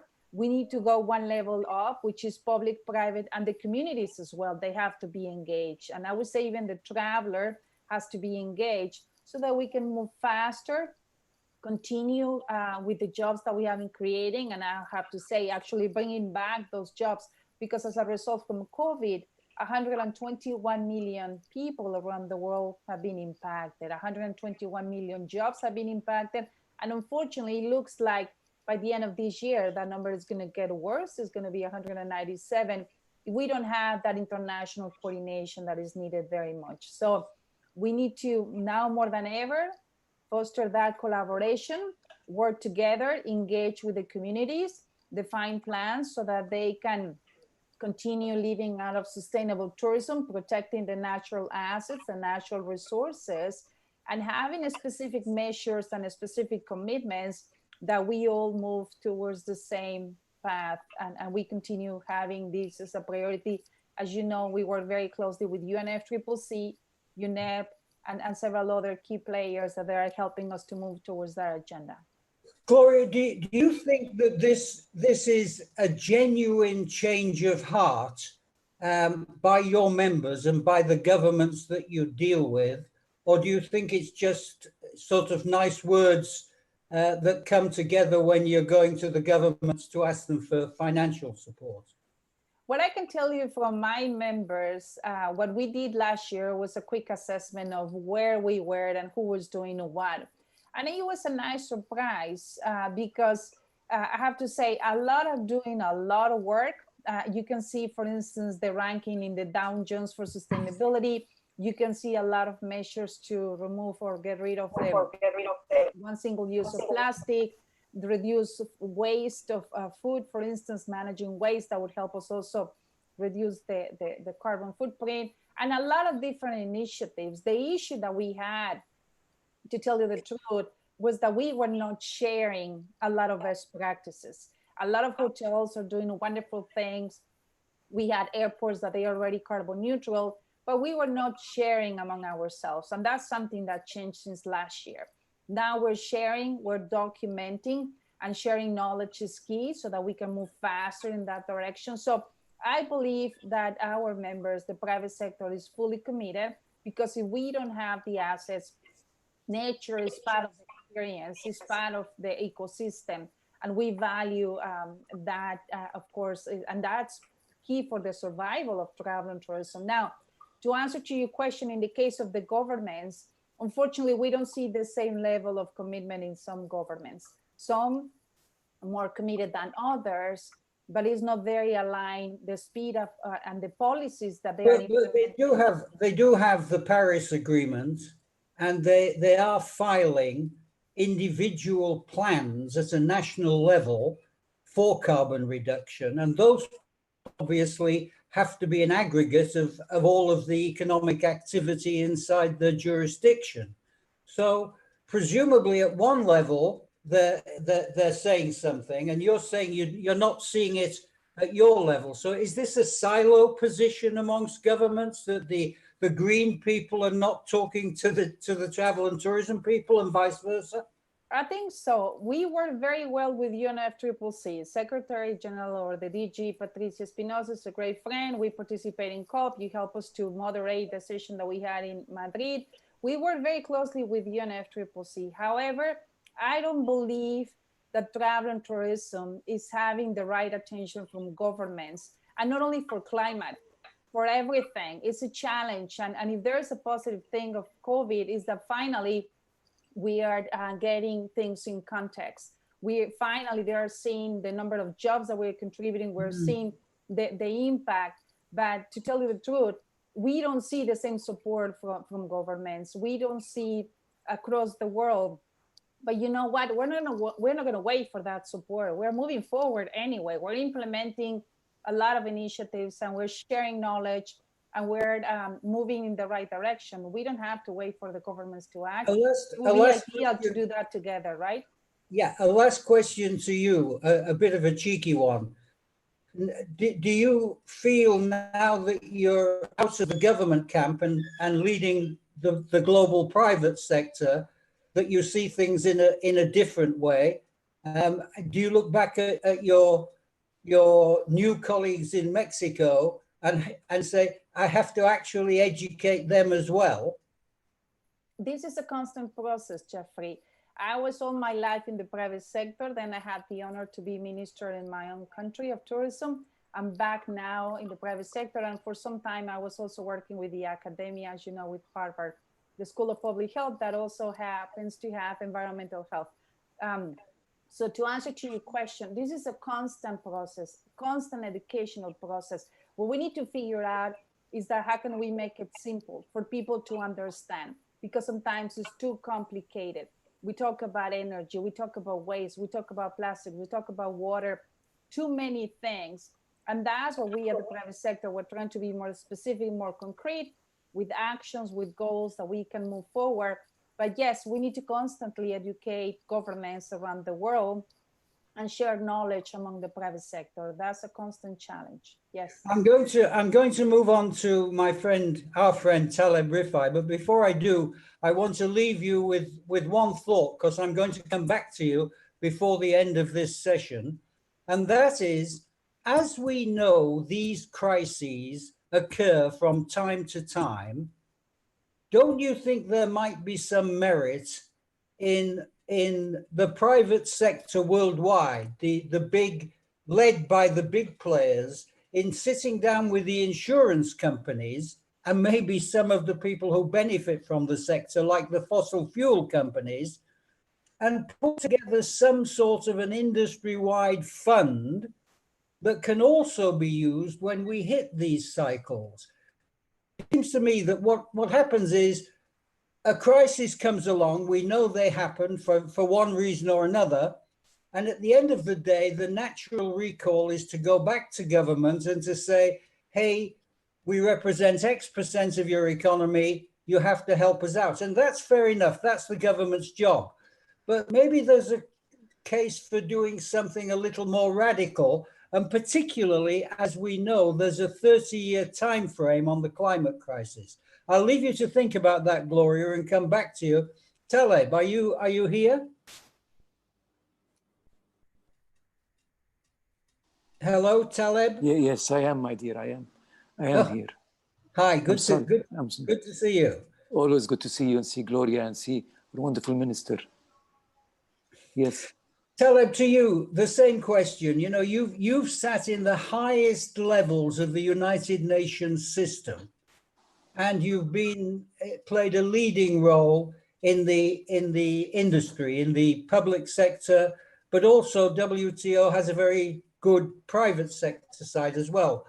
Looking forward and seeing the adaptation that's needed coming out of the COVID crisis, and knowing full well how much the UN has taken a leadership on the climate crisis, what words of advice would you have today to the stakeholders in the sector, and particularly those in the Mekong region?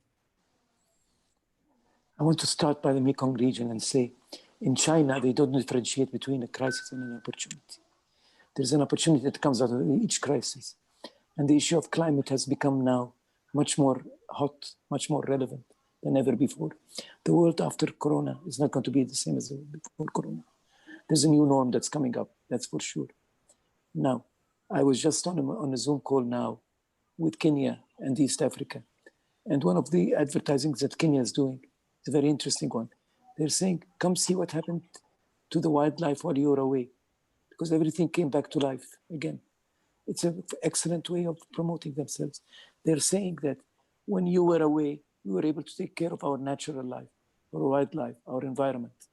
Everything was good when you were away. Now you can come back and see it, but see it on different rules and different grounds. So I believe that there is an opportunity coming out of each crisis, definitely.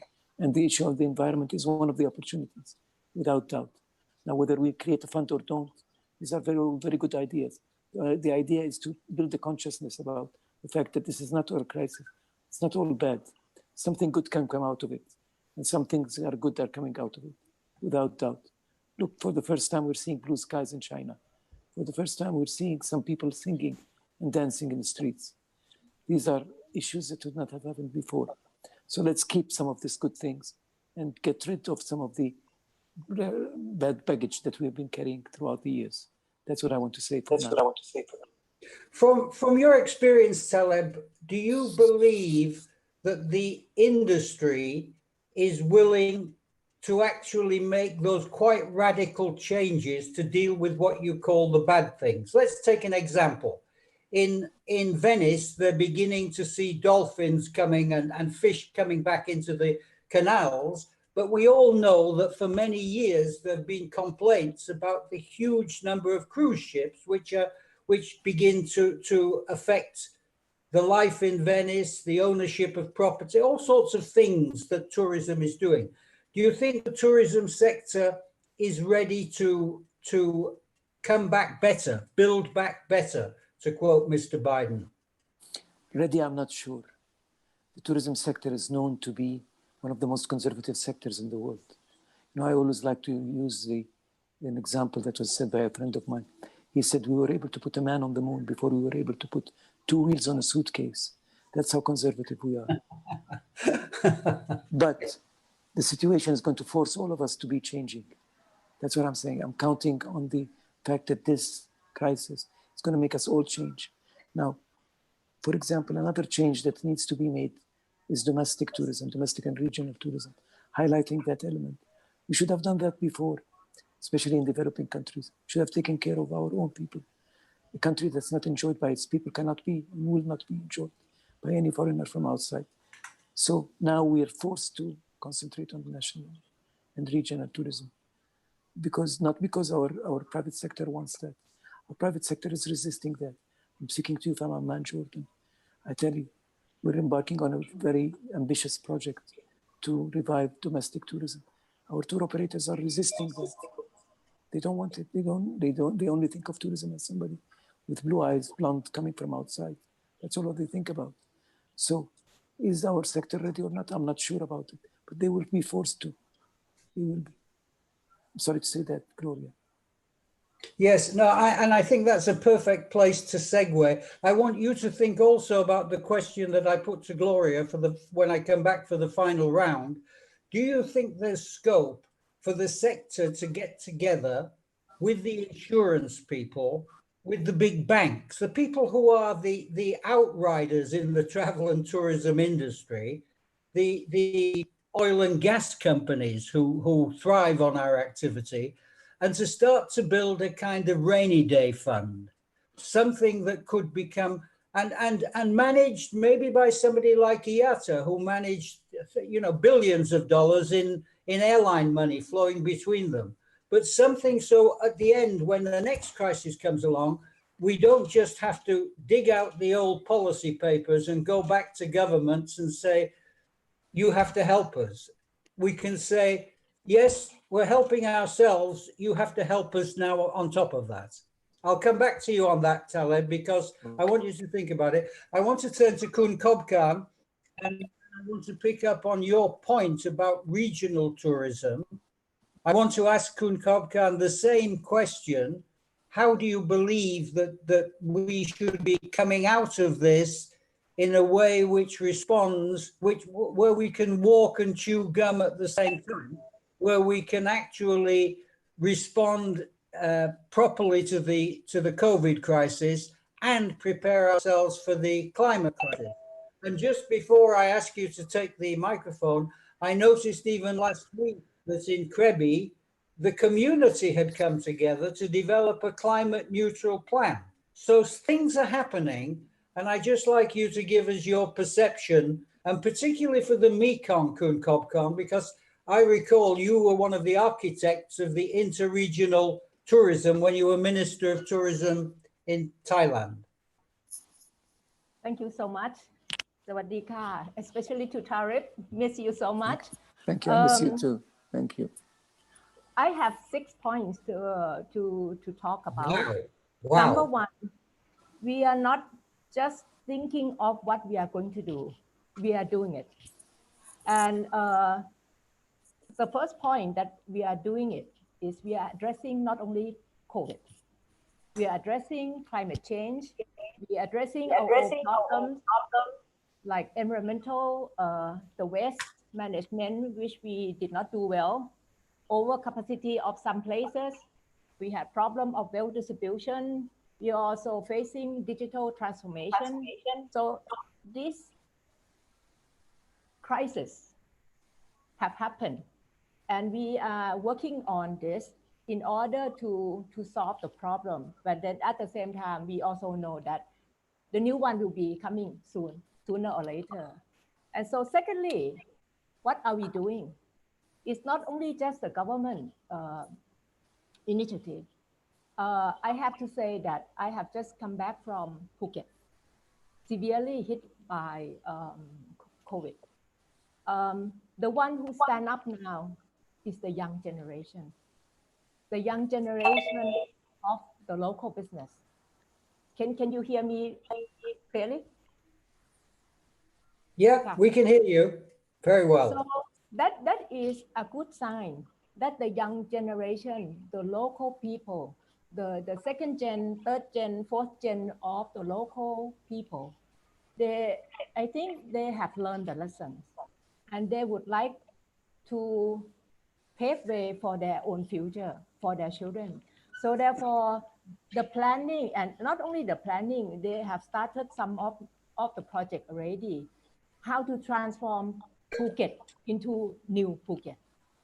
It's the same old island, but with new product, but solving the problem of the past. For example, the problem of the canal, the problem of the wastewater, the problem of the super rich and the very poor, and people think Phuket is only sun, sand, sea, and entertainment, overcrowded. And so therefore, number three, they come up with the new normal, new product that they would like to offer Phuket in the new ways. Something that actually have been there all along, but they never really look into this. For example, they have forests, they have local forests, they have local communities, they have many sport activities that, and definitely medical and wellness, which should serve the demand of the people nowadays, and especially after COVID. And so therefore they will link all of these existing things that they have already and make it into a new package, so that the people who are now coming to Phuket again, and that will be the number 4 that I would like to talk about, the Phuket model. The government has just approved the Phuket model, but the detail is still going to go under the Center for the COVID Situation Administration. I think they will come up, so who can come by charter flight or whatsoever. But meaning Phuket will be the first province in Thailand to start opening up for the foreign visitors, but with the new product, with the new package, and with the new way that will solve the old problems, and including the climate change and whatnot. And last but not least, and your last 2 points. Pardon me? Your last 2 points, you've given us, you said that was your fourth, and you have 6. When we talk about Phuket has many beaches. And when I talk to the local people, Kata Beach and Karon Beach, this is one of the examples. Every beach are talking about their own problem, because even Phuket is one province, but every little town has their own similar to or different problems. So even the young generation, the local people of Kata and Karon, they sit down and they said that when they talk about sport tourism, they want to be expert in surfing, trekking, riding, parachuting, that kind of thing. You can come and play, you can come and learn how to do this. And you can also go to the communities there and also learn what the local people are now doing. And this is the thing that, as I have said, it has been there all along, but many times we neglect it. And so therefore, just to link, so Kata Karon would like to be one of the product, that if you want something exciting, but yet more quiet, and that kind of thing, you can come to Kata Karon. But if you want to be the place where it is more a bit of the entertainment, maybe you still return to Patong, for example. So meaning Phuket is working in every small town. Last but not least, we have learned that we should not only rely on tourism. This is the teaching of our king, that risk management. So this, I think, partially will answer the next question, meaning that tourism is good, we should protect, but then at the same time, we should think of other industry, but related from our tourism. So therefore, we are going to promote more of the medical and wellness. We are going to promote more of the education tourism. We are going to promote more something of the local agriculture. And this will, at the end of the day, complement each other.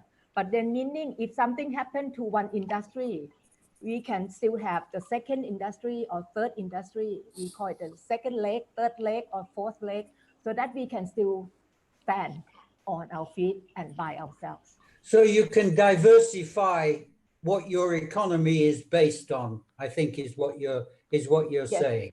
And these so are the things that entirely reliant on one type of traditional tourism. Yes, we should diversify, keep what we have also, but also new product, new target group. Yeah, thank you very much, Kun Kobkon. 2 points just quickly. First of all, I'm very pleased that you mentioned the young people, because when it comes to looking to the 30, 40-year future, what the climate timeframe is, it's their lives which is going to be at stake. I'm afraid most of us here will be long gone. So I think you're very smart to do that. And the second point I want to make is your idea that there will be multiple solutions for different places following the same general pattern. In other words, another parts of Thailand will have, it will also diversify, but in a different way and with different combinations of products. And I'm very much in favor of this, because every community is different. And when we come to look at a long-term sustainable future, the Sustainable Development Goals provide a nice framework, but one place will require one set of goals, maybe ocean related, water related. Somewhere else will require a different set of goals, but we all have to follow that. And we believe in the organization I'm running that we want climate friendly travel. We don't want people to say you can't travel because you're polluting. We want everybody to get on a climate friendly trajectory, but everybody will approach it from a different position. Every community will be different, and that has to be built in.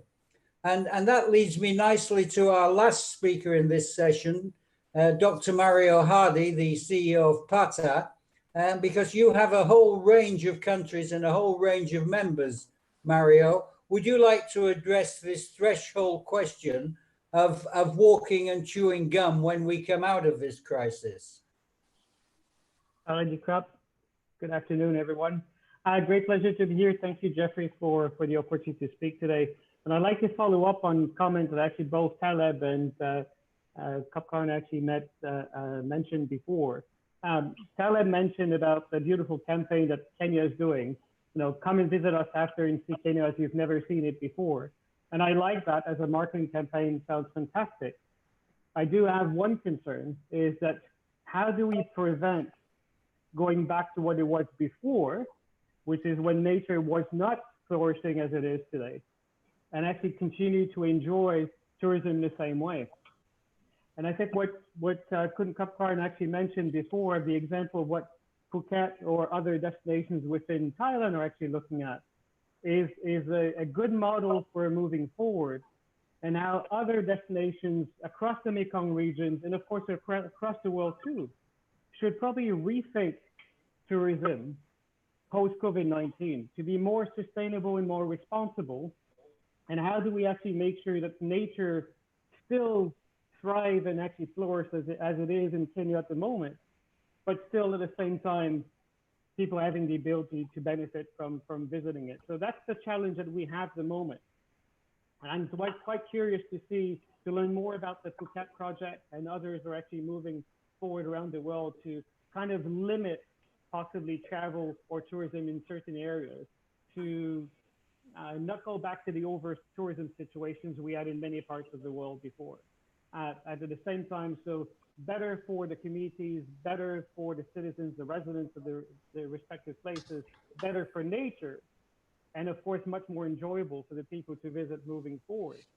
So you have the Boracay example in the Philippines, Mario. That was very much following that kind of thinking that you're talking about. We've seen Boracay. We've seen here also in Thailand. We had a similar situation. We've seen also what the Faroe Islands did, and asked him, we're going to close shop for 2 months. No visitors allowed, except 100 people who are going to come up and actually clean the places for us for 2 months, so we can bring it back to actually what it was originally. And these are the type of initiatives that we need around the world. We need more of these. We have a pause. It's a pause that we never wanted, but we have that pause in the moment.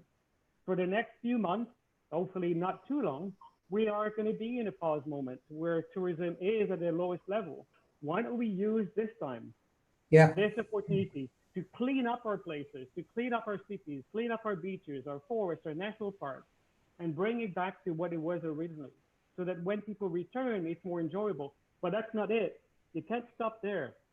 If you only clean it up and then mess it up 6 months later, you kind of wasted your time. So you're going to put policies and structures in place and measurements to make sure that when we do return, we can keep it the same way we actually got it at this point.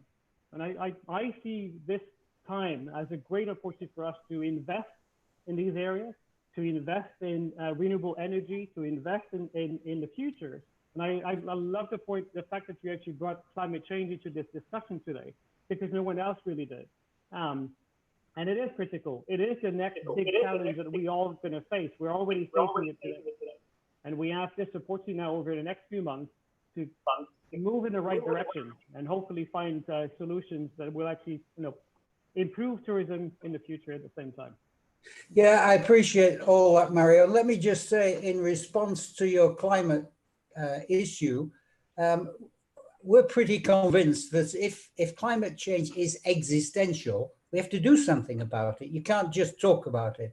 And we've been working on a formula which I'd love to share with you outside this session. We're working with Jens on it for the Mekong, to try to get every travel and tourism company and community thinking in terms of climate-friendly travel, so that the young activists won't be able to say, you shouldn't fly. We have to solve the flying problem. It's not a question of, it's a challenge. If we don't do it, we will be stuck out there and something for everybody to point to and say, you shouldn't do that. So it would be great to have a look at that with you with PASA. I want to go back to Gloria. I want to come back to everybody. 1 minute, please. 1 quick minute. Gloria, are you still here? Yes, I'm still here. Yes. And actually, I want to use my minute because you say that the fun, and that's something that can happen, Jeffrey, but we also need to understand how do we learn from previous crises, right?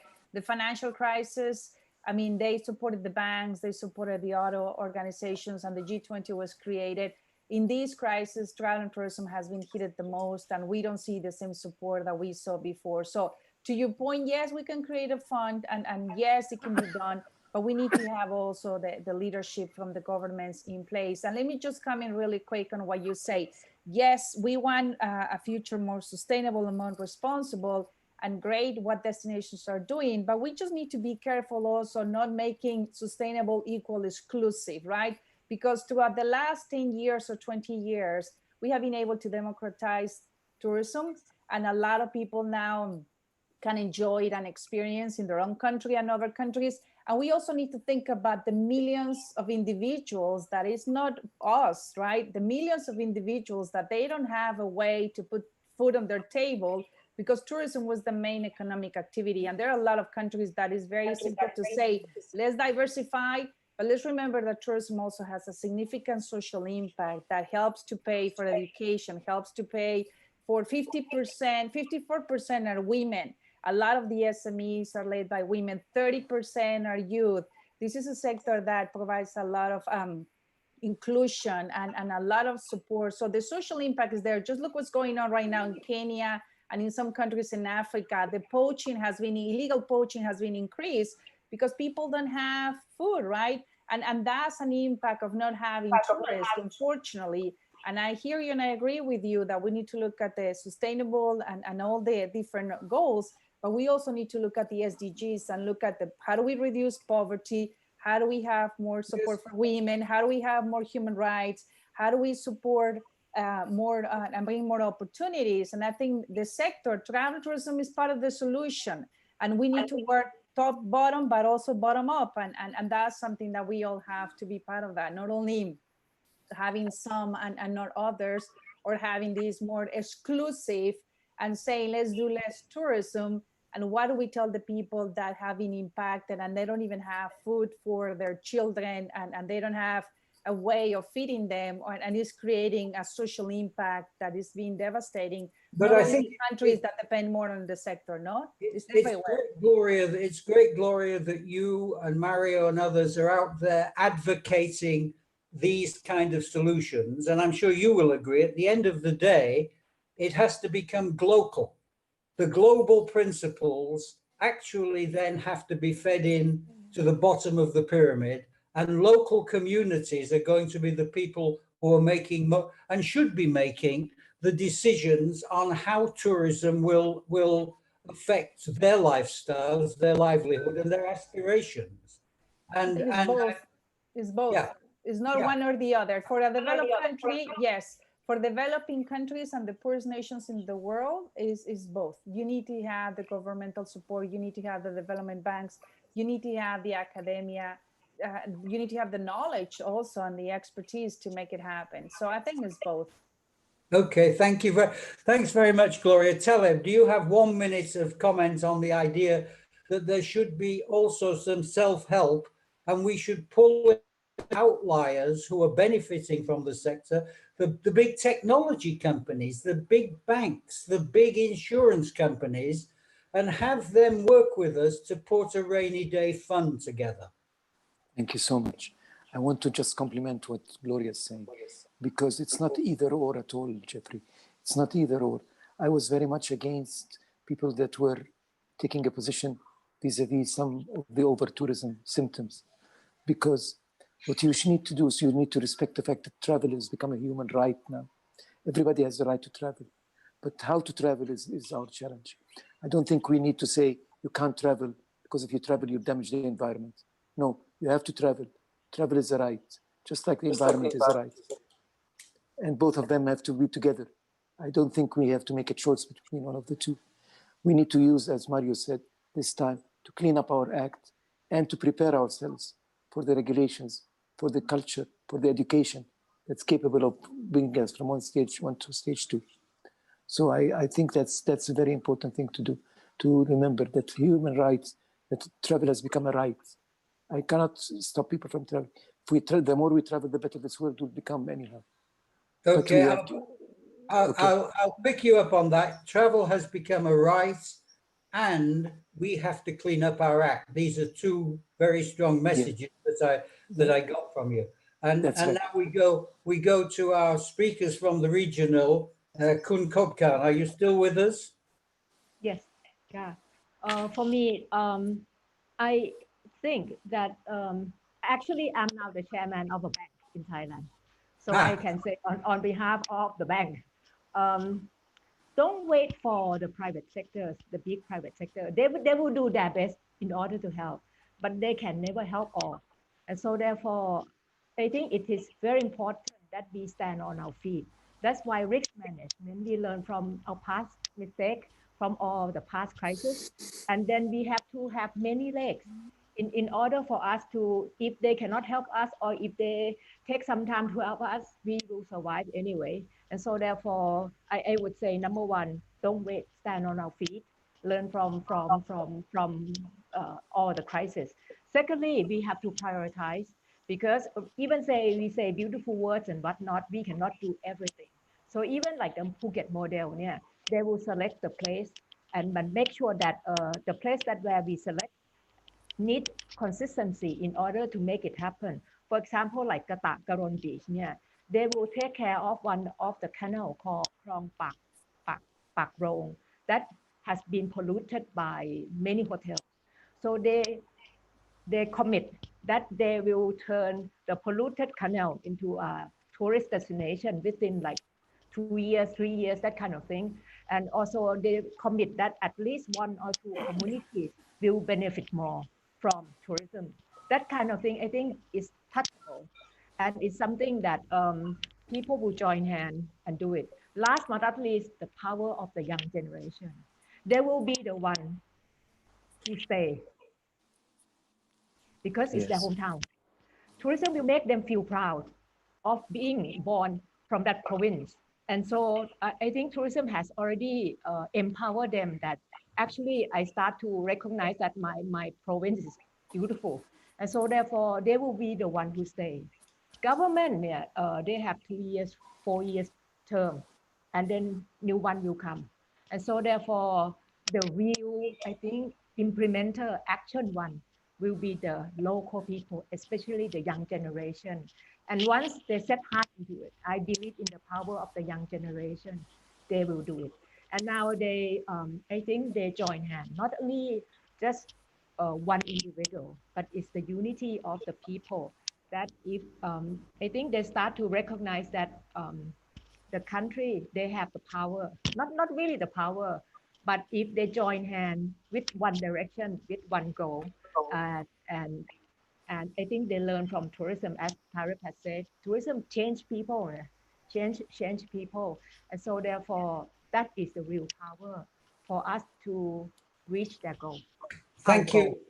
Thank you so much. And I, as I said before, I couldn't agree with you more with the young people, because they're communicating on the social media, they have a passion, they actually learn about sustainable development in their schools, which we didn't. They have an Earth Day where they celebrate. It's much more in their DNA than it ever was for my generation. That's very true. Point. And the second point, now I know that you're chairman of the bank, I might contact you privately for a small loan. I want to turn to Mario. Sorry, that was a joke. Mario, would you like to come in and make a final comment to wrap up this session? Sure, thank you. As I was saying to someone yesterday, I feel the world today is like a big experiment. We all kind of looking around the world and see which country is going to have the best effective measures in place, the best protocols in place, the best new solutions for reviving their tourism moving forward, the best sanitization protocols, and etc. And we're having all these tests in different places around the world and trying to find the best solution to move forward. But I'd like to go back to a point that you mentioned before, both Jeffrey and also Gloria, which is essentially, if you summarize it, you need global financing, but local implementation. Because the communities, they're the people who need to do the cleanup and the process. And as Gloria said, they're the one who needs to put food on their table. They need to have jobs. Tourism provides that to them. But to solve the climate change and to solve other concerns that we have, we need a global financing. It's not actually at the local level you're going to be able to achieve that. But the implementation needs to be done local. So I think it's a combination of both. Yes, you need a global set of principles. On the climate issue, we have the Paris Agreement, but the actual implementation is through the nationally determined contributions, and the national contributions can only be an aggregate of all of the individual contributions from the community. I couldn't agree with you more. Thank you very much, Mario. Thank you, Kun Kopkan. Thank you, Taleb. Thank you, Gloria. And back to you, Jens. I'm sorry we were a little bit longer than you allocated for us, but you know, we thought it was a useful session. Thank you. Thank you.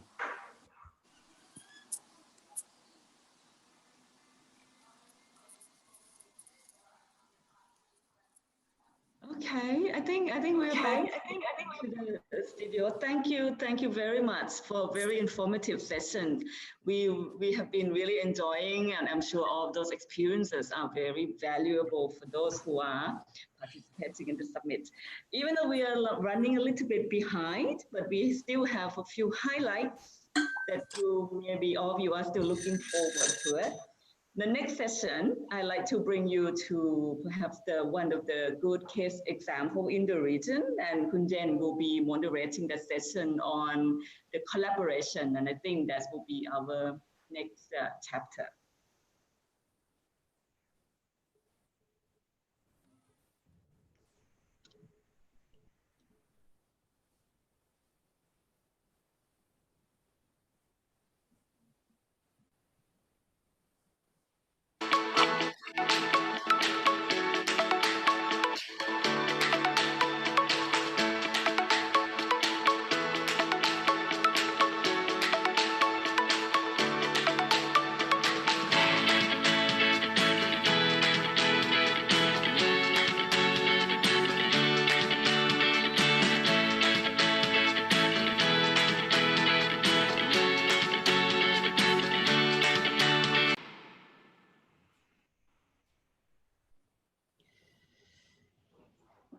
Great. Thank you so much. First of all, I'd like to thank Jeffrey, Gloria, Mario, Kun Kopkan, and Taleb for a wonderful session. I think very insightful.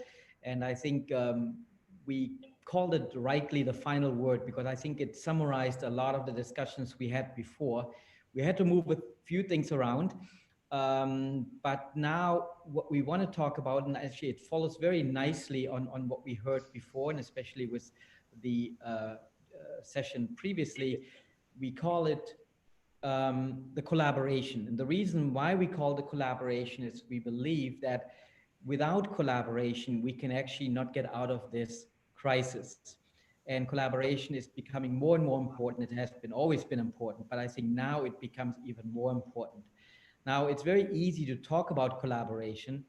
The question is, how do you do it? How do you collaborate within a destination, within various companies that may even compete, you know, maybe even, you know, business sectors that may not have anything to do with each other, you know, like hotels and retail and so on.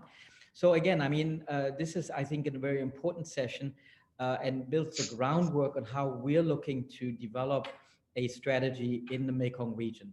With that, I'd like to invite my fellow panelists, Yannick Menard, who is the VP of Sales and Marketing for Accor Southeast Asia. I know he is running late, but I think he is on the call still. Yannick, you're here? Yes, hi Jens. Great, thank Nice you, to see you. Yannick. And the second one is Mr. Willem Niemeyer, who is the founder, chairman, CEO of Yana Ventures and Kiri Travel, based in Bangkok, and a lot of businesses in the region. Willem, are you there? Yes. Great. Okay. I think you just need to turn on your camera and you're set, but maybe I'll start with Willem quickly. So, I mean, I think Accor being a major hotel company in the region, having a lot of different brands and properties, and not just, I think, hotels. I mean, you have, you know, from restaurants to spas to other business units, experiences that really are building a big footprint in the Mekong region, in the 6 countries. So when you look at collaboration, and especially, let's say, with companies that you may compete with normally, you know, how do you then look at changing the mindset? How do you open up, especially in a time like this, where I think we can all agree collaboration is key, but it's easier said than done? Yeah, I think you're absolutely right in saying that collaboration was always important, but probably even more so with the new pandemic situation. And the reason for that is probably because in the past, a lot of our communication, our marketing, our offers were done to really differentiate ourselves. And you had some great speakers during the summit talk about the right messages and the right channels and the right levers to communicate on. And again, that's great. And I could have the best, you know, safety and health program, but if it all doesn't come together, people today won't come to the destination. What I mean by that is a lot of assumptions that you had prior to, where you expected ease of travel, you expected service delivery and so forth. Many people today, although they have an intent to travel, feel very anxious or insecure, or don't really know what to expect in a destination, right? And through collaboration, we're able to tie in a lot of our own messages, but with a consistent message. And for us, we really look at probably 2 areas where collaboration is key: content creation and destination. Destination marketing and content creation. And I think with the previous panel where we were talking about Phuket and reinventing Phuket, and it's all attributes that existed in Phuket, but maybe that we want to put a different spin. Maybe nightlife is not the big draw today, but pristine beaches, uncrowded beaches give a whole new experience. And by working collaboratively, we're able to create content cost effectively, quickly, but we're also able to use all our different businesses to augment that content and make sure that there's a consistent message going quickly across markets, whether domestic or international, through our different fan bases, our members, and even to introduce new experiences that are not Accor experiences, but that somebody might be very interested and attracted to in the destination. So that's one of them. The other area is through reassurance and information. And I think Sanisa had raised today that more than ever, consumers are looking for that information. More than ever, they want to understand what the expectations are from an end-to-end service delivery, whether it's how do I go through customs, what transportation, what restrictions are in place, what can I expect in the hotels, and so forth and so forth. And I think that's where collaboration, once again, allows us to quickly, if it's done correctly, paint a holistic picture of the entire experience, not just the hotel part, but of the entire experience, which will be much more relevant and you know, create a sense of trust and engagement. And I think that will allow destinations to differentiate themselves much faster when there is that transparency. So those are probably 2 areas where I see collaboration being fantastic. And lastly, the great thing that we see with collaboration is that we're able to embed those messages within our own brand messages or within the own storytelling that we're developing, right? So for example, if you take the example of Shaw, which was highlighted in a previous session, the amazing Thailand safety and health administration program, we've spent a lot of time developing AllSafe, which is our own health and safety program, right? And that's a worldwide program across Accor. But within the region and within Thailand, we've spent just as much energy making sure that all our hotels were certified within Shaw, because somebody who's going to consider Thailand as a destination whether they come to a core or to a restaurant or to a sister hotel, they will see a competitor hotel, they'll see a consistency in the approach. And that's a reassuring component, right? So we have to look global, our brands, but definitely community, local, and destinations, and how do we bring those to the market? No, thank you, Yannick. And I think moving on to Willem, I think you also have an interesting example where actually you got together with various DMCs in providing some kind of a health safety standard, you know, for measurements, you know, to kind of create confidence and trust for future travelers. Do you want to kind of talk about that a little bit, and maybe some other examples, how collaboration, you know, kind of really can be emphasized, as we're seeing a lot of the chat messages today. It's like, what do I do, and how do we open borders? But I think, you know, I think before we open borders, I think we still first need to come together, you know, and really work together and collaborate. Yeah, thank you, Jens. Yeah, indeed, we are quite early on with a number of DMCs. I think there were 15 or 16 or so. And in case you are not aware of this, the DMC world is fiercely competitive, I would say. Hotels are, but I think DMCs can show hotels a little bit more about competition. But we all realized that we were all in the same boat. None of us have clients.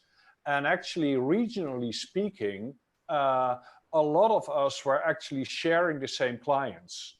So we kind of realized pretty quickly that it's all okay if, say, Kiri Travel, which is the DMC that belongs under our umbrella, comes up with a certain initiative for Cambodia. But the same client that we work in Cambodia may work with Asian Trails in Vietnam.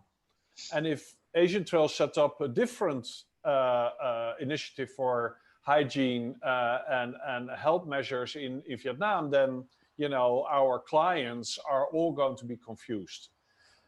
So early on, we said, well, let's work together and work on one standard, which we called Hygiene Plus, and we implement that standard throughout all our destinations. And that's what we did fairly early on. I think it was early July, mid-July or so, we announced this. Actually, we were very positive at the time, thinking that we would be out of the travel bans by now, but we are still not. So maybe we have to now remind our clients that this is in place. Yeah, other initiatives of collaboration also exist between the different players in the tourism industry. So the example what I just mentioned are DMCs along DMCs, the SHA, which Yannick mentioned before in Thailand, is just done in Thailand, and it's mostly for hotels and restaurants. But then, of course, there are other suppliers as well. There are activity suppliers, community-based tourism. So they all need together and work together, which is relevant to them handling clients. So it's all very well that a hotel works on a certain hygiene standard, but what if the minivan operator doesn't have any standards? What if the local bicycle operator doesn't know about any of these standards? So it's very important that we all work together. I think DMCs can work their way in it, but also hotels. So, for example, one of our lodges in the south of Thailand works very closely together with local activity operators, cooking classes, elephant camp operators, canoeing, and you name it. So we can do is share some of the information we learned by joining the SHA program, by getting these kind of smaller operators included as well, and make the whole destination a safe and consistent health conscious destination. Well, great. Thanks, both of you. And I think these are some important examples. And, you know, I'm obviously maybe more familiar with the hotel world than the DMC world. You're right, Willem. But I can imagine how competitive this is, and how, you know, probably you have to step out of your own self, you know, to kind of collaborate with some of your deepest competitors. But I think it's important now, and I think it just signifies, you know, what needs to be done, you know, to really work together to get out of this crisis. As at this point, no one really knows how it's going to be going on. I mean, how is it going to end up? You know, how long is it going to take? What do we need to do? But as you remember, the reason why I both invited you for this session is that, you know, if you remember, end of March, I called both of you for an idea, you know, and then as we're working, you know, on the regional tourism collaboration, you know, how can we actually kind of take the word collaboration and really bring in the various organizations, you know, in a platform, in a system, in a campaign, and also make it very collaborative and inclusive, so where everyone can join, you know, where everyone can join, from the smallest souvenir shop to the, you know, cooking class, to the tour guides, to the walking tour, whatever it might be, from the big hotel and the big airline. Everyone can and work together, and on one hand promoting the region together, and on the other hand also, you know, create revenue, you know, for businesses, especially small businesses that are struggling to survive right now. So I'm going to share my screen right now. I hope this is going to work. Let me see.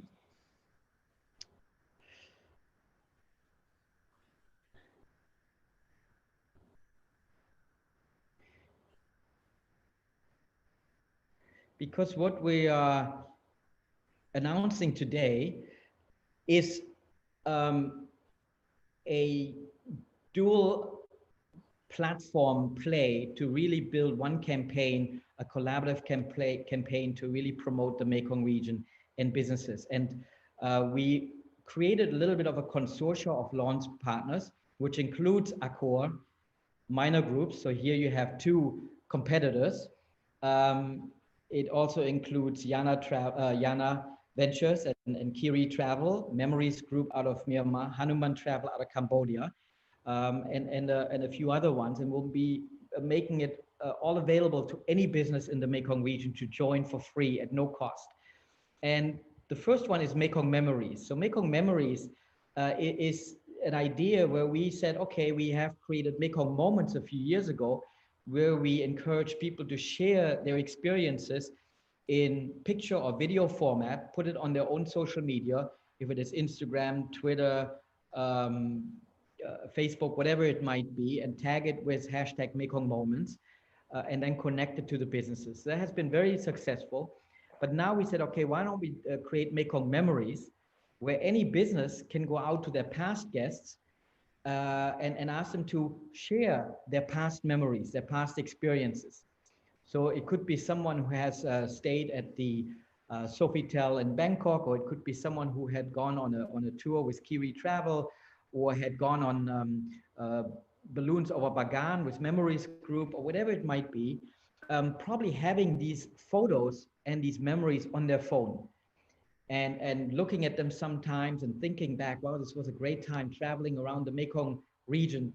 So we said, well, you know what, if we can create a campaign where these people share their past memories and maybe can win prizes, and then we build a content cloud of all these past memories, then we can inspire people to travel tomorrow, to take the UNWTO campaign, hashtag travel tomorrow, to really get excited about traveling into the Mekong region when it's possible, you know, or currently as well, if it's domestic travel, you know. So that's one thing. The second one we created is Mekong Deals. So Mekong Deals basically allows any business, you know, to kind of put their offers on this platform. And this could be a gift certificate, a discounted, you know, a non-refundable voucher, that I can use later, or it could be a offer that is redeemable right now if it's doing domestic travel, you know. So now if a business, and let's go back to maybe the Sofitel in Bangkok, if someone has shared an experience and have stayed at the Sofitel in Bangkok, and then the Sofitel in Bangkok actually has created a deal, then if I would see this experience, this photo that someone has shared, I would also see that deal. So we're basically combining storytelling and relevant deals, and the idea is really to get money directly to the businesses that need it most. Especially we're working with our experienced Mekong collection businesses as well that can, build these offers and make them available for free on this Mekong Deals platform. So that's very quickly. So the platform is actually live. You can go to mekongmemories.com and you can go to mekongdeals.com, and any business in the Mekong region can register by going to invoke.com and register their business and run a campaign, build a campaign, and also then add their deals on it. And so any questions, just send us an email. But so that's basically how I'm going to unshare my screen again, and Willem and Yannick and Torsten from Memories Group and Nick from Hanuman Travel and other ones have been instrumental in really building this campaign. So this hasn't really come out of my head alone. This really was a collaborative effort in building it. And I wanted to kind of get back to Yannick and saying, yes, I mean, Accor is a big company with a lot of resources, obviously, but how important for Accor is it to be part of such a collaborative destination campaign, that is really inclusive? I think for us, it's very important, and peer-to-peer content or user content generation was a strategy before the pandemic, but I think it's even more important because when you look at the various messaging platforms, peer-to-peer content is typically viewed as more trusted, as relevant. I think certainly during the lockdown periods, people were reminiscing, even still today. I was just talking to some colleagues at lunch that we haven't been on a plane since February, where it used to be 4 times a week, and how we yearn to travel.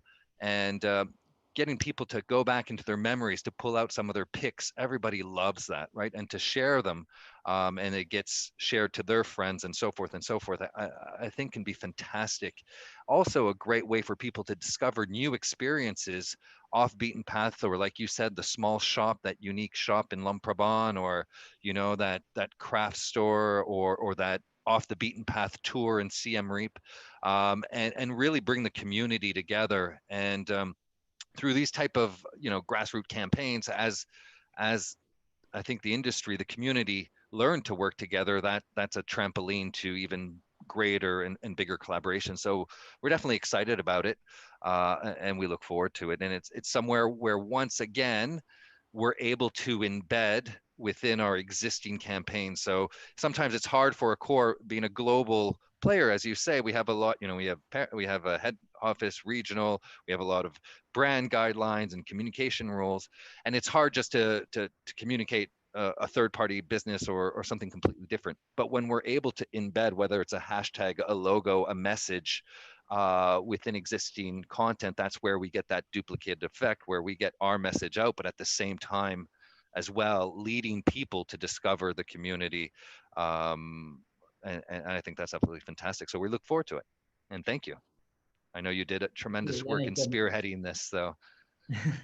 and Willem, as a DMC, but also having a few launches, maybe you're taking a different look at it. Why are you excited about this, and why do you think it's important to really have a collaborative and inclusive campaign where everyone can participate in? Yeah, well, I need to echo what Yannick is saying. I think what is very interesting about this platform, as opposed to many other platforms, is that for a customer, for a traveler to look at this, you really see everything in the whole Mekong region. It's not just, the big brand hotels, but you also get very small, very tiny operators in the Mekong region who will have the same opportunity to put their deals on this platform. I being part of the development, I know also you have a great search function you will have, so it's very easy to for for potential travelers, even if they're Amsterdam travelers or they are going to plan their trip for when they come to zoom in to certain areas, towns, countries, and then see like a real good cross section of what there is to do, not just only the hotels or not just only the activities, but everything that's out there. So that is pretty much unique as far as I know. I mean, we all know the OTAs, but they basically focus on hotels and the rest is a little bit different. I think it's a very unique a platform that comes out of this misery that is the COVID period. It shows that none of us are sitting on our hands. We're working very, very hard to innovate in this period. So that's really, really important. And I think it also highlights very much the Mekong region. That's maybe a bit of a duh moment because it's got obviously Mekong deals, but I think the Mekong region is still, and that's how we started our business over 25 years ago, that it's actually multiple countries but one destination. We saw already that in the early 90s when this whole region was really opening up after years of war and real misery, because compared to that, COVID right now is really child's play if you put it in that context. And there was no tourism at all in any of these countries except for Thailand. So that's a good context to be in as well, but also Mekong is really a region that cannot be seen as just individual countries. You can look at that, but what we see with our DMCs is that a lot of travelers actually choose to combine multiple countries in one visit. Even though slow travel will likely be on the move in the direct or growth in the direct after COVID travel period. But still, I think I have to agree with a lot of opinions that say like, well, we are going to go back to the old normal and not to a new normal. Previous crises, even though they have been not on the scale of COVID possibly, have shown us that travelers will go back in the former rhythm. So we can expect that to come back, and multiple country travel in one itinerary will still be there. So Mekong deals and Mekong memories is a great way.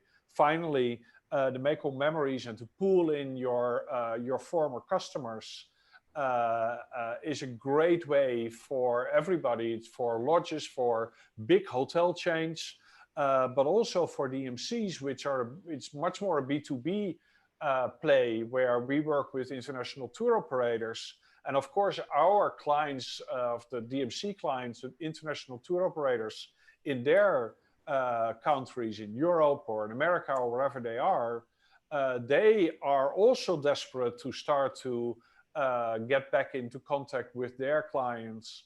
And maybe this is a great way to get their clients, their former travelers, and go back, hey, you went with us to Vietnam. Have you seen this Mekong Deals website? Maybe you can share some of your former memories right there. So there's all sorts of opportunities with this platform, and this is just the beginning. I think there's a lot of growth potential there. Well, thank you to both of you, and I think also, I mean, it kind of goes back to what Professor Simon Hudson talked about earlier on in chapter 1, in terms of the importance of communications. But again, a lot of people don't know what is my message. You know, what do I communicate? So I can go now back to my former customers and say, hey, you know what? You stayed with us. Share your past experiences you were passionate about, and win something, so you can come back when it's possible. And then on the other hand, obviously, that it's inclusive, that even the smallest business or an experience can be participating. And sometimes that's not possible with tourism boards or bigger hotel companies. So I think this is also something that makes it unique. Now, I have to close this session. We are obviously running a bit late. I want to thank both of you for participating and also for obviously collaborating with me on this project, as I want to thank Michael and Marcus from Minor and Torsten from Memories Group in Myanmar, and Nick from Hanuman Travel, and Inti actually from Green Discovery in Laos. All of them, you know, kind of being very active in pushing this forward. And so we will hear more about this as we're announcing this campaign and looking really to bring in companies. And that's, I think, the key is it's not going to work if it's not collaborative, actually. Exactly. It kind of lives on, you know, all the companies being active and engaged with this campaign. So with that, actually, I will move to the next session. I hear from our tech team that we don't have a video for the next session. So I'm going to actually introduce the next session. That is our future session, which is Mr. Ian, or Dr. Ian Yeoman, who is the professor at the, I forgot which university, the Victoria University in New Zealand. Kun Jan knows everything about New Zealand, so I've only been there once. But so Professor Yeoman actually will guide us through a very interesting process about how to look at the future differently, instead of just looking at, well, you know what, I have a crystal ball and I think I know what's going to happen, but really a more scientific and disciplined approach. So I'm looking, is Professor Yeoman, is he there? Can we get him live? There he is. Okay. Good up. It's, I think it's midnight where you are. It's nearly Wednesday. Okay, great. 10 to midnight. Ian, last time we met, actually, we had a nice glass of wine in Malta. And there was, I think, both of our last trips when Jeffrey Lippman invited us to join us for a climate change in tourism symposium in beautiful Malta. And we had some great discussions there about the future, and I learned a lot from you. So I'm very happy that you can join us and share your knowledge and your expertise with our group, and how we can look about the future as relates to recovery and tourism in the Mekong region, maybe a little bit differently. Okay, sorry, kia ora, and welcome from New Zealand. Hello, everybody. So just a quick question to clarify, do I have to share my screen or do you have the slides?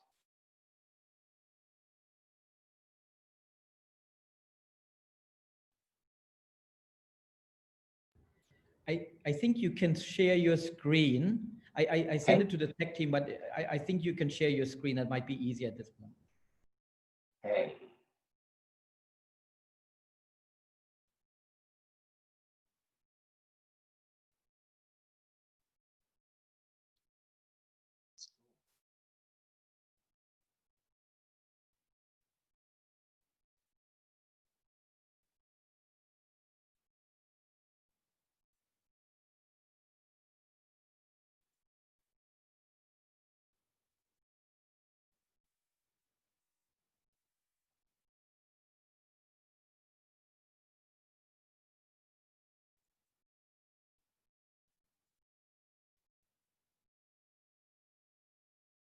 Right, I'm unsure whether to say good morning, good evening, or good night. So that's the starting point.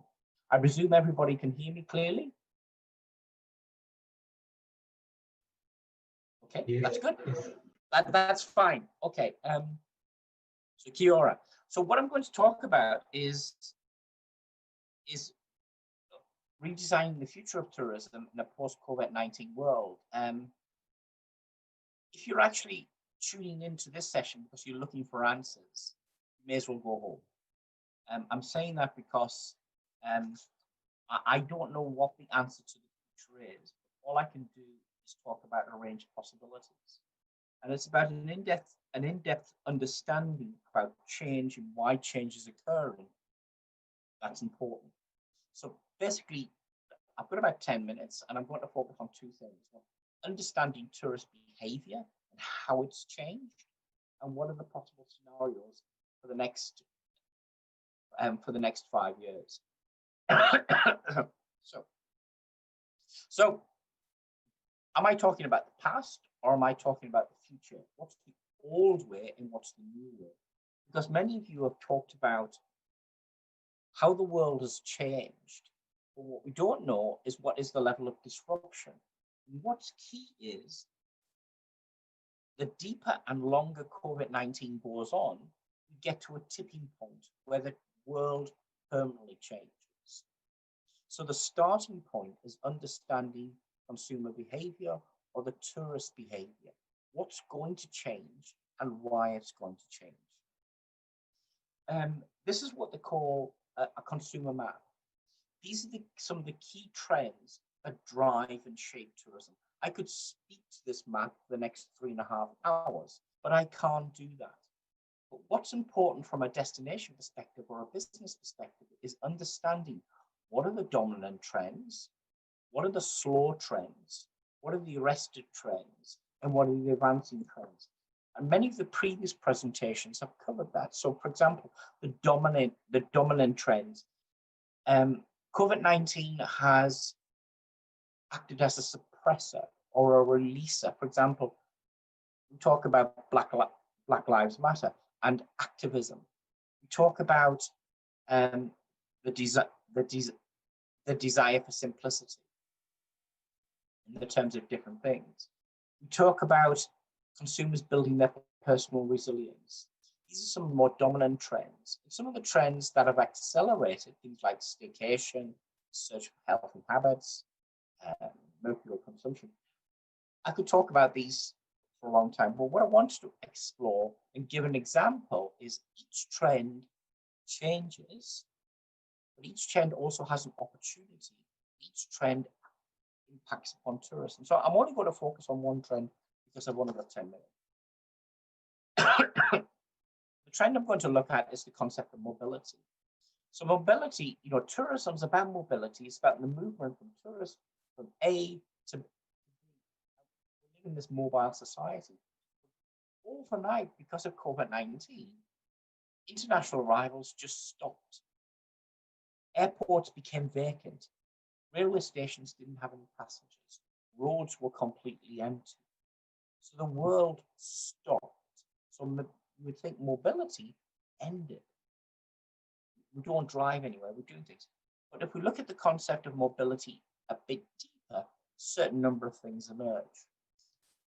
The opportunity from a mobility perspective is we're not driving our cars in lockdown, but we've seen a renaissance in the terms of physical exercise. Halfords, which is a UK bicycle shop, in a 3-month period saw bicycle sales rise by 100%. We've seen people going out cycling. We've seen people going out walking. So walking and cycling have been the clear winners in this post-COVID-19. Another consequence of COVID-19, how trends change and become permanent, is if we ask people, what is your next trip will be? How will you do that? And because of the issue of safety and the consumer being in control, what we've seen is most consumers are saying to us, my next trip is not going to be by public transport. My next trip is actually going to be by car because I'm in control. I'm winning. It's that safe environment because COVID-19 has taken us from right to the top of Maslow's hierarchy of needs in the terms of esteem, right down to the bottom in the terms of safety. So both in the United States and in the UK, in terms of consumer surveys, the importance of the car and security and being controlled has been important. And this is even important for people that don't own a car. People feel comfortable in the car and driving. So as a consequence of that, there has been winners. So Outdoozy, which is a shared economy platform which connects people with RVs, with interested tourists, they have seen a 4,500 4,500 growth in the number of bookings and people wanting to connect because they want safety. They're doing a domestic flight and they want to connect. That kind of has worked together. So travelers are fundamentally looking to the travelers are looking for traveling around. So there's been winners and losers who changed behavior because of COVID-19. So what does this mean in the terms of how to learn? So some of the messages that are fundamentally coming across from an industry perspective are, from a mobility perspective, highlight the advantages of travel. Make the journey part of the experience. It's not about just getting from A to B. Make it a process of enjoyment. And find advantage in the familiar. To some people, stay vacations seem boring, but make them exciting. So again, within each trend, you're going to see change, but within each trend, you see opportunity. So my question to any destination, any business, understand what the dominant trends are, understand what your advancing trends are, understand your arrested trends, and understand your slow trends. Because each change that comes about brings an opportunity. And that opportunity is fundamentally to you about redesigning your experience, redesigning your business model. So it's all about redesigning tourism for your destination or your organization. Because the consumer, the tourist have changed as a consequence of COVID-19. So that's the starting point. There's some of the trends you need to understand. If you take all of those trends together, what do they mean for the future? In collaboration with a colleague, Professor Albert Posner at the European Tourism Futures Institute in Rwanda and in the Netherlands, we've come up with a range of scenarios which will portray the future of tourism over the next 5 years. And the points of these scenarios is for you to explore, to understand what your experience, your strategies will be, your concepts will be.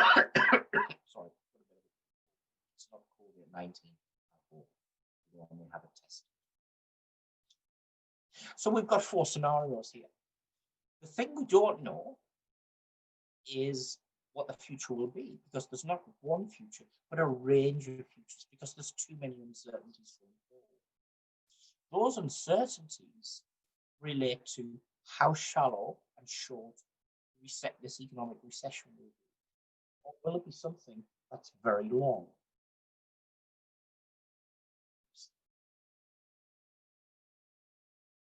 And the other thing is, what is the focus? What is the moral dilemma of the consumer? Is it about I and a very inward position about me, or is it about wider society? So we get 4 scenarios. We get a scenario which is about continued growth, crazy rich Asians. We get a scenario which is about contagion, which is about survival of peace. We get a scenario about the colony, gated communities. And we get a scenario about recovery and transformation, which is about the side of paradise. All of those scenarios are philanthropic. They range from this side of paradise, which is actually a Star Trek episode, to crazy rich Asians, which is a Hollywood. Each of the scenarios represent different things. Crazy rich Asians is about fast recovery, and tourism has always been about fast recovery. We've had disruption on tourism flows in the past.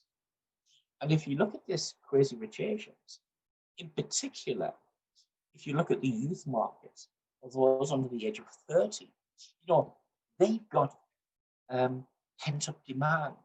They want, the first thing that they want to do when COVID-19 finishes is party, party, party.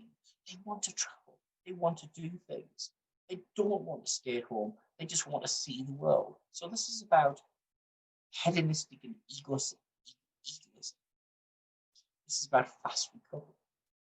Whereas the other scenario, survival of the fittest, is fundamentally the end of tourism. COVID-19 goes on forever. There was an epidemiologist talking about COVID-19 is never going to go away.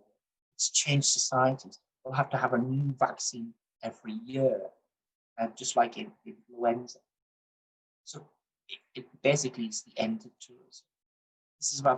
This leads to the economics of apartheid. Those in society that have wealth and those that don't.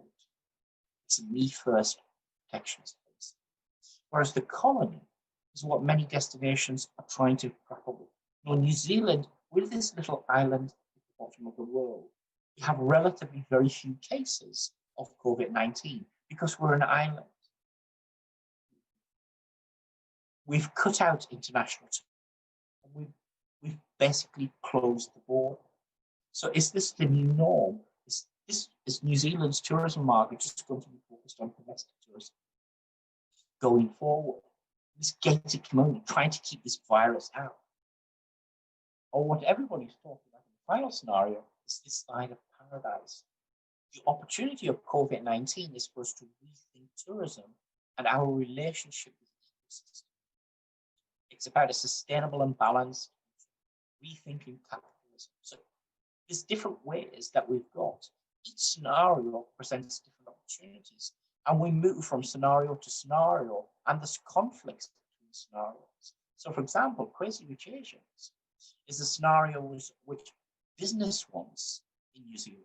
They want to get back to normal as soon as possible, whereas government wants this side of paradise. Let's rethink tourism. So there's conflict there between what government wants and the opportunity and what businesses want in the terms of trying to get back to normal.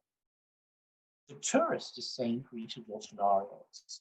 The tourist is saying in Crazy Rich Asians, as the world took a more dramatic action to contain COVID-19, this suppression came out. This pent-up demand is, we just want to get back to normal. Let's just do it. The survival of the fittest is the end of tourism as we know it. This side of paradise is saying, I think actually the tourist has rethought what their value system is, what's going to change.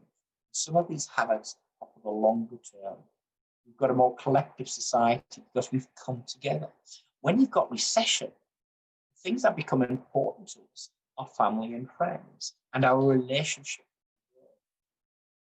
Whereas is this the future, the colony, the gated community? It's trying to get our heads around what is a relatively stable environment. How do we live with COVID-19? If this goes on, imagine for the next 4 to 5 years, there's no vaccine. It's like this constant. So what am I trying to say to you? As a destination and as a business, understand consumer trends and how they've changed. Understand the factors driving consumers' willingness to re-engage with out-of-home experiences. Look for the opportunity. And what's very important is reposition and redesign. You cannot not do that. Each scenario becomes a framework. It represents different values, different stories, different risks, different strategies. What's important is destinations have to be fluid. Destinations have to be resilience. And this is what we're doing. We're very much thinking about ourselves in terms of what will the future be. We're teasing the consumer, getting them ready to come back. We're preparing for that crazy rich Asian scenarios. So the example is here, Vancouver, please come back. We want you. Keep promoting local destinations to that international visitor who's getting ready, who's eager, who's keen to come and see you. Or, for example, Portugal. Portugal's doing two things. Portugal's open up, but Portugal's also saying we're a safe place to come to. We've got a range of policies, insurances, frameworks. We will be clean, we will be safe if you come here. So, three key messages. Three key messages are going forward. It's about safety. That's the column. Prepare for pent-up demand. That's these crazy negotiations, but also take the avenue of responsible tourism, which is this side of the. If you want to know more, there are the references. Thank you very much.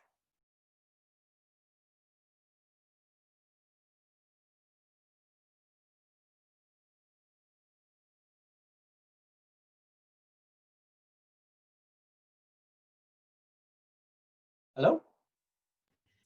Hello, Ian. Great. Well, great presentation. I kept it short and brief. Yes, yes. I'll ask Kunjan to join me as well here for the last session. I'm sure you know each other. We maybe have met. Hi. Yeah, you must be on Wednesday already in New Zealand now. Yes, it's 10 past 12. And and you're my glass of wine.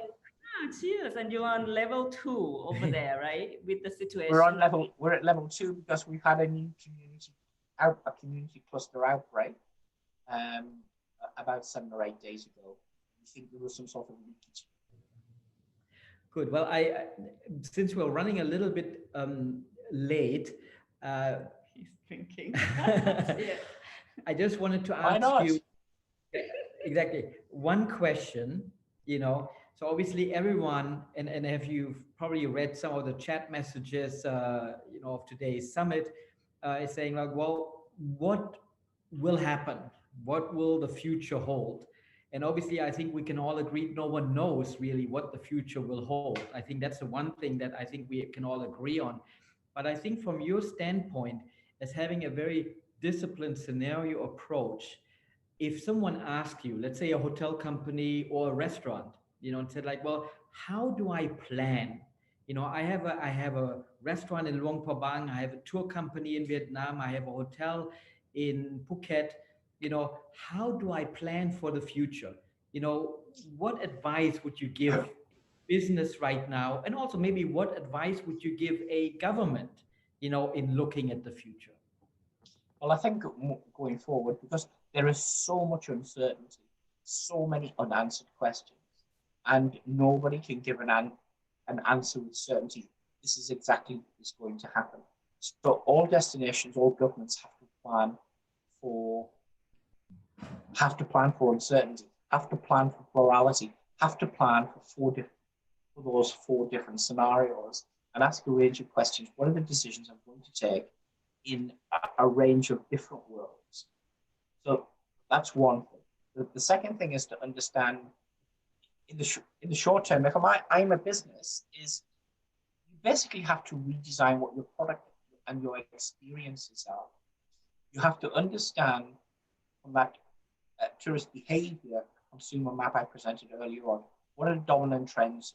What are the arrested trends? So understanding what's changing. And basically, if you can understand those dominant trends and understand those trends that are accelerating, you can reposition yourself. You can redesign what your products are. From a government perspective, again, it's about plurality. A lot of governments have said, we're going to look for a future which is all about reimagination, which is all about sustainability, all about responsibility. That's part of the debate. That's part of the picture. But there's got to be another understanding. The present situation may go on for a number of years, may go on for 2 to 3 years going forward. It's not just going to peter out in the next 12 months or the next 18 months. So governments have to understand from a tourism perspective a multitude of different scenarios and be flexible in terms of their response. Because if you're just preparing for one future, you will fail because the wrong scenario will appear. Okay, I think the key message is the scenario planning, and I think the different scenarios you were presenting earlier, there could be plausible, scenarios that there is. We need to take into account. Everything could be possible at this stage, and I think that I think that's the key message, and it's understanding not just one future, but several different futures. Scenarios. Have a response to each of the scenarios and be fluid, because for example, we're in a situation here in New Zealand. We were at level 1 2 weeks ago, which is basically normalization of society, but without any closed borders. But that changed very rapidly. We're now in level 2, which means Auckland was gated, and we had a lot more social distancing in the rest of New Zealand. So businesses had to change and adapt because of this different level and the things that are going on. So it's understanding dominant trends, changing trends, but also preparing for change. I think also, and I think this became very clear to me when we had dinner in Malta, is that having a disciplined scenario planning approach also kind of gives you a different perspective, you know, as it relates to how to look at the future, right? Because I think, you know, we look at these chat messages, we see people like, hey, you know, why the borders are not being opened? We only have a few cases here, you know, or other people saying, no, the borders should be closed. I think, you know, going back to the importance of collaboration, you know, having a process that you just outlined, I think will also bring people together during this difficult time to then actually collaborate more. It is, and that's what scenario planning is. Scenario planning is not an answer, it's a range of different options. But it basically, for a destination and for a government, it provides a framework for thought leadership and a direction in the terms of direction to go forward. And it's all about participation of key stakeholders and key actors as part of that process, as part of that journey, and as part of that voice, in order to have a common future and agreement.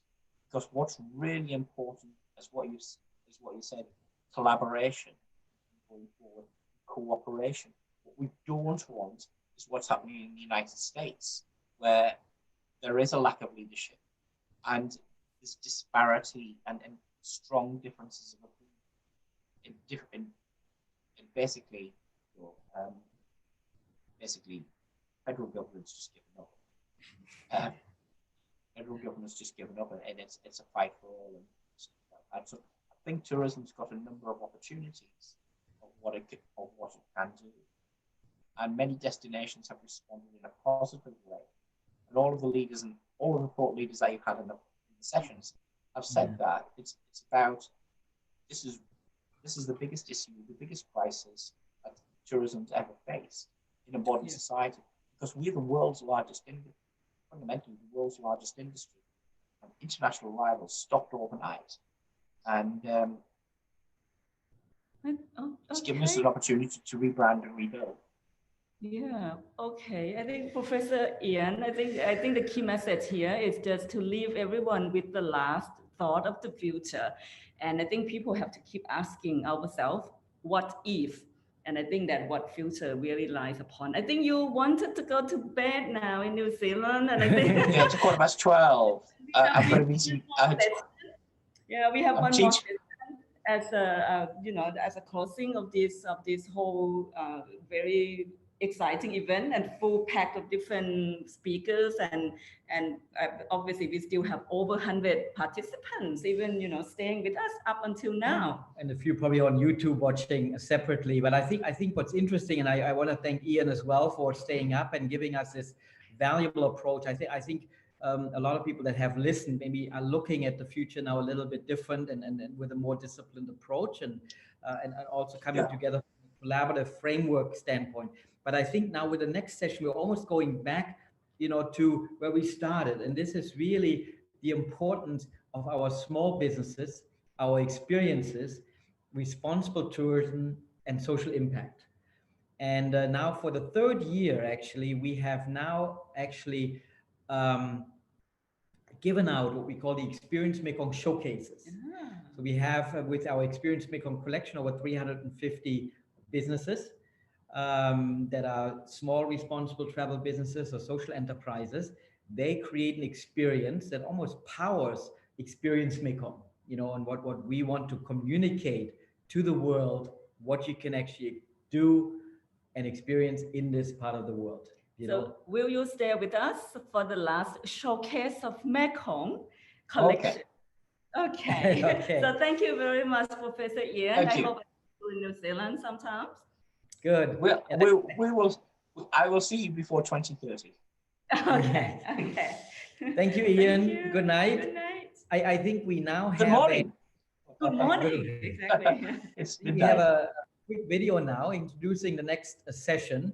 So we have a few things actually. We are on one hand, we have the Experience Mekong showcases that went through a process, and we're going to give out for the third time the 6 Experience Mekong showcases, one from each country.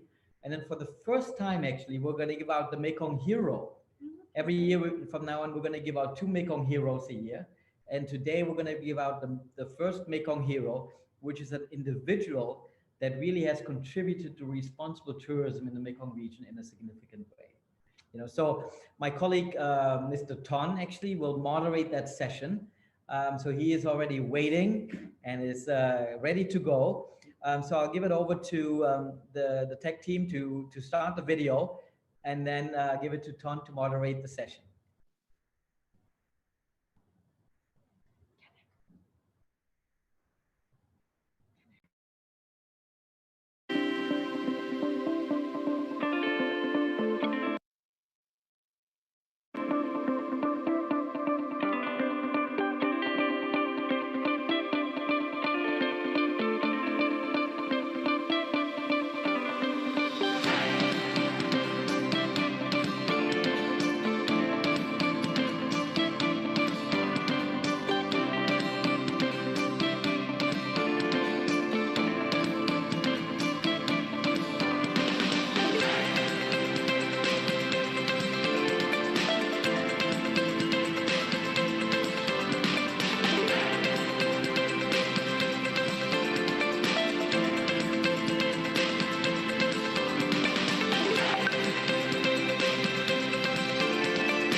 Hello, can you hear me well? Yes, of course. First of all, I would like to thank Jens for the introduction for the last sessions of the Destination Mekong Summit, which is the epilogue. So as he mentioned before that we will have a couple things for this session. But first of all, let me start with the Experience Mekong collection first. I mean, as he mentioned before at the beginning of the conference that, of course, I mean, like this region is composing of many great experiences to make the region unique. And also, of course, right now, those businesses are getting hit hard from the COVID-19 pandemic. And also, right, I mean, like the Experience Mekong collection is creating to help them and then kind of like showcase them in a way that, of course, first of all is a regional collaboration, and the second one, it could be a model for driving the regional tourism collaboration.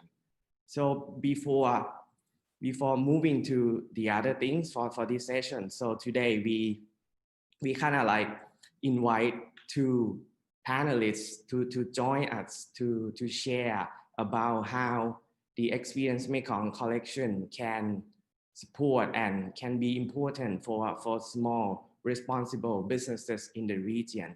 So with that, I would like to invite first Kun Dwong Mala Promawong from Laos. She's working for Exo Travel, and the other panelists, I would like to invite Maywin, who is the chair of the Myanmar Tourism Federation and also the general manager of the Chatrium Hotel Yangon.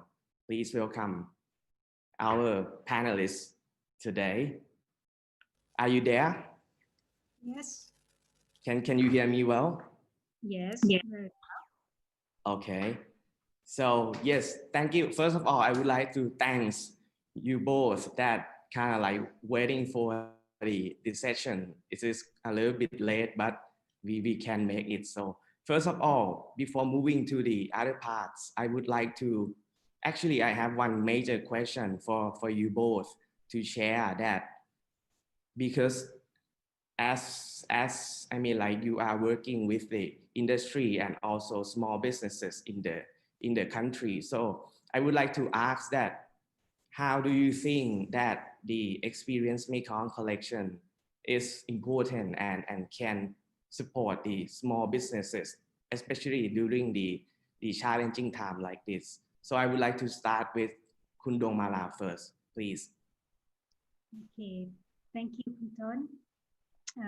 First of all, I think that the whole seminar is very interesting. I listened every session, so you know, I not just waste my time to waiting for my session. And thank you for all panelists to share the experience, the knowledge, and give us lots of ideas, and we can see better how we can prepare ourselves to, you know, be recovery from this pandemic. So come back to your question. I think that you know, specifically for Laos, that we have the Mê Công river go through from north to south more than 1,000 kilometers. So it means that a lot of the population living along this river. So we can create a lot of jobs.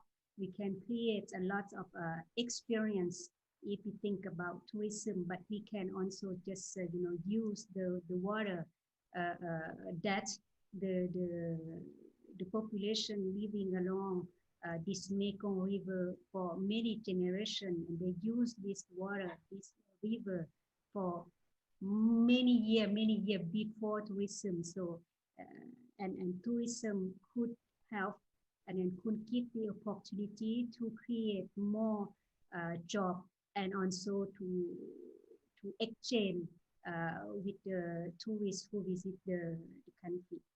Yeah. Okay, so thank you very much, Khun Dong Mala. And so I would like to move over to Khun May. So in your opinion, what do you think that how can Experience Mekong Collection be a model to support the small businesses in the region, especially in Myanmar? Please. Thank you. Good evening and good night and good morning to all. I mean, actually today we are Mingalaba from Myanmar as well. And today it was quite a I mean, day with a lot of insight, informations and opinions sharing from the previous experts. So it was very fruitful day, and like Khun Dong Mala say, it's really worth waiting, isn't it? And we are happy because we are in the session is we're going to announce like the heroes and the inspiration for other businesses, right? I think this our region, this GMS region is itself is a great collection of wonderful like innovative products. Like we have Cambodia, China, Laos, Myanmar, Thailand, and Vietnam, and it's a collection of all these wonderful tourism products. They are all made of very personalized experiences as well, and like for example for Myanmar. Our industry is at large. Our industry is made of like micro and small businesses, especially in those destinations like Bagan, for example, like Pa'an, like Inwa, Mandalay, and those small businesses are the one who are like being creative and bringing up those memories and great experiences to our travelers. For example, like in our Irrawaddy River, we have very famous like dolphin watching tours, for example. So there are many boatmen, the boat companies, all the individual the people that's owning the boats are small businesses. Okay, and the Lagaways or even like a Tanaka businesses in Bagan, they are all also individual like a small businesses. And another example is like a horse wagon, like a horse cart riders in Inwa. You know, our Inwa or Angwa or Ava is very charming, one of our ancient dynasties, and the charm has been added up by our horse carts.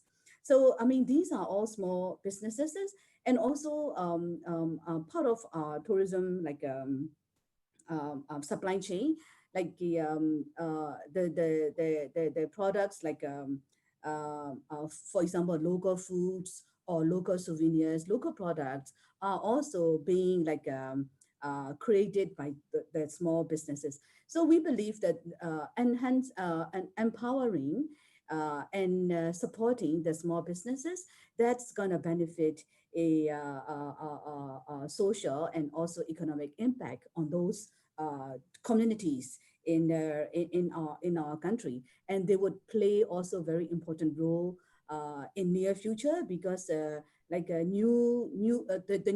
the next normal that we are looking at, tourism in the next normal we are looking at is even though it's going to be the same, but people will be looking at more personalized and more access to the nature products. So for Myanmar, I would say it's very important, and it's going to help for our economic impact on the communities as well. Right. Thank you, Kun Mei, for your opinion, and this is true, and I do agree that, I mean, because the Experience Mekong collection is serving that purpose as well, that we kind of like voice out the small businesses. And I do agree that, I mean, because the Experience Mekong collection is serving that purpose as well, that we kind of like voice out the small businesses in the Greater Mekong sub-region, and also we want to promote them in a way that, because at the end of the day, those businesses are the stars that making this region unique from the other regions. Indeed. Yes, yeah.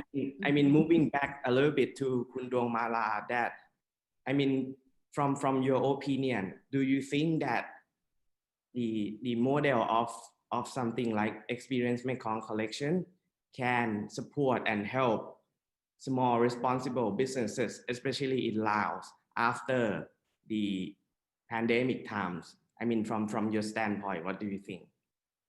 Yes, it will help a lot, because you know, during this time of recovery, we will review on the product existing, and of course we will collaboration to each other. I mean, from the handicraft to the tourism product to the tour company, we will create even the cruise on the Mekong. So I think that we can create something that very, very unique and special. And today I learned a lot. I mean, I hear a lot of idea. I hopefully that I can, you know, go back to meet my partner, supplier, and you know, my colleagues, the DMC, hotel, restaurant, and then create something that we can offer to the tourism as the new normal. Yeah. So thank you, Kun Dong Mala. And how about you, Kun Mei? The same question. How do you see this kind of model can help small responsible businesses in the region? Yeah, sure. I think this model it's really a very effective model, and because this EMC and also like Mekong experiences, Mekong memories, you know, you just launched. So all these is a great platform for all the small businesses to make themselves for a better exposure and to the international environment market as well.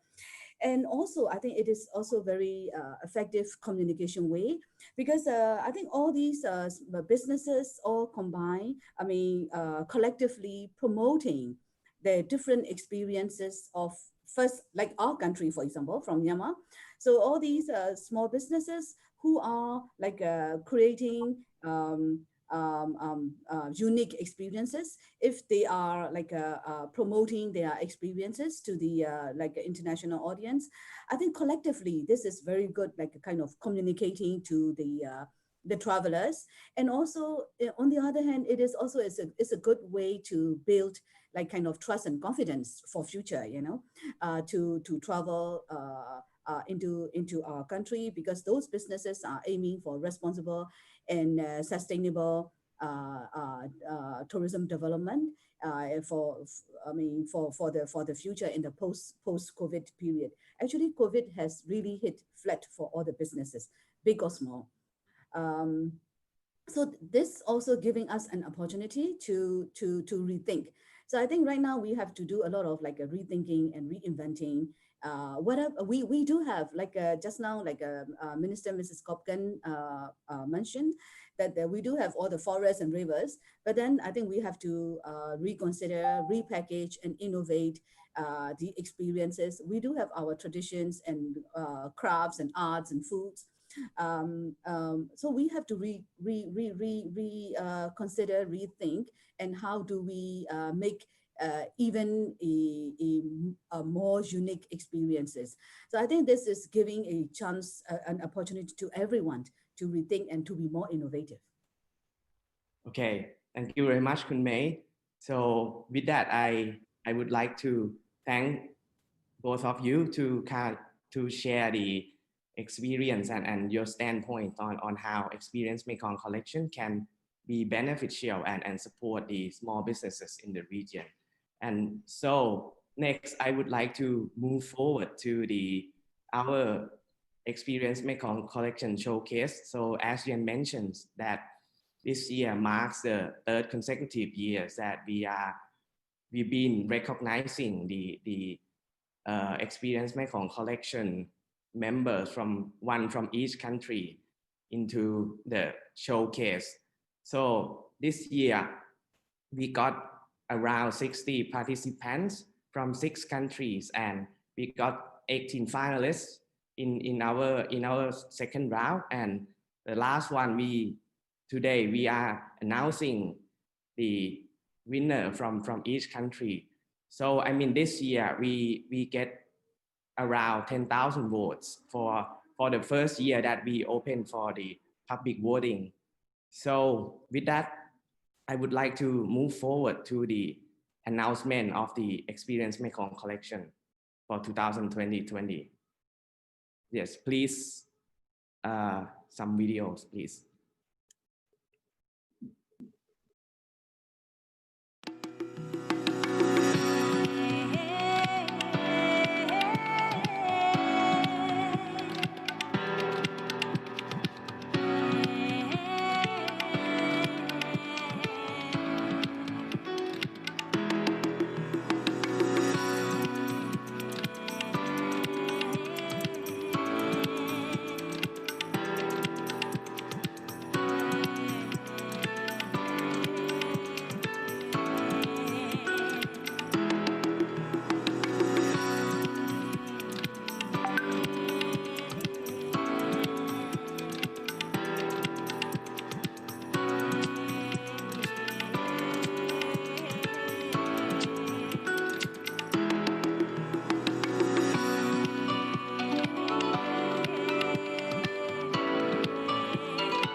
So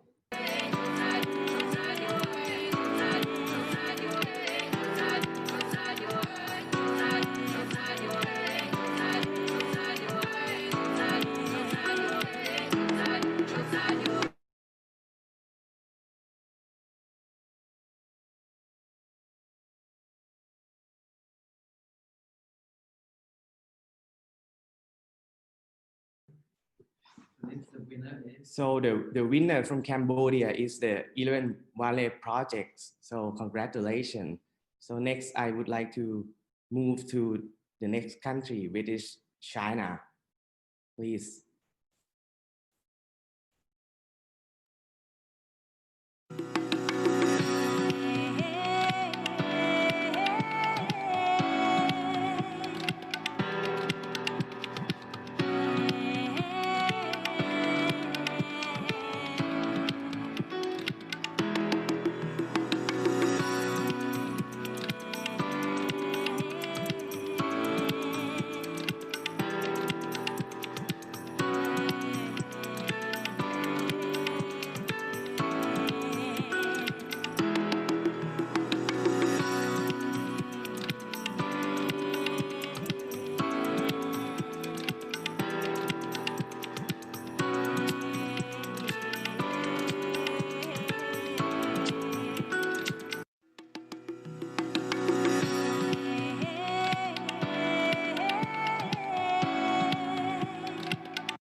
So the winner from China is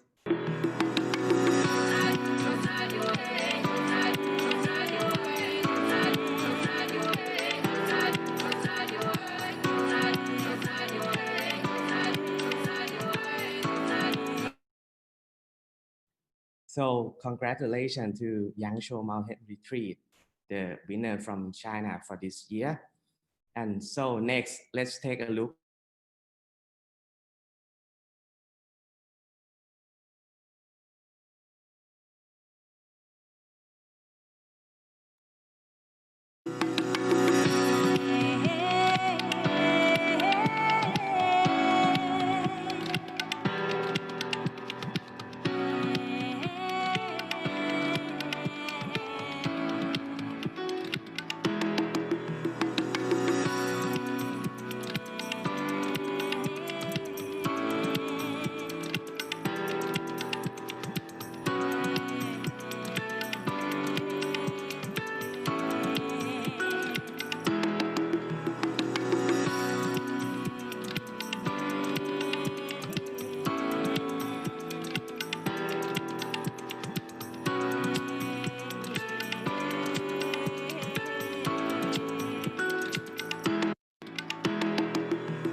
And the winner from Laopedia is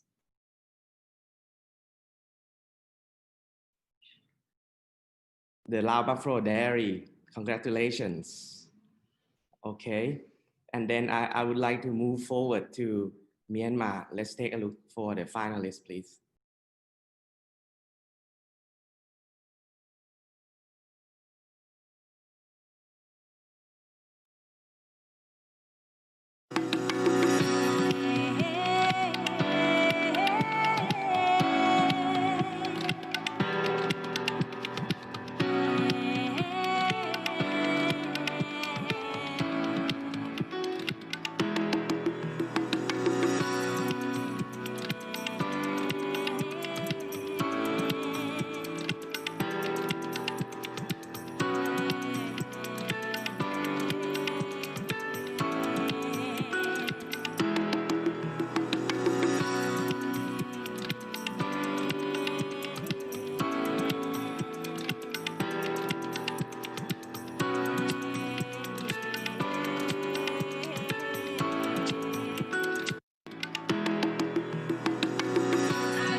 And the winner from Myanmar is the Living Irrareality Projects.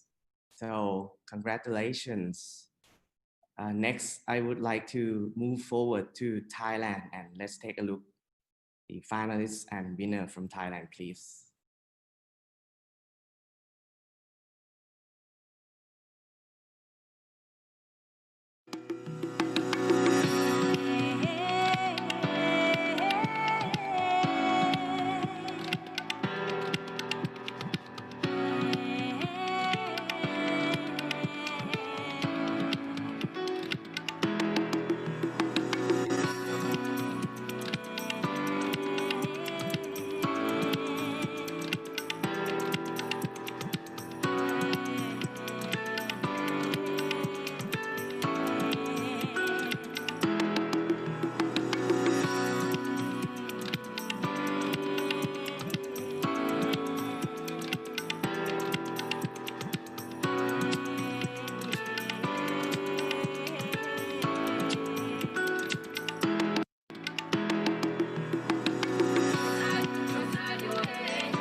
And the winner from Thailand goes to the family tree. Congratulations. And I hope and I still believe that Peter is still here. So congratulations again to you and your businesses. And last but not least, I would like to move forward to Vietnam, and please take a look for the finalists and winner.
And the winner from Vietnam goes to La Hua Flower Speak. So congratulations to the winner from Vietnam. So again, as you can see, I would like to congratulate all showcases for this year.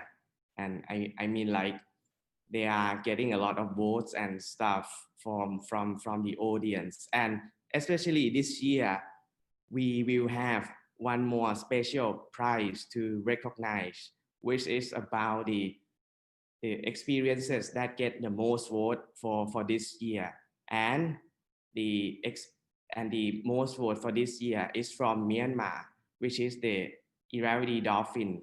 So congratulations again. Okay, after this, we will announce our first ever Mekong Heroes. And I would like to hand over to Jens to announce the Mekong Heroes.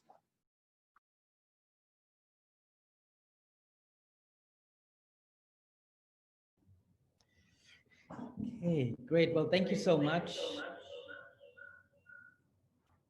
Thank you so much, Dongmala and May and Ton for this session. I think the Experience Mekong collection, the Experience Mekong showcases are really some of our most passionate initiatives. And I think it's such a pleasure to work with all these businesses, and we've created a community for all the business owners and managers, and also now with webinars to really introducing these businesses and their stories that they have to tell, especially during this difficult time. So also one thing that we have now started is our Mekong Heroes program, which is unlike the Experience Mekong collection and showcases, which are businesses. The Mekong Heroes is really about individuals that have really contributed to sustainable tourism over the past few years, especially in the Mekong region. So the nomination process is open, and we've received quite a few nominations. We went then through and selected finalists, 5 finalists, that we then asked the Mekong Tourism Advisory Group to judge. We then received back the votes, and I then went to our chair of the selection committee, His Excellency U Taeyong, the former Minister of Hotels and Tourism of Myanmar, to then endorse the winner. So I think we have a few slides.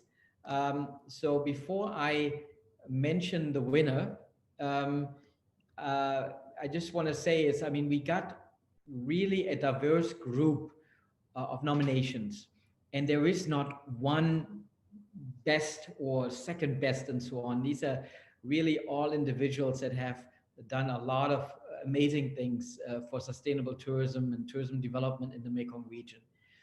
That's why we went out and asked the Mekong Tourism Advisory Group to vote. The winner the first Mekong hero, and we decided to give out 2 Mekong heroes per year. So the next one will be giving out end of February at the Mekong Tourism Forum in Bagan in Myanmar. But the first one will happen today, and it's Kun Potrana from Thailand. So I think we're seeing a few slides now. Great. So are you sharing your slides? Okay. Okay. So I think if we can maybe show the slides. Okay. So congratulations to Kun Potrana, who is actually traveling right now. We wanted to kind of have her say a few words, but she's actually, you know, traveling domestically in Thailand. So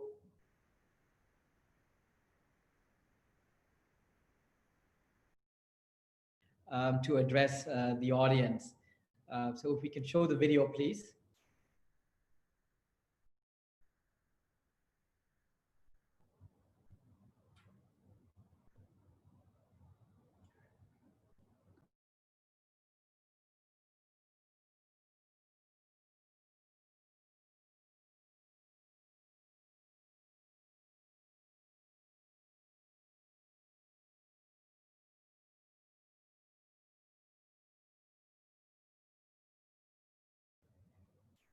Waiting for the tech team to share the video.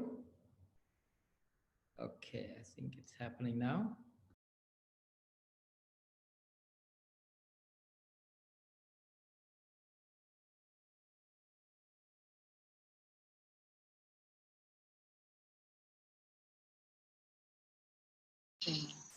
More than that, CBT bring benefit to the community.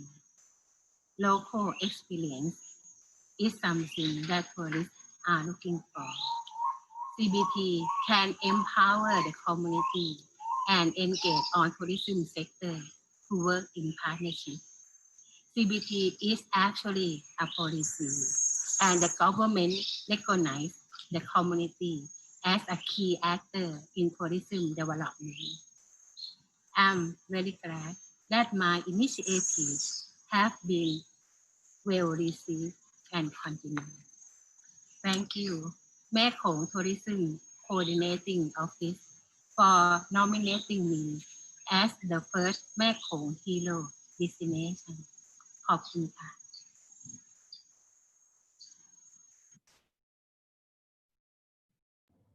Thank you very much, and congratulations to Kun Potrana. I think any of the participants that know Kun Potrana know that she's a pioneer when it comes to community-based tourism in Thailand. So I think she's well deserved, and I think this will further inspire other people to follow her footsteps and look at community-based tourism as a tool for responsible tourism development in the region. So again, congratulations. The nominations are open, so please nominate your Mekong hero. You can go to destinationmekong.com, or I think also to mekongheroes.com to nominate your Mekong hero, and all the nominations that we have received before, they'll stay in, and then we'll select the next Mekong hero early next year. With this, I think it's time to close our summit. It's now a bit, I think, almost 2 hours overtime. We still have quite a few people that have not given up and still are joining us, and then quite a few on YouTube as well. But I think for everyone, you can still watch the entire Destination Mekong Summit on YouTube. And also we will kind of produce videos for each of the sessions individually as well. The next thing I will ask, we have prepared a survey as well. So, you know, after the session, you can give us your feedback for a next Destination Mekong Summit. I know this wasn't perfect, but it was, I think, our first try. Technology is not always easy with these kind of things, but I'd like to thank Garrett Kruger, who's with Chameleon Strategies, for all his work in putting this together. Also like to thank Brinley, who is with the film company in Bangkok here. I forgot the name of the film company. Umbrella Films. They're doing a lot of Hollywood productions in Southeast Asia, and right now, obviously, the film industry is also quite hit hard with this pandemic. So he's willing to kind of work with us on this. And as we're also organizing the Destination Film Forum, we're looking always to connect film and tourism. And so I think we have a very good relationship with the film industry and looking to further collaboration. And finally, I'd also like to recognize our friends at Buzz.travel that have been working in supporting us not only on the promotional side, but also in the platform and technology side as well for putting this event together. We have a lot of supporting partners and supporting contributors. You can see them all on our website at destinationmekong.com. I'd like to thank everyone for joining, and we look forward to working with all of you, especially the companies in the Mekong region, to now engage on our mekongmemories.com campaign and mekongdeals.com campaign. You can register your business for free at envoke.com and then add the campaign, add your offers, and also take advantage of various marketing automation tools. And finally, I'd like to thank all of the speakers that have taken time out of their busy schedules to be part of this summit, and all of the delegates. As we said, we received over 1,000 registrations, and we not only got registrations from the Mekong region or Southeast Asia, but actually from over 100 countries all over the world. So I want to thank all of you to join us at this Destination Mekong Summit, our first one, which was a virtual one. It might not be the last virtual one, but I think we hope that in the future we can also have a physical one and welcome all of you in the Mekong region, and hopefully also at the Mekong Tourism Forum, which still at this point is scheduled to be in Bagan, Myanmar, for February 25 and 26, hosted by the Ministry of Hotels and Tourism of Myanmar. With that, I thank you all and wish you a good night or a good morning or a good day, wherever you may be. Thank you very much. Bye-bye. Sawadee ka.